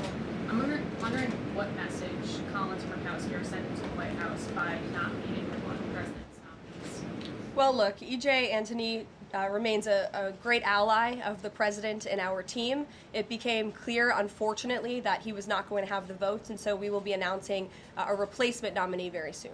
And on the shutdown, I'm just wondering how soon you could see cuts to the federal workplace, and if there's a specific agency that will experience the most cuts or be focused. Unfortunately, because the Democrats shut down the government, the president has directed his cabinet, and the Office of Management and Budget is working with agencies across the board to identify where cuts can be made, and we believe that layoffs are imminent. They are, unfortunately, a consequence of this government shutdown. Ed. So you talk about the layoffs being imminent. Is there a percentage then of reduction that the White House is looking for of workforce? I don't have a specific percentage for you. What about China, if I could? So China has not made one soybean purchase this year for the United States. I talked to a farmer yesterday who has about 1,000 acres in Iowa and says this is just killing her. Now, the president has been talking to President Xi. Could China not buying agriculture affect a possible meeting with the president? Would he not meet with Xi because China has refused to buy soybeans from the U.S.? Look, I don't want to speak for the president and make a determination on that from this podium, but what I can tell you is that supporting America's farmers and doing what's best for them is at the top of the president's priority list, and it's at the top of the list for this administration right now. There have been several very high-level meetings on this very topic. We want to help our farmers, and we're exploring the best ways to do that, and I would anticipate there will be more to come on that very soon. Send a message to the Chinese president. Look, I just shared that message. The president wants what's best for America's farmers. Sean. Hey, Carolyn. Hi. 2 things to ask you about. Sure. first thing, I want to ask about this video that the president posted the other day. It was an AI deepfake of himself talking about something called med beds. What was he trying to communicate to the public there, and why did he delete it? I think the president saw the video and posted it. And then took it down. And he has the right to do that. It's his social media. He's incredibly transparent, as you all know. You hear from him directly on social media. He likes to share memes. He likes to share videos. He likes to repost things that he sees other people post on social media as well. And I think it's quite refreshing that we have a president who is so open and honest directly himself. Many a times on Truth, you are hearing directly from the President of the United States. And second thing, how did the White House decide that it is appropriate for Jared Kushner to be working on matters that involve Qatar, the UAE, Saudi Arabia, 3 countries that combined have given him more than $2.5 billion for his investment firm? I think it's, frankly, despicable that you're trying to suggest that it's inappropriate for Jared Kushner, who is widely respected around the world and has great trust in relationships with these critical partners in these countries, to strike a 20-point comprehensive detailed peace plan that no other administration would ever be able to achieve. And so Jared is donating his energy and his time to our government, to the President of the United States, to secure world peace. And that is a very noble thing. And this is a peace plan that has not just been accepted by Israel, but it has been applauded by Muslim and Arab countries around the world. It has been applauded by European leaders around the world. Virtually everyone in the world is supportive of this plan that Jared Kushner offered his time to help put together alongside our Special Envoy Witkoff, the Vice President, the President of the United States, Secretary Rubio, and the President's entire national security team. We are very proud of that plan, and we hope Hamas will accept it because it will lead to a more peaceful and prosperous Middle East. Two questions. One, we're talking a lot about these layoffs and hypotheticals, but Speaker Johnson earlier today said that there is a proposal from the White House that House Republicans are expected to hear this afternoon about these mass layoffs. Can you tell us what is in that proposal? What agencies, what programs, what jobs? What he's referring to is a proposal that our Office of Management and Budget Director, Russ Vought, is going to be proposing to the House Republican Conference. He's going to kind of walk them through what this unfortunately is going to look like so they can discuss it with their constituents back home in their respective districts. So I don't want to get ahead of the Office of Management and Budget, but I'm sure you'll be hearing more about that very soon. Look, we have to put a plan in place. It would be irresponsible of us not to take a look at each and every agency and get an understanding of what we're going to have to do moving forward to do the best we can in the midst of this government shutdown. Thanks, Caroline. Just on that point, though, Russ Vought told House members, according to our notice reporting, that RIFs would happen in 2 days. Already, we know that some have been sitting out from the U.S. Patent Office.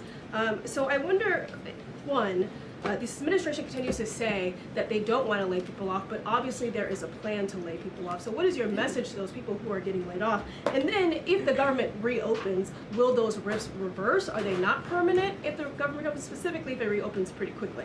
Well, sometimes you have to do things you don't want to do, and it's because the Democrats have put us into this position. If the Democrats did not vote to shut down the government, we would not be standing up here talking about layoffs today. We'd be talking about all the other news stories going on in the world in our country. We'd be talking about all of the great things that this administration is doing to uplift Americans across the country. But unfortunately, the Vice President of the United States and I have to come out here today to talk about a government shutdown that the Democrats put us in this position. And a second question. Go ahead, Joey. Thanks, Caroline. I'm just trying to clarify the timing of these potential layoffs to federal workers. You said imminent. The Vice President seemed to say in a couple of days. It looks like Russ Vought maybe said in 2 days. When would these layoffs begin? 2 days, imminent, very soon. You will expect more announcements right now. Is it just unclear, or are you waiting? No, it's not unclear. All of those things are very synonymous with one another. These RIFs are unfortunately going to happen very soon. It'll definitely Dasha. Caroline, we've been talking about the Affordable Care Act, enhanced premium tax credits, and sort of the politics of it all, right? But this is a very real, tangible impact that American people will feel. The Kaiser Family Foundation says that with the ACA enhanced premium tax credits, without them, premiums will go up 114% on average. 19 million of the 24 million people who rely on the coverage are in states that President Trump won. Is he concerned what will happen to those families if this tax credit expires? And aside from the shutdown, is there a plan to keep those premiums down? Look, as the Vice President just said, we are more than happy to have this conversation. The President and the Vice President and this team are more than happy to have that conversation with Republicans and Democrats on Capitol Hill, but it cannot happen right now. Right now, we need to reopen the United States federal government because people are going without pay. You have thousands of federal workers who have to show up to work and not get paid, and that's an unfortunate situation the Democrats have put us in. Then we can discuss this very important issue of health care that the President absolutely wants to fix. As I mentioned yesterday, he took...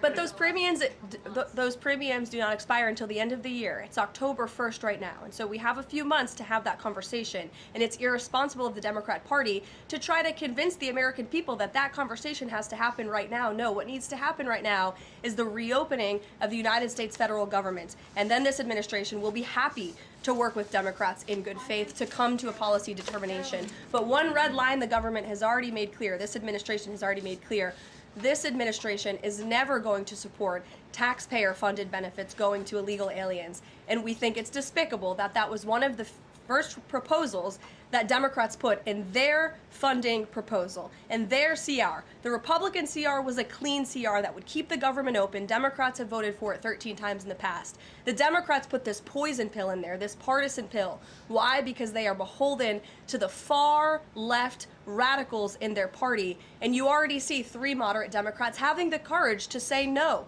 We need to keep the government open, and then we can have these conversations about health care. Mary. Caroline, I just want to circle back to something the Vice President said about Ocasio-Cortez, and actually, Vice President didn't come up sooner.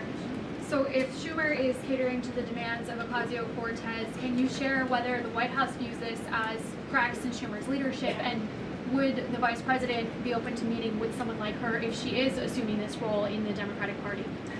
I'll let the Vice President speak on that himself.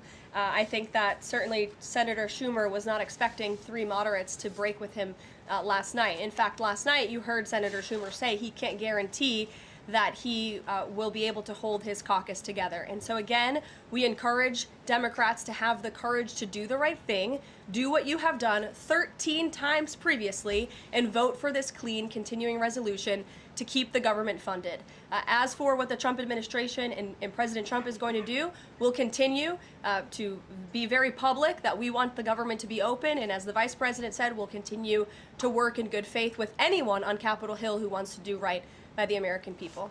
Thank you all so much. We'll see you later. Thank you.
Mr. Wyden. Mr. Wyden, no.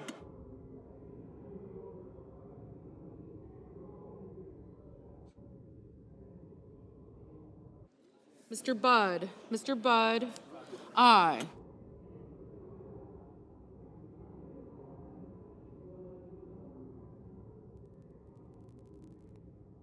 Mr. Banks. Mr. Banks, aye.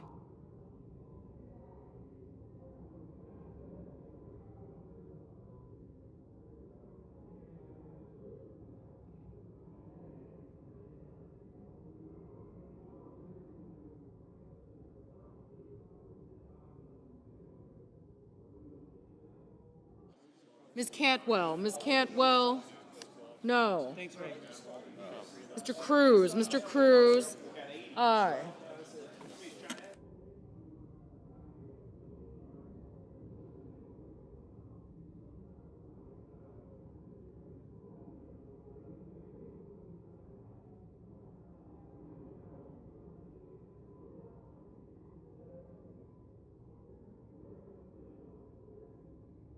Mr. Van Hollen. Mr. Van Hollen, no. Ms. Alsobrooks. Ms. Alsobrooks, no. Mr. Warnock. Mr. Warnock, no. Mr. Mullen. Mr. Mullen, aye. Mr. Scott. Mr. Scott of Florida, aye. Ms. Klobuchar. Ms. Klobuchar, no. Ms. Murkowski. Ms. Murkowski, no. Mr. King. Mr. King, no.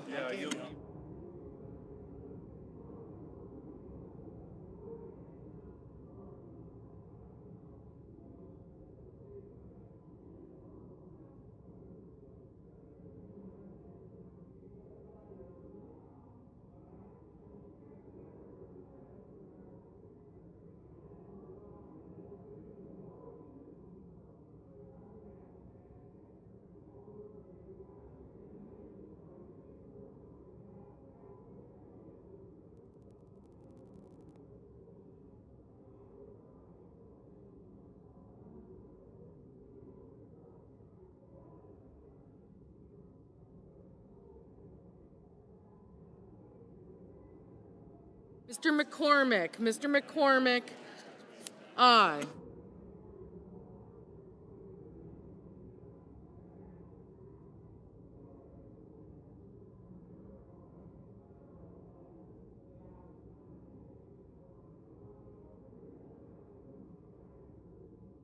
Mr. Blumenthal. Mr. Blumenthal, no.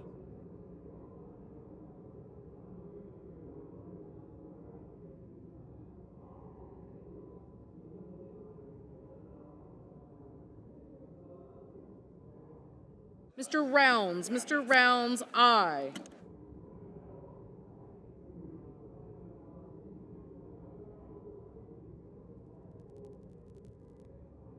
Mr. Moran. Mr. Moran, aye.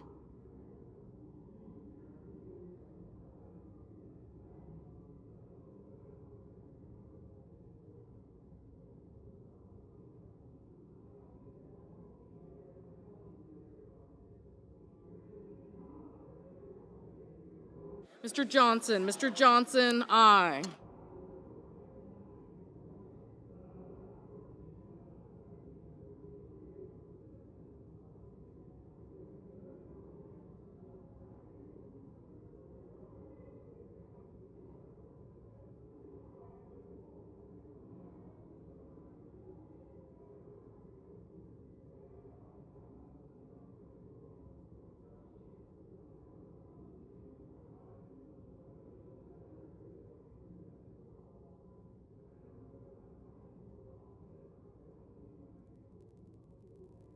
Mr. Thune. Mr. Thune, aye.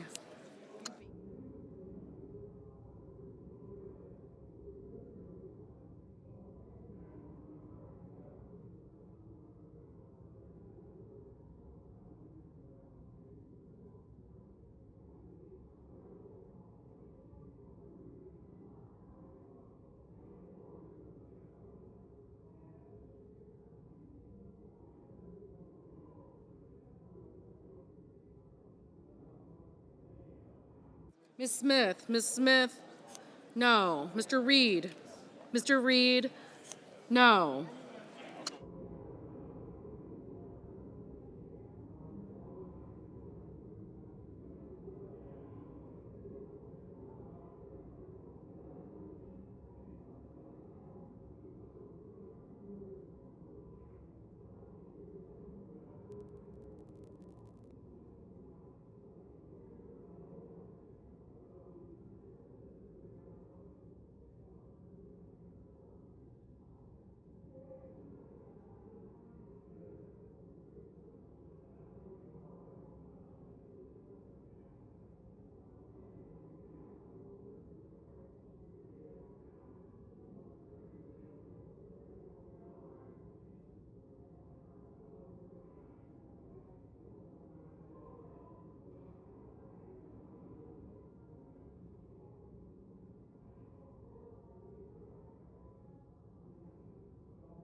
Mr.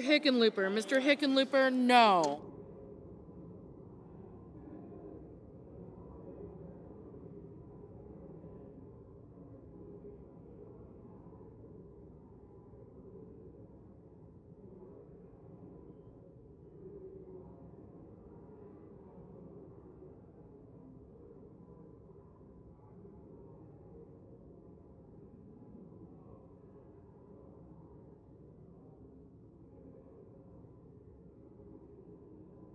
Mr. McConnell, aye.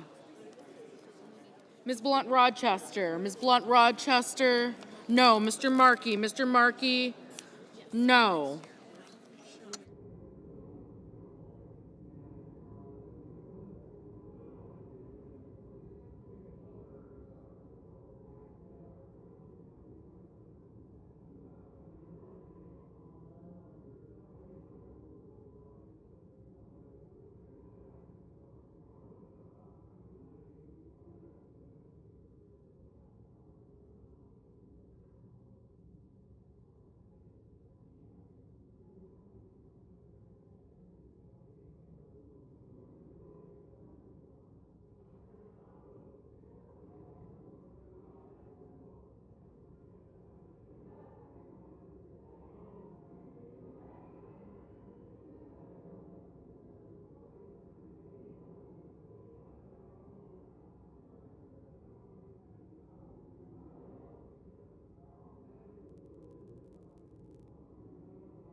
Ms. Slotkin, no.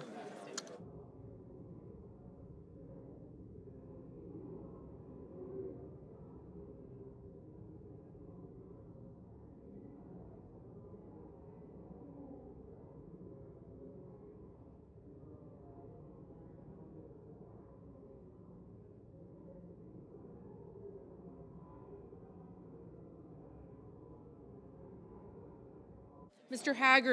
Haggerty, aye. Mr. Hawley, aye. Mr. Bennett, no.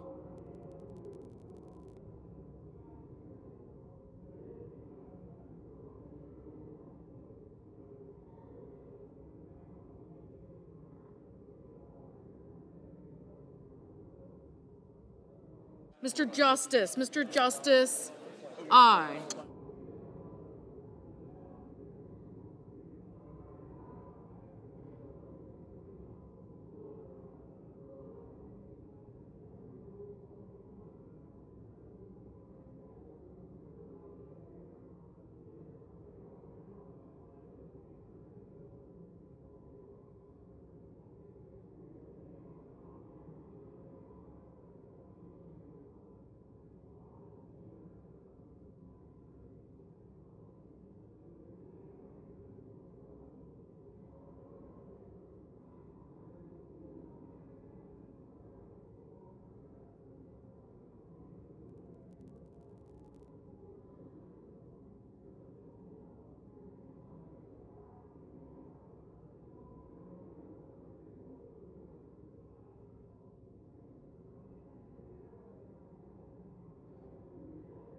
Mr. Warner, no.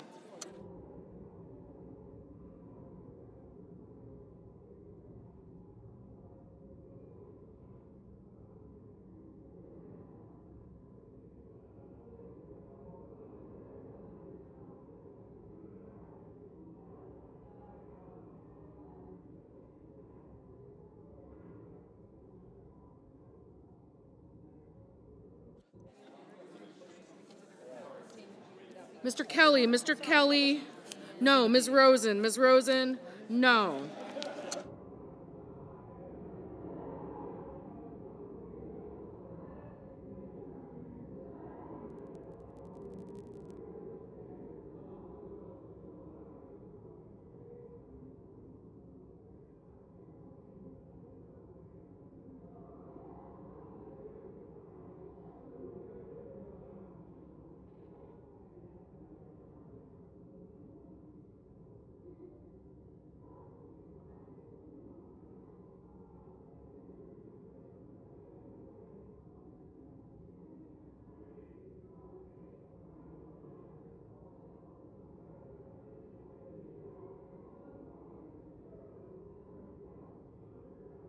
Mr. Sanders, no.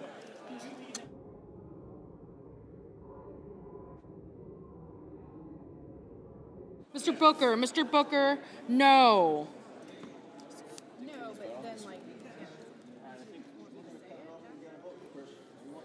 Mr. Coons, no.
On this vote, the yeas are 52, the nays are 45. The nomination is agreed to. Under the previous order, the motion to reconsider is considered made, laid upon the table, and the President will be immediately notified of the Senate's actions. The clerk will report the motion to invoke cloture.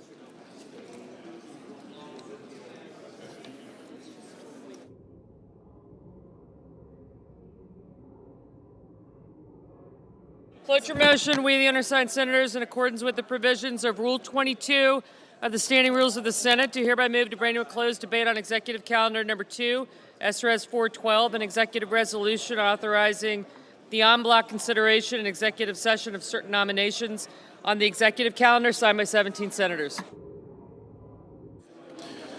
Under the previous order, the mandatory quorum call under Rule 22 has been waived. The question is it the sense of the Senate that debate on SRES 412, an executive resolution authorizing the en bloc consideration and executive session of certain nominations on the executive calendar shall be brought to a close. The yeas and nays are mandatory under the rule. The clerk will call the roll. Ms. Alsobrooks, Ms. Baldwin, Mr. Banks, Mr. Barrasso. Okay, got you guys. Thank you. Thank you. Collins, she's waving at you. She really wants to. Yep, got. Young guy. McCormick. Thank you. Thank you. Cotton, aye. Thank you.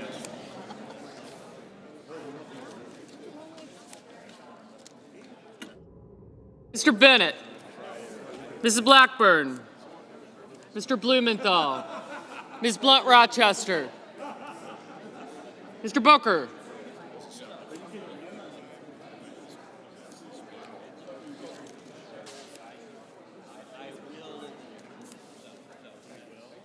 Mr. Bozeman. Mrs. Britt. Mr. Budd. Ms. Cantwell. Corono.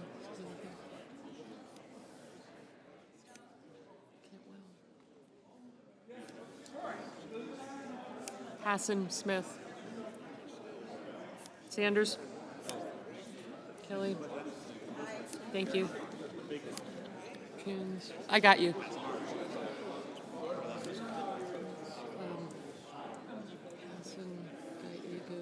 Ms. Alter-Brooks, thank you. I got you. I got you. Gallego, I got you. Thank you. Kennedy.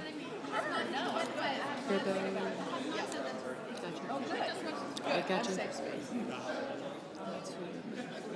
Thank you. Ms. Cantwell, Mrs. Capito, Mr. Cassidy. Ms. Collins. Schmidt.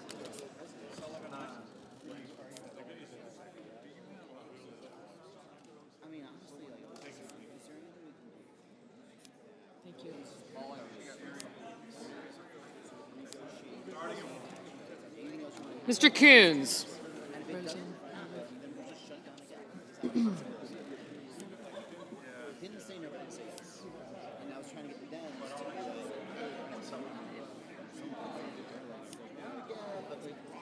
Mr. Cornyn. Ms. Cortez Masto. Mr. Cotton. Mr. Kramer. Mr. Crapo. Mr. Cruz. Mr. Curtis.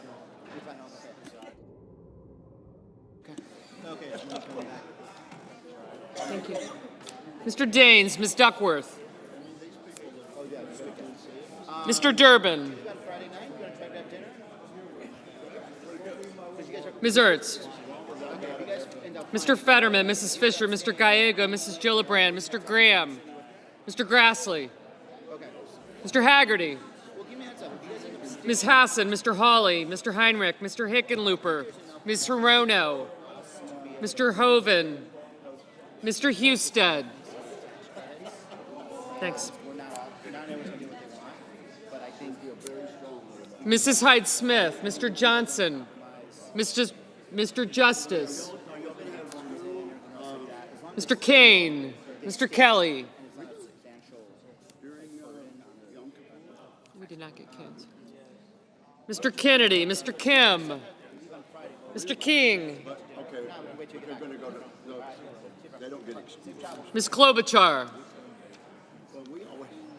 Mr. Langford, Mr. Lee, Mr. Lujan, Ms. Lummis, Mr. Markey, Mr. Marshall, Mr. McConnell, Mr. McCormick, Mr. Merkley, Mrs. Moody, Mr. Moran, Mr. Marino, Mr. Mullen, Ms. Murkowski, Mr. Murphy, Mrs. Murray, Mr. Ossoff, Mr. Padilla, Mr. Paul, Mr. Peters, Mr. Reed, Mr. Ricketts, Mr. Risch, Ms. Rosen, Mr. Rounds, Mr. Sanders, Mr. Schatz, Mr. Schiff, Mr. Schmidt, Mr. Schumer, Mr. Scott of Florida, Mr. Scott of South Carolina. Thank you. I did. Thank you. You too.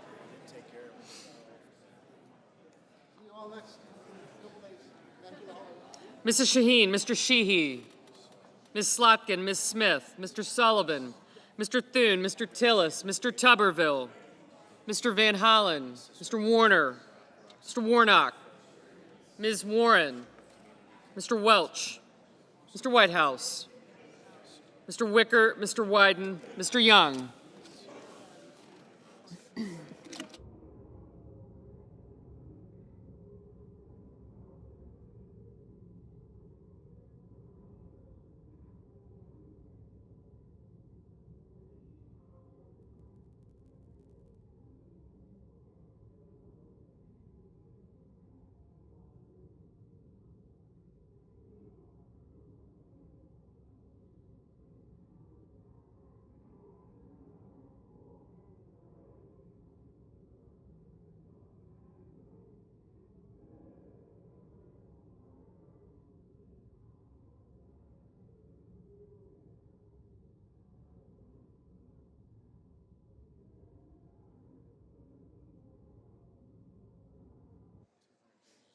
Senators voting in the affirmative: Banks, Barrasso, Bozeman, Britt, Budd, Capito, Collins, Cornyn, Cotton, Kramer, Cruz, Daines, Fisher, Graham, Hawley, Hoven, Hyde-Smith, Johnson, Justice, Kennedy, Lankford, Lummis, McConnell, McCormick, Moody, Moran, Marino, Mullen, Murkowski, Rounds, Schmidt, Scott of Florida, Scott of South Carolina, Sullivan, Thune, Tillis, Tuberville, Wicker, and Young. Mr. Marshall, aye. Mr. Lee, aye. Mr. Husted, aye. Senators voting in the negative: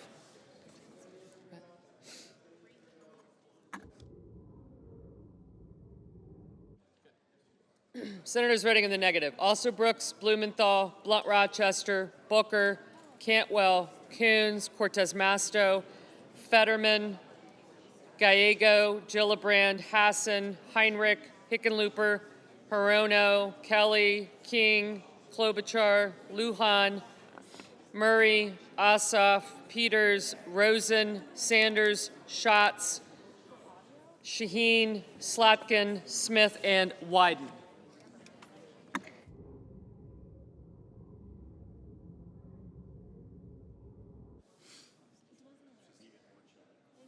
Mr. Van Hollen, no.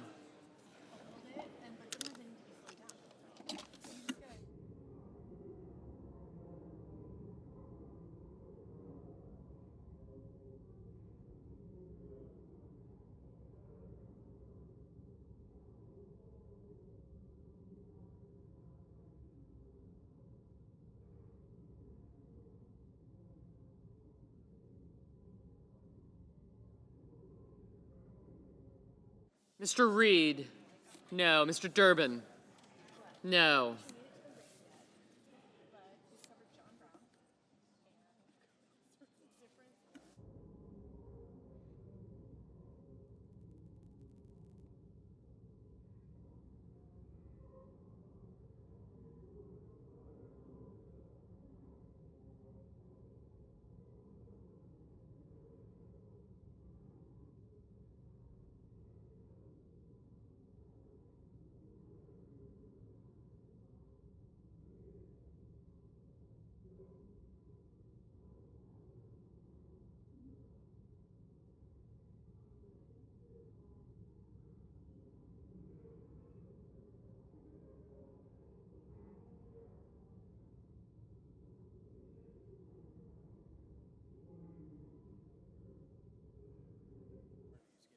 Mr. Merkley, no.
Mr. Murphy, no. Mr. Warnock, no. Mr. Welch, no.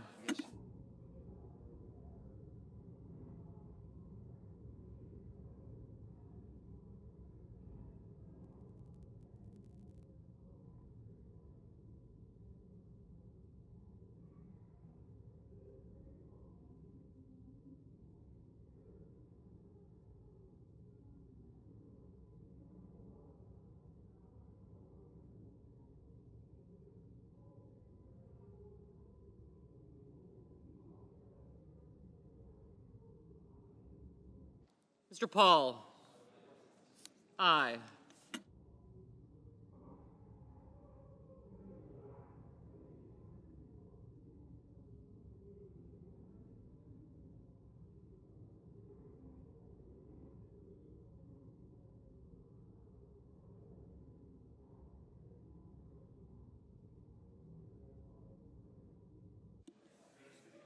Mr. Ricketts? Aye. Mr. Bennett? No.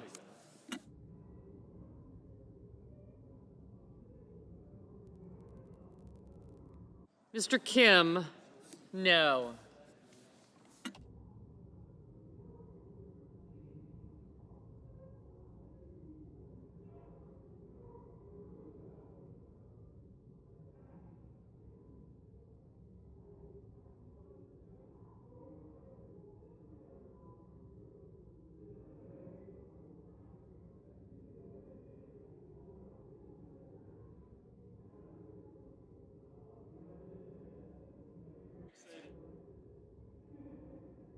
Mr. Grassley? Aye.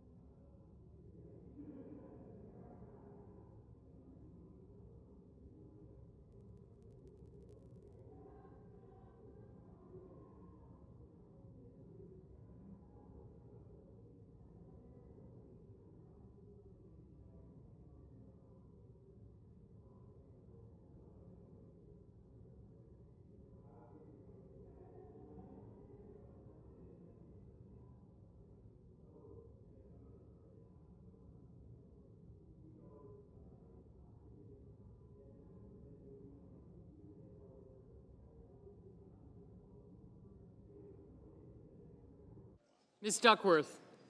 No. Haggerty? Aye.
Ms. Baldwin? No.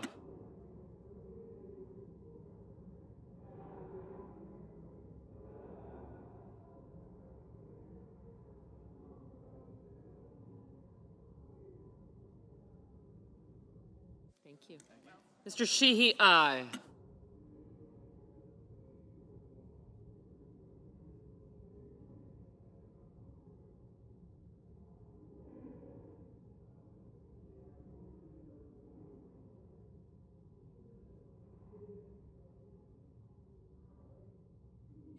Mrs. Blackburn? Aye.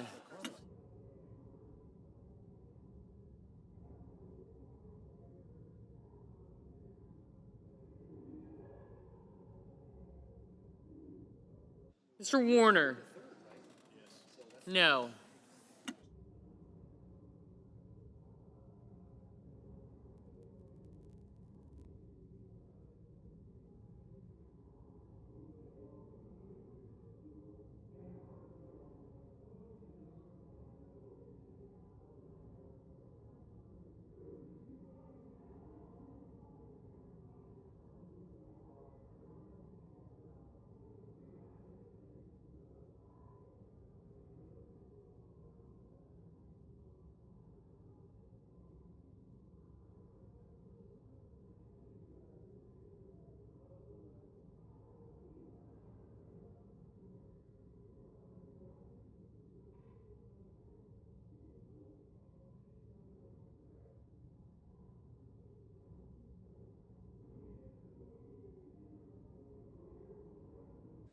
are about to dramatically increase for tens of millions of Americans of every race and every region and every religion in this country.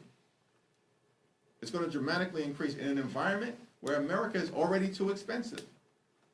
And we can't allow that to happen. And time has run out in terms of Congress taking the steps necessary to extend the Affordable Care Act tax credits.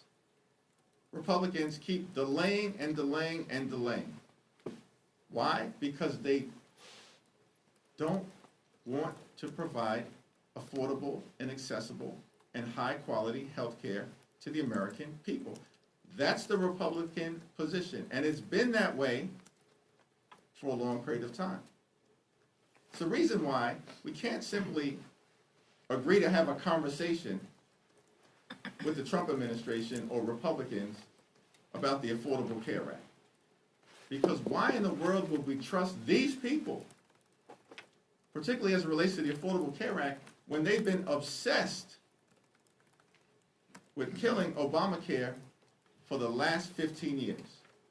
And because the American people have aggressively pushed back, they failed repeatedly. But that hasn't stopped them from continuing to try. Thank you, Leader Jeffries. Just curious, you mentioned the words unconditional surrender earlier. Is that what it would take to end this shutdown? Is it the Democrats' funding version or nothing? And I know there was a Times Siena poll released a couple of days ago that said Democratic voters don't want Democrats to participate in a shutdown. Do you have the support from constituents for a long, prolonged shutdown, if that's what it takes? We have support from the American people as it relates to defending their health care. I mentioned the words unconditional surrender in the context of taking us down memory lane related to what happened in 2013, what happened in the 1990s, and what happened in 2018 and 2019. We're not interested in achieving any political result here. What we're interested in achieving is a substantive result to defend the health care of the American people. Catherine, please. Yeah, I sort of want to go back to this question of how central health care is to people's lives. And those who say, like, this is somehow not at the core of the issue, or we should take a pinky swear, we'll get to health care someday soon, just not right now. Let's extend this budget for this point. Maybe they've had the privilege of never having that taste of fear in your mouth because you simply cannot afford to get your sick child the care they need. That you are so scared that your spouse, your loved one, may not be able to continue their cancer treatments and may die because they can't afford the premiums. These are real life issues, and we are worried about all the cost of living, whether it's housing, utility bills, grocery bills, but healthcare is one that connects us. Healthcare should never be made into a luxury item. And the American people were not having an easy time accessing healthcare before these cuts. This was not a system that worked well for people. But the answer that the Republicans have come up with is that we're going to do more damage, that we're going to take this away from millions of people and drive up the expense for everyone. And if you don't agree to that, if you won't sign on to that, then we're going to cut jobs. We're going to fire workers in mass ways. We'll continue a painful shutdown of the federal government. This is an insane proposition for them to be making. And when they say, we're not coming to the table, we're not even going to negotiate, we're not even going to show up, they're saying to the American people, you don't deserve our time. You are not part of our equation. And we are not here to work for you. We are here to enrich very, very wealthy people and those political alliances who benefit from this administration's policies. That's the game. And the American people are onto it. So we are going to be here to be their voice, to put their stories forward, because this is so critical to who we are. And what they are saying in response is the only defense they have is a fundamental lie about who we're fighting for. And this fight, we don't know how long they're going to prolong this shutdown. We don't know if they're going to continue their abuses of ignoring bipartisan spending agreements we've come to in the past. That's up to them. But we know this. We were sent here to fight for everyday people who are not making it in this country, and that's whose side we'll remain on. With respect to this question, I would just say, count me in on that poll, right? I'm a Democratic voter, and I oppose a shutdown. House Democratic Caucus opposes a shutdown. Republicans have led to this shutdown. Democrats fundamentally, we want to make government work. We know government can be an instrument of good. We know government can be a backstop that helps people. We know government in this moment, in this case, offers health care to people. That's why we're here. That's the importance of keeping government open. That's why we're fighting. That's why we're pushing. We're pushing for communities like all of ours who have thousands of kids who get nutrition programs, who are fed have food on the table because of government, because of the work that we've done, and that is under attack. Thousands of kids who won't have health care if these Republican policies go into place. That's why Democratic voters and the Democratic caucus and Democrats around the country don't want shutdowns, because we believe that government can be an instrument of good. It is a long-held belief that it can. We want to ensure opportunity for our kids, and we just know, is what Clark said, America is too damn expensive. It's too unaffordable right now, and people need a little bit of help. And that's what happens. That's why 58% of Latino kids either get their health care or get nutrition programs from these programs. 65% of black kids. That's who we're fighting for. That's what makes this so important in this moment. We are fighting for our communities, and we're fighting for their kids because we want them to have a shot at a future. Thanks, Mr. No, Leader. I'm sorry. Second round. Thank you, Mr. Leader. In regards to the Times poll, you just said that you have support from the American people to defend their health care. However, this morning, some Americans woke up today to have no care from certain health care services because of Congress's failure to meet the September 30th deadline.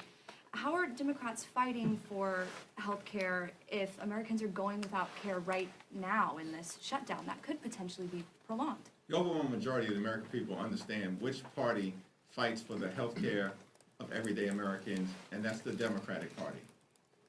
And in poll after poll after poll, including in Fox News polls, that's a reality of the American electorate's understanding of who in this town fights for them as it relates to accessible and affordable health care. That would be us. And who has a track record of devastating the health care of the American people? That would be Republicans, including most recently with their one big ugly bill, which included the largest cut to Medicaid in American history, devastating people in Louisiana and in the other 50 states, as well as territories. Leader Jeffries, thank you. I spoke to some Senate Republicans who had a discussion with Democrats. They seem open to a potentially shorter continuing resolution. What's your response to that? And separately, I asked Speaker Johnson last night about the Affordable Care Act subsidies. He said he is open to reforms. Are you open to reforms? We're open to extending the Affordable Care Act tax credit because that is what needs to be done as it relates to more than 20 million Americans who are at risk of losing access to care and having premiums go up, in some cases, by thousands of dollars per year. With respect to ending this Republican Trump government shutdown, which is going to have painful consequences for the American people, including depriving older Americans from health care, including jeopardizing aviation safety, concerns with food safety, and a whole manner of other services that the Trump administration has already been adversely hurting throughout this year outside of the context of a shutdown, and now they want to pretend as if a government shutdown is the reason why they're suggesting that they're going to do some more extreme things. No, the Trump administration does extreme things because they are extreme. That's the reason why Donald Trump is deeply unpopular and why the one big ugly bill has been a complete and total failure. Thank you, Lino. So there's been several members of Congress that have asked their pay to be withheld if this shutdown extends. Do you advise Democratic members to do that, or is it up to them? Yeah, that's a question that every individual member is going to have to make on their own, as has always been the case in the past. Will you withhold yours? First of all, that question is not even a ripe one because we're anticipating that this shutdown issue will be resolved well in advance of our next paycheck, which, as you all know, members of Congress are paid on a monthly basis. Thank you, Mr. Leader. One of the talking points Republicans keep going to about this shutdown is they say the only reason this isn't a repeat of what happened in March with regards to the Senate is that Leader Schumer is afraid of your New York colleague, Congresswoman Ocasio-Cortez. What's your response to that? Leader Schumer has taken a principled position, as has every single Democrat in the House and the Senate, related to opposing a partisan Republican spending bill that continues to gut the health care of the American people, and we want no part of it.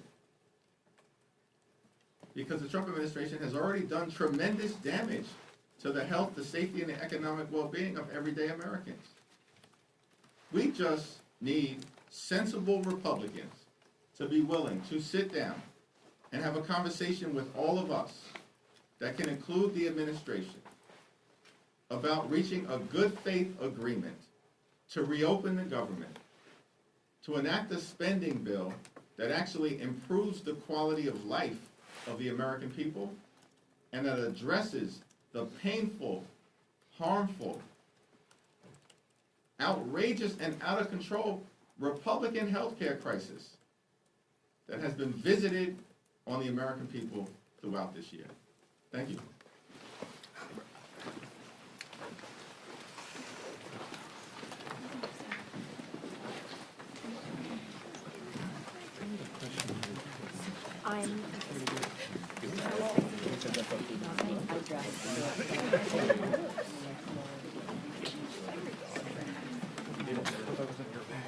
Catch him outside. I know. Catch him outside. Yeah, you too. Thanks for being here.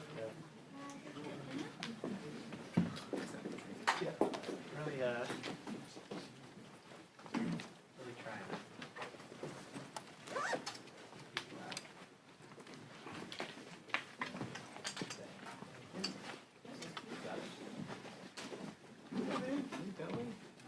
How you doing? I'm good. How are you? I'm good.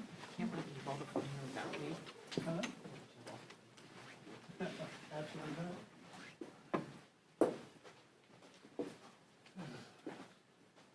Whoever's all just for his next paycheck. It's a monthly paycheck. That's actually the closest he came to a pretty good time. If you did? Did you just get a paycheck or did you do it? But also trying to figure out like this.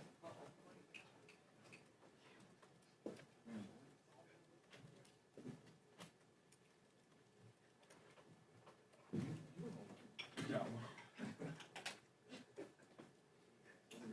Good question. That's a terrible sound. What? That doesn't sound good? No. It doesn't sound good at all. See if I can. All right. It's nice when you figure it out after the press conference. Not how it always goes? I just got this camera back and I went on a trip and I came back and it was in 2 pieces. Oh, that's not good. So when I came back from Sony, they decided I guess to reset or just to put factory settings. Yeah.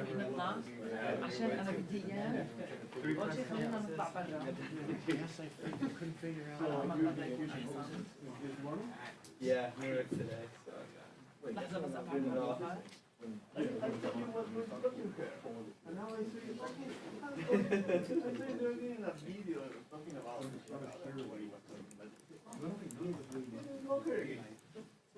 Yeah, I donated it. Last time I had it on, so let's see if I get to that link. You are going to get a long game? I don't know. Probably not that long. I think you need a minimum of like 8 inches to donate. But that doesn't create a long leg. They want something 12, 15.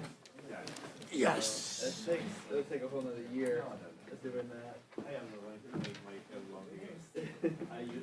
Yeah. Was that when you were in Italy? I came in on the house side and it's open. Yeah? You can park on the southeast and go in the regular doors. Wow, all the way down there. Wow. Do you always put it up in a bun? I assume you're You have a okay. great head of hair. Still, so I can see it. Yeah. Yeah. Well, yeah, I didn't get it exactly this morning either because it said, you know, the blockade is open.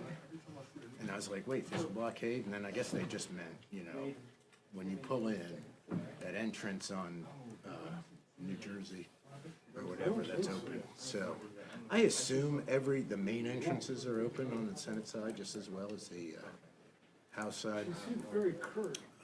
I'm in HVC, so everything's fine on this side.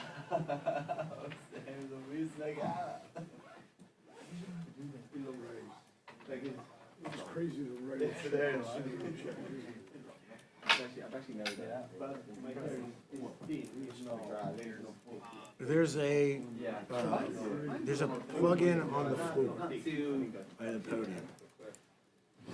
I think you may, I'm not sure on the Senate side.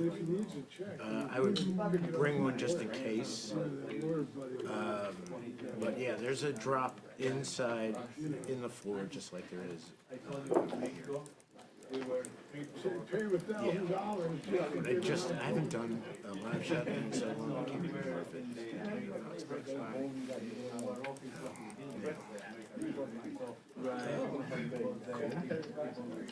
let me know if you need anything. I'm here for a while. I don't think I have anything else going on. So, all right. But then what happens? Okay. Kids get it when he dies, they try to get it. You have to have the long thing? Crazy.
The senator from Virginia.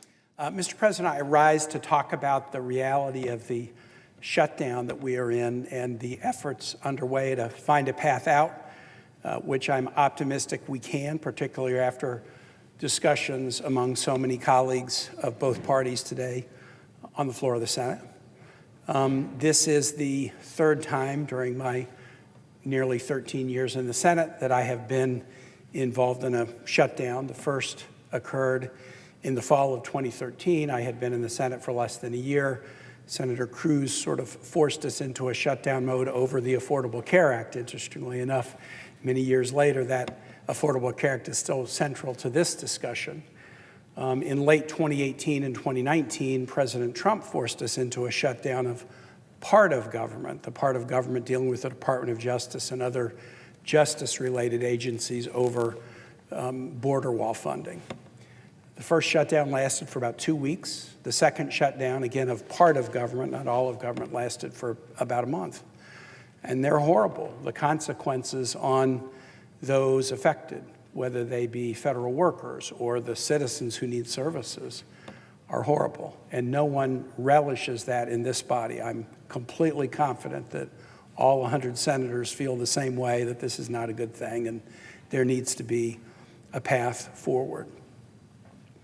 In Virginia, we feel it pretty strongly. We have the second most federal employees of any state in the country, and we have an awful lot of federal contractors whose livelihoods are affected as well. And we've also seen in the first nearly 9 months of this calendar year other actions taken, whether it's the cancellation of research grants or the backtracking on economic development proposals, the withdrawal of $400 million from the Virginia Department of Health that was critical to our agency's ability to do contact tracing and help stop the spread of infectious disease. So we've seen since the beginning of January a whole series of actions that have already affected Virginians pretty significantly. We had an unemployment rate that was low by national standards, but went up every month, 6-7 months in a row, largely because of these federal layoffs. So as we reach this moment, it's not a clean break or something new from what we've seen earlier in the year. It's sort of a continuation of something that's been a pretty painful chapter in Virginia. So what are we hoping for, or rather, maybe not to put words in anybody's mouth, what am I hoping for out of this? The House prepared a short-term continuing resolution under instructions from the President, do not deal with Democrats. And the House, with a simple Republican majority, was able to do that and passed a bill that then came to the Senate. Once we saw that instruction, do not deal with Democrats, Senate. So we're going to do what we need to do to make sure that that event is safe, that we're providing all of the kinds of support and safety measures that we would typically provide. If we don't receive this funding, it puts us in a very difficult spot, though. We have to essentially backfill for those measures, right? We have to dig into a budget that's already strained by unprecedented cuts to make sure that we're able to adequately protect that sporting event, take the measures that we need to take to ensure that it's safe, which we'll absolutely do. And I'm just going to, in responding to this question, just ask if anybody else amongst the speakers, feel free to chime in if you want to. Okay. Yeah. Even with the Associated Press. Yeah. It was mentioned earlier that California sometimes subsidizes other states through our tax dollars. Whenever the federal government threatens to, withhold these services that taxpayers pay for, I hear from Bay Area citizens who say, well, why can't California withhold our funds and use some of those funds for in-state programs? So my question is really, I guess, an educational question to people who might be watching. Is that possible? Has that been discussed at all, even though it might be like a nuclear option? No, in this case, what we're really focused on is the federal funding flows that we've had access to, again, for 75 years. And it is accurate that some of those funds flow through the state. The state then allocates them to local governments, but they belong to local governments nonetheless, and they're vital to our ability to safeguard our communities. And one thing that's notable is that it has a real regional impact, right? So when we purchase, for instance, a bomb diffusing robot or bomb diffusing equipment, we don't just use it in the unincorporated areas of Santa Clara County. We're using it throughout the county, in the cities, throughout the region. There is a regional benefit that comes from the funding that goes to each of these jurisdictions. Okay, one more.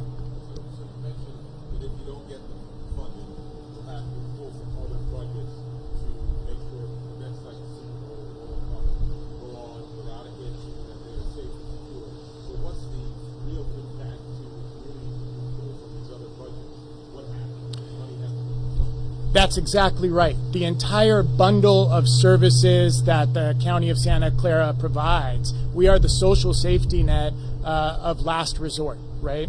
And so we are responsible for taking care of those most vulnerable residents in our community. And it's those kinds of services that ultimately take the hit if we have to look for other funding. It also impacts our ability to budget with fair anticipation and certainty. We know we have known for many years that funding is going to be there. Again, it's laws, it's formulas. We won't have that kind of certainty if we aren't able to secure this relief.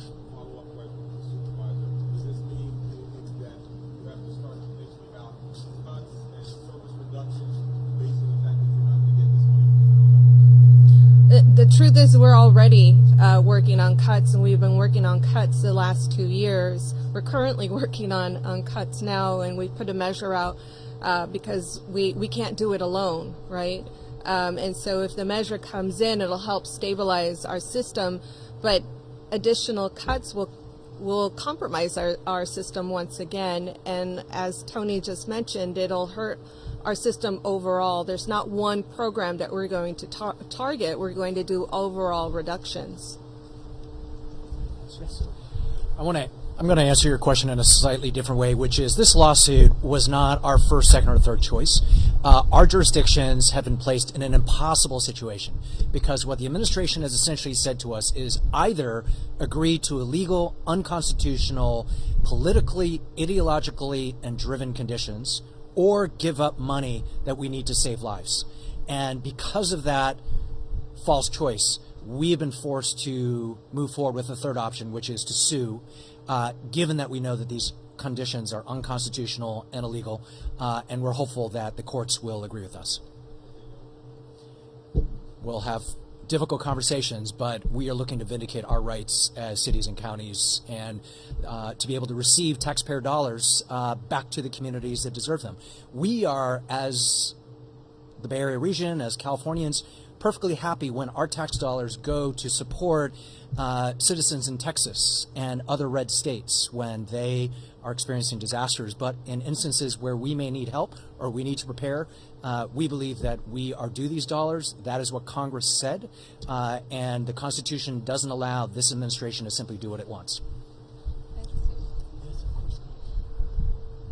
I would just add that what we've seen so far in more than 10 matters against the federal government on illegal federal funding restrictions is that we've been able to secure preliminary injunctions in a number of those cases.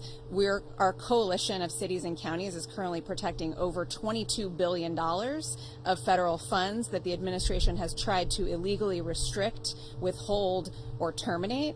And so that is why we're pursuing this option, because the courts have been a viable check on this administration's abuses of power. This is not what our cities want. It's not their first choice. But when faced with no other option from a federal government determined to hijack federal funds for political purposes, cities are standing up and using the courts to make sure that they get what they need for their communities. Okay, thank you so much again for covering this, for being here. All of the speakers are available for interviews, and that's a wrap. Yes, absolutely. Do you want to move the podium, Peter, or move in front of it? Stand in front of it.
I'll get out of your way.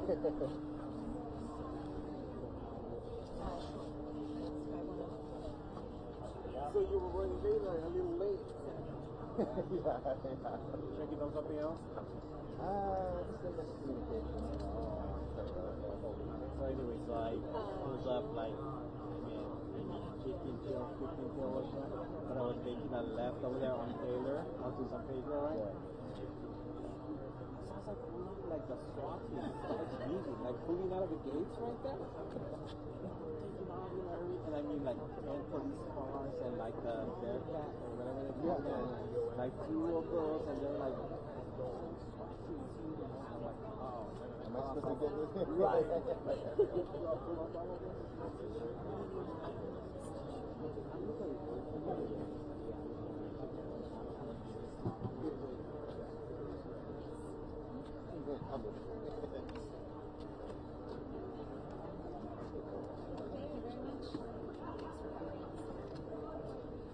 I know, I'm just going to ask you back the first part of it right now so they have it.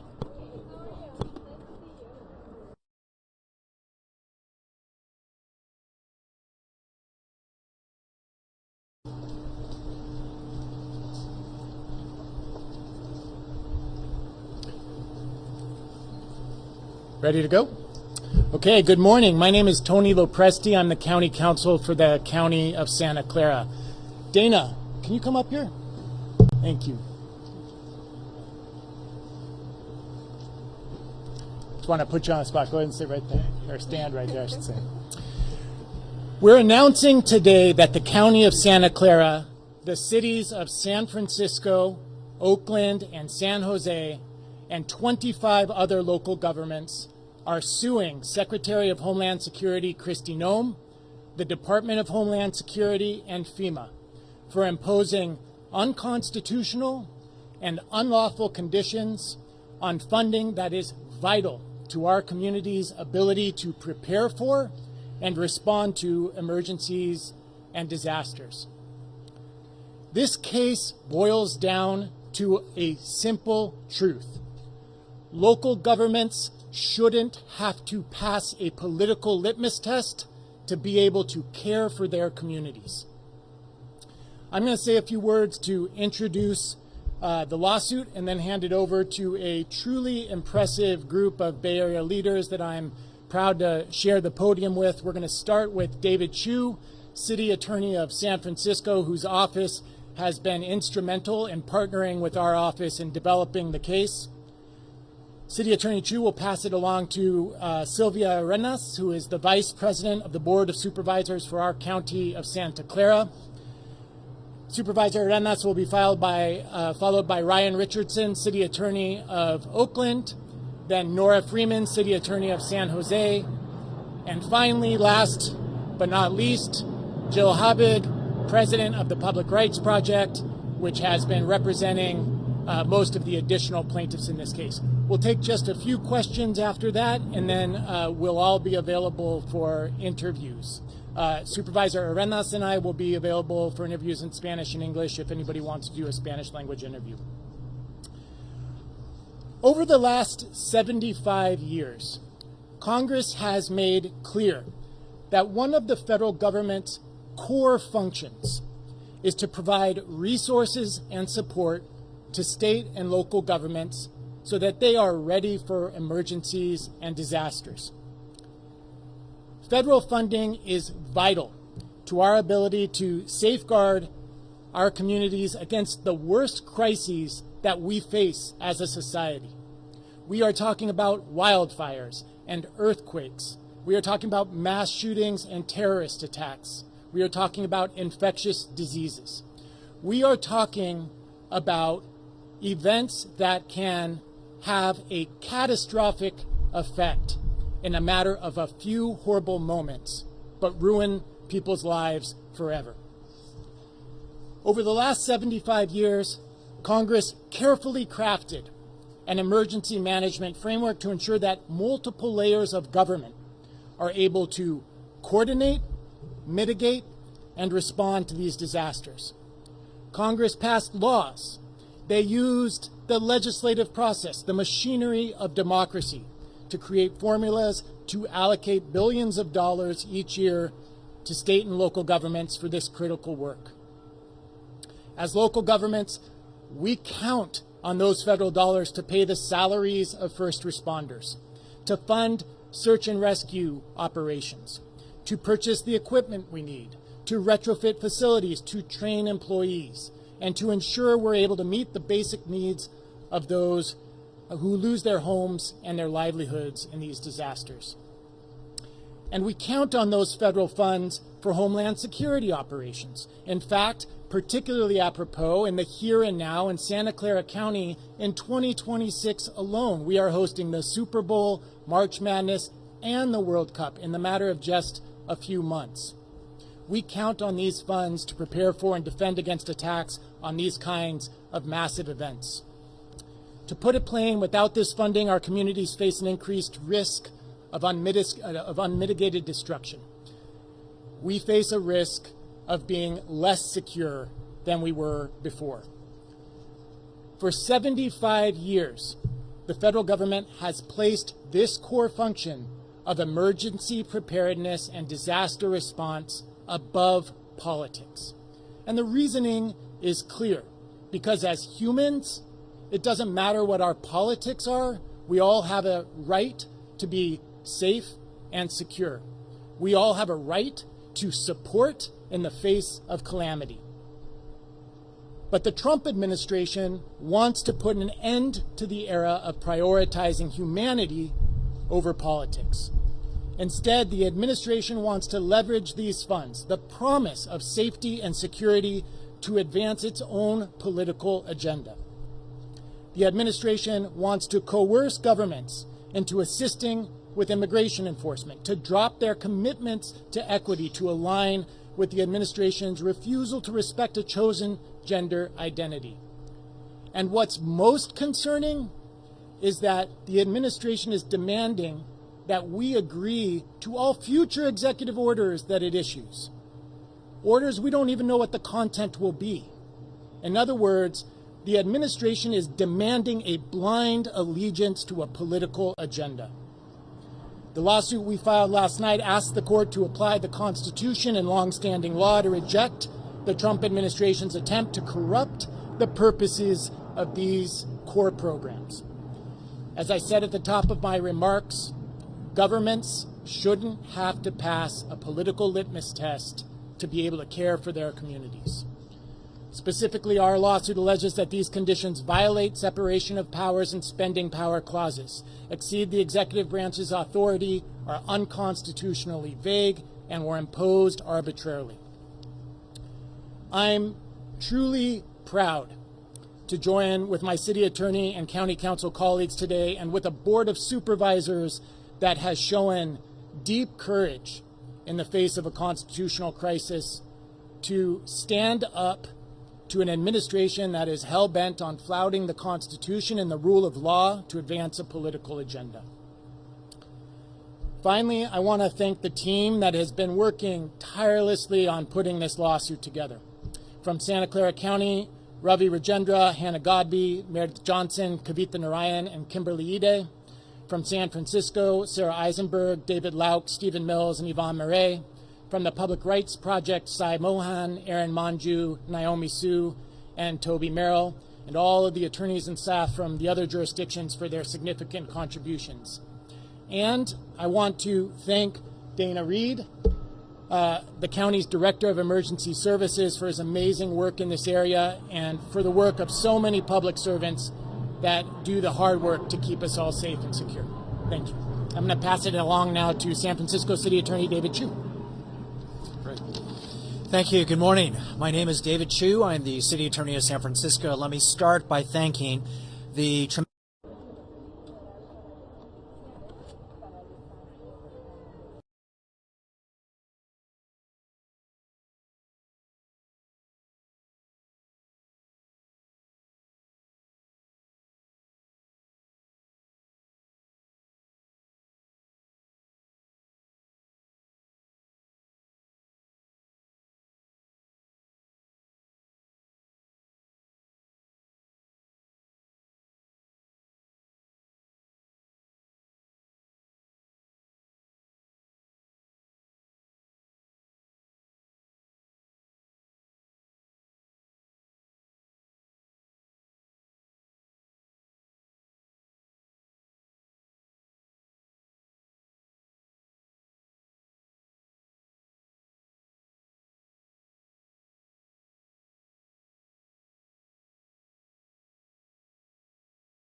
we agree that an open enrollment period that starts as early as October 15th in one or two states and starts for everybody November 15th is on us now. And if we don't send the right signal, this is the catastrophe that's going to happen for people, and that we really do care about affordable health insurance. At a time when we already have increases in, as I said, a lot of household items, now is not the time to put health care on the list and crush families with this extra burden. Let's sit down and get this done. I thank the President, and I yield the floor.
Mr. President. The senator from Tennessee. Thank you, Mr. President. Are we in a quorum call? We are not. Thank you, Mr. President. Well, I am coming to the floor today as we find ourselves in the middle of the Schumer shutdown.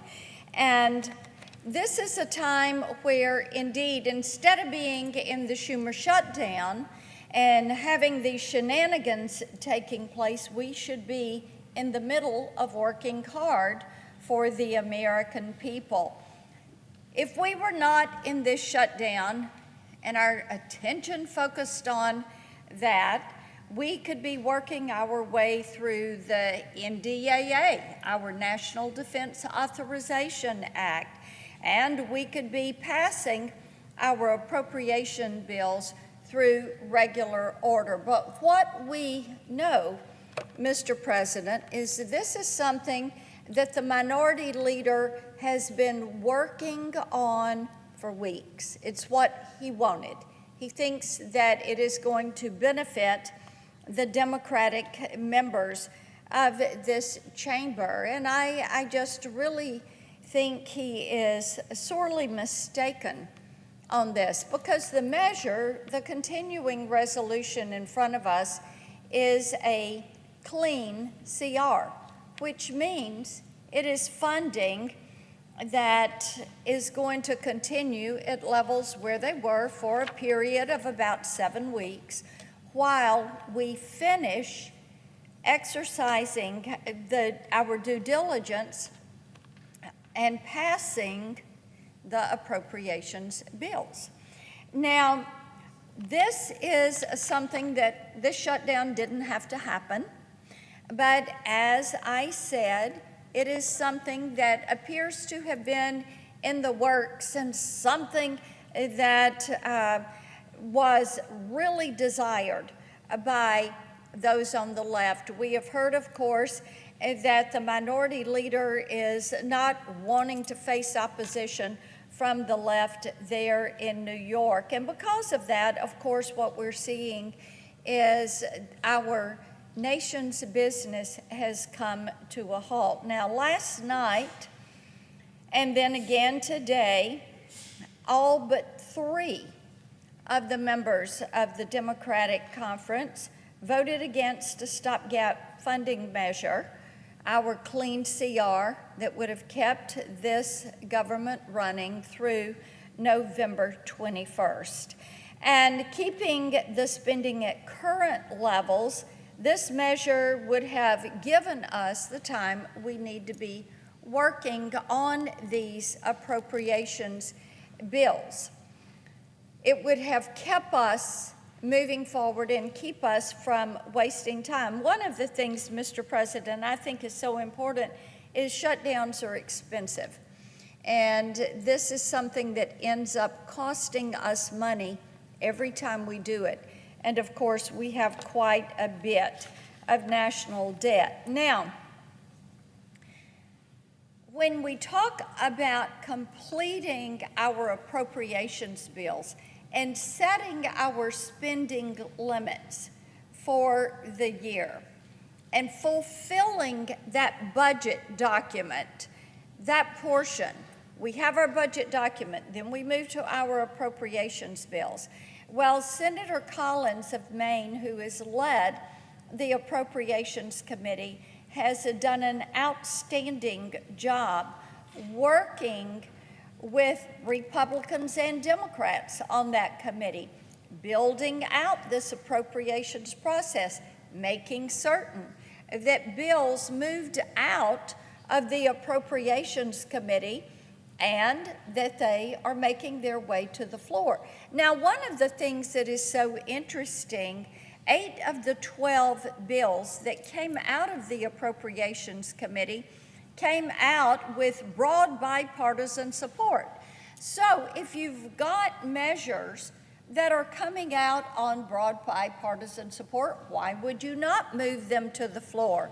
Why would you not want to finish out this appropriations process? And of course, it should have been finished by September 30th. It was not finished by then. So we are hopeful that by November 21st, this process can be complete and that we will be moving from a Biden budget to a Trump and Republican budget, which, by the way, is what the American people voted for when they gave a mandate to President Donald Trump on November 5th.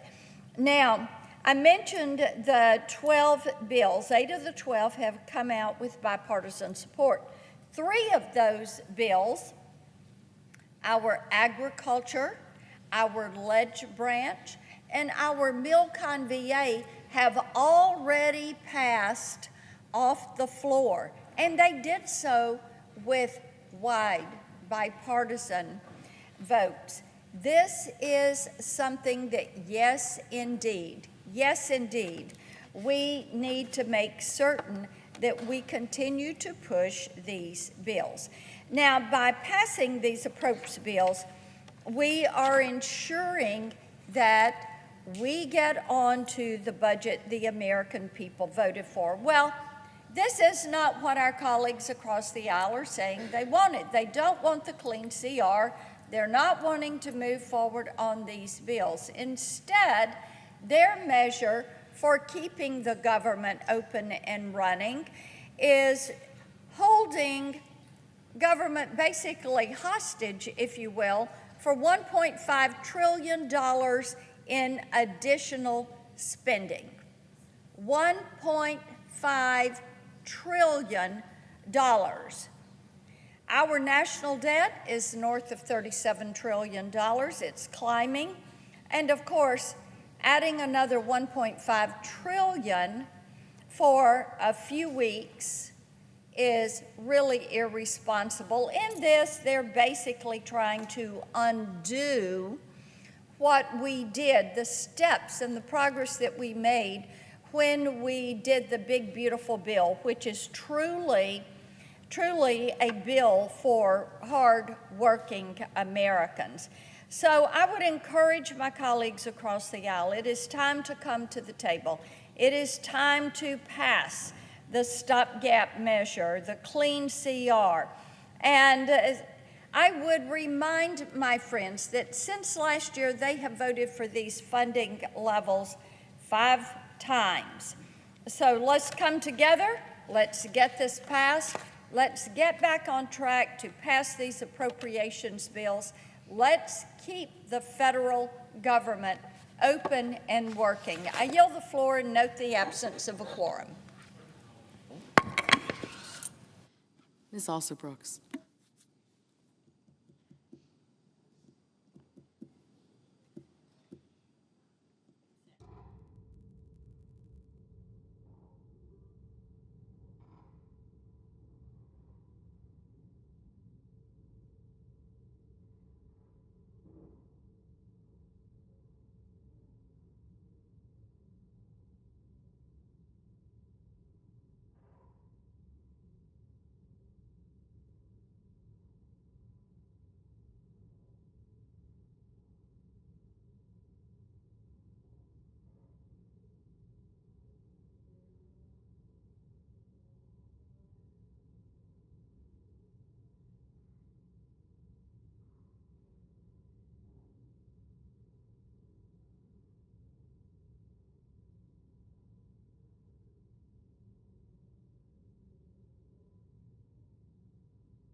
Mr. President, Republican Leader. I ask unanimous consent that the quorum call be suspended. Without objection. And I ask unanimous consent that the Senate resume legislative session and be in a period of morning business with senators permitted to speak therein for up to 10 minutes each. Without objection. Mr. President, I have 3 requests for committees to meet during today's session of the Senate. They have the approval of the majority and minority leaders. Duly noted. And Mr. President, I ask unanimous consent that when the Senate completes its business today, it stand adjourned until 12 noon on Thursday, October the 2nd, that following the prayer and pledge, the Journal of Proceedings be approved today, the morning hour be deemed expired, the time for the 2 leaders be reserved for their use later in the day, morning business be closed, and the Senate proceed to executive session and resume consideration of SRS 412 post-closure. Finally, that all time during adjournment and leader remarks count post-closure on the resolution. Without objection, so ordered. Mr. President, if there's no further business to come before the Senate, I ask that it stand adjourned under the previous order. The Senate stands adjourned until noon tomorrow. Thanks.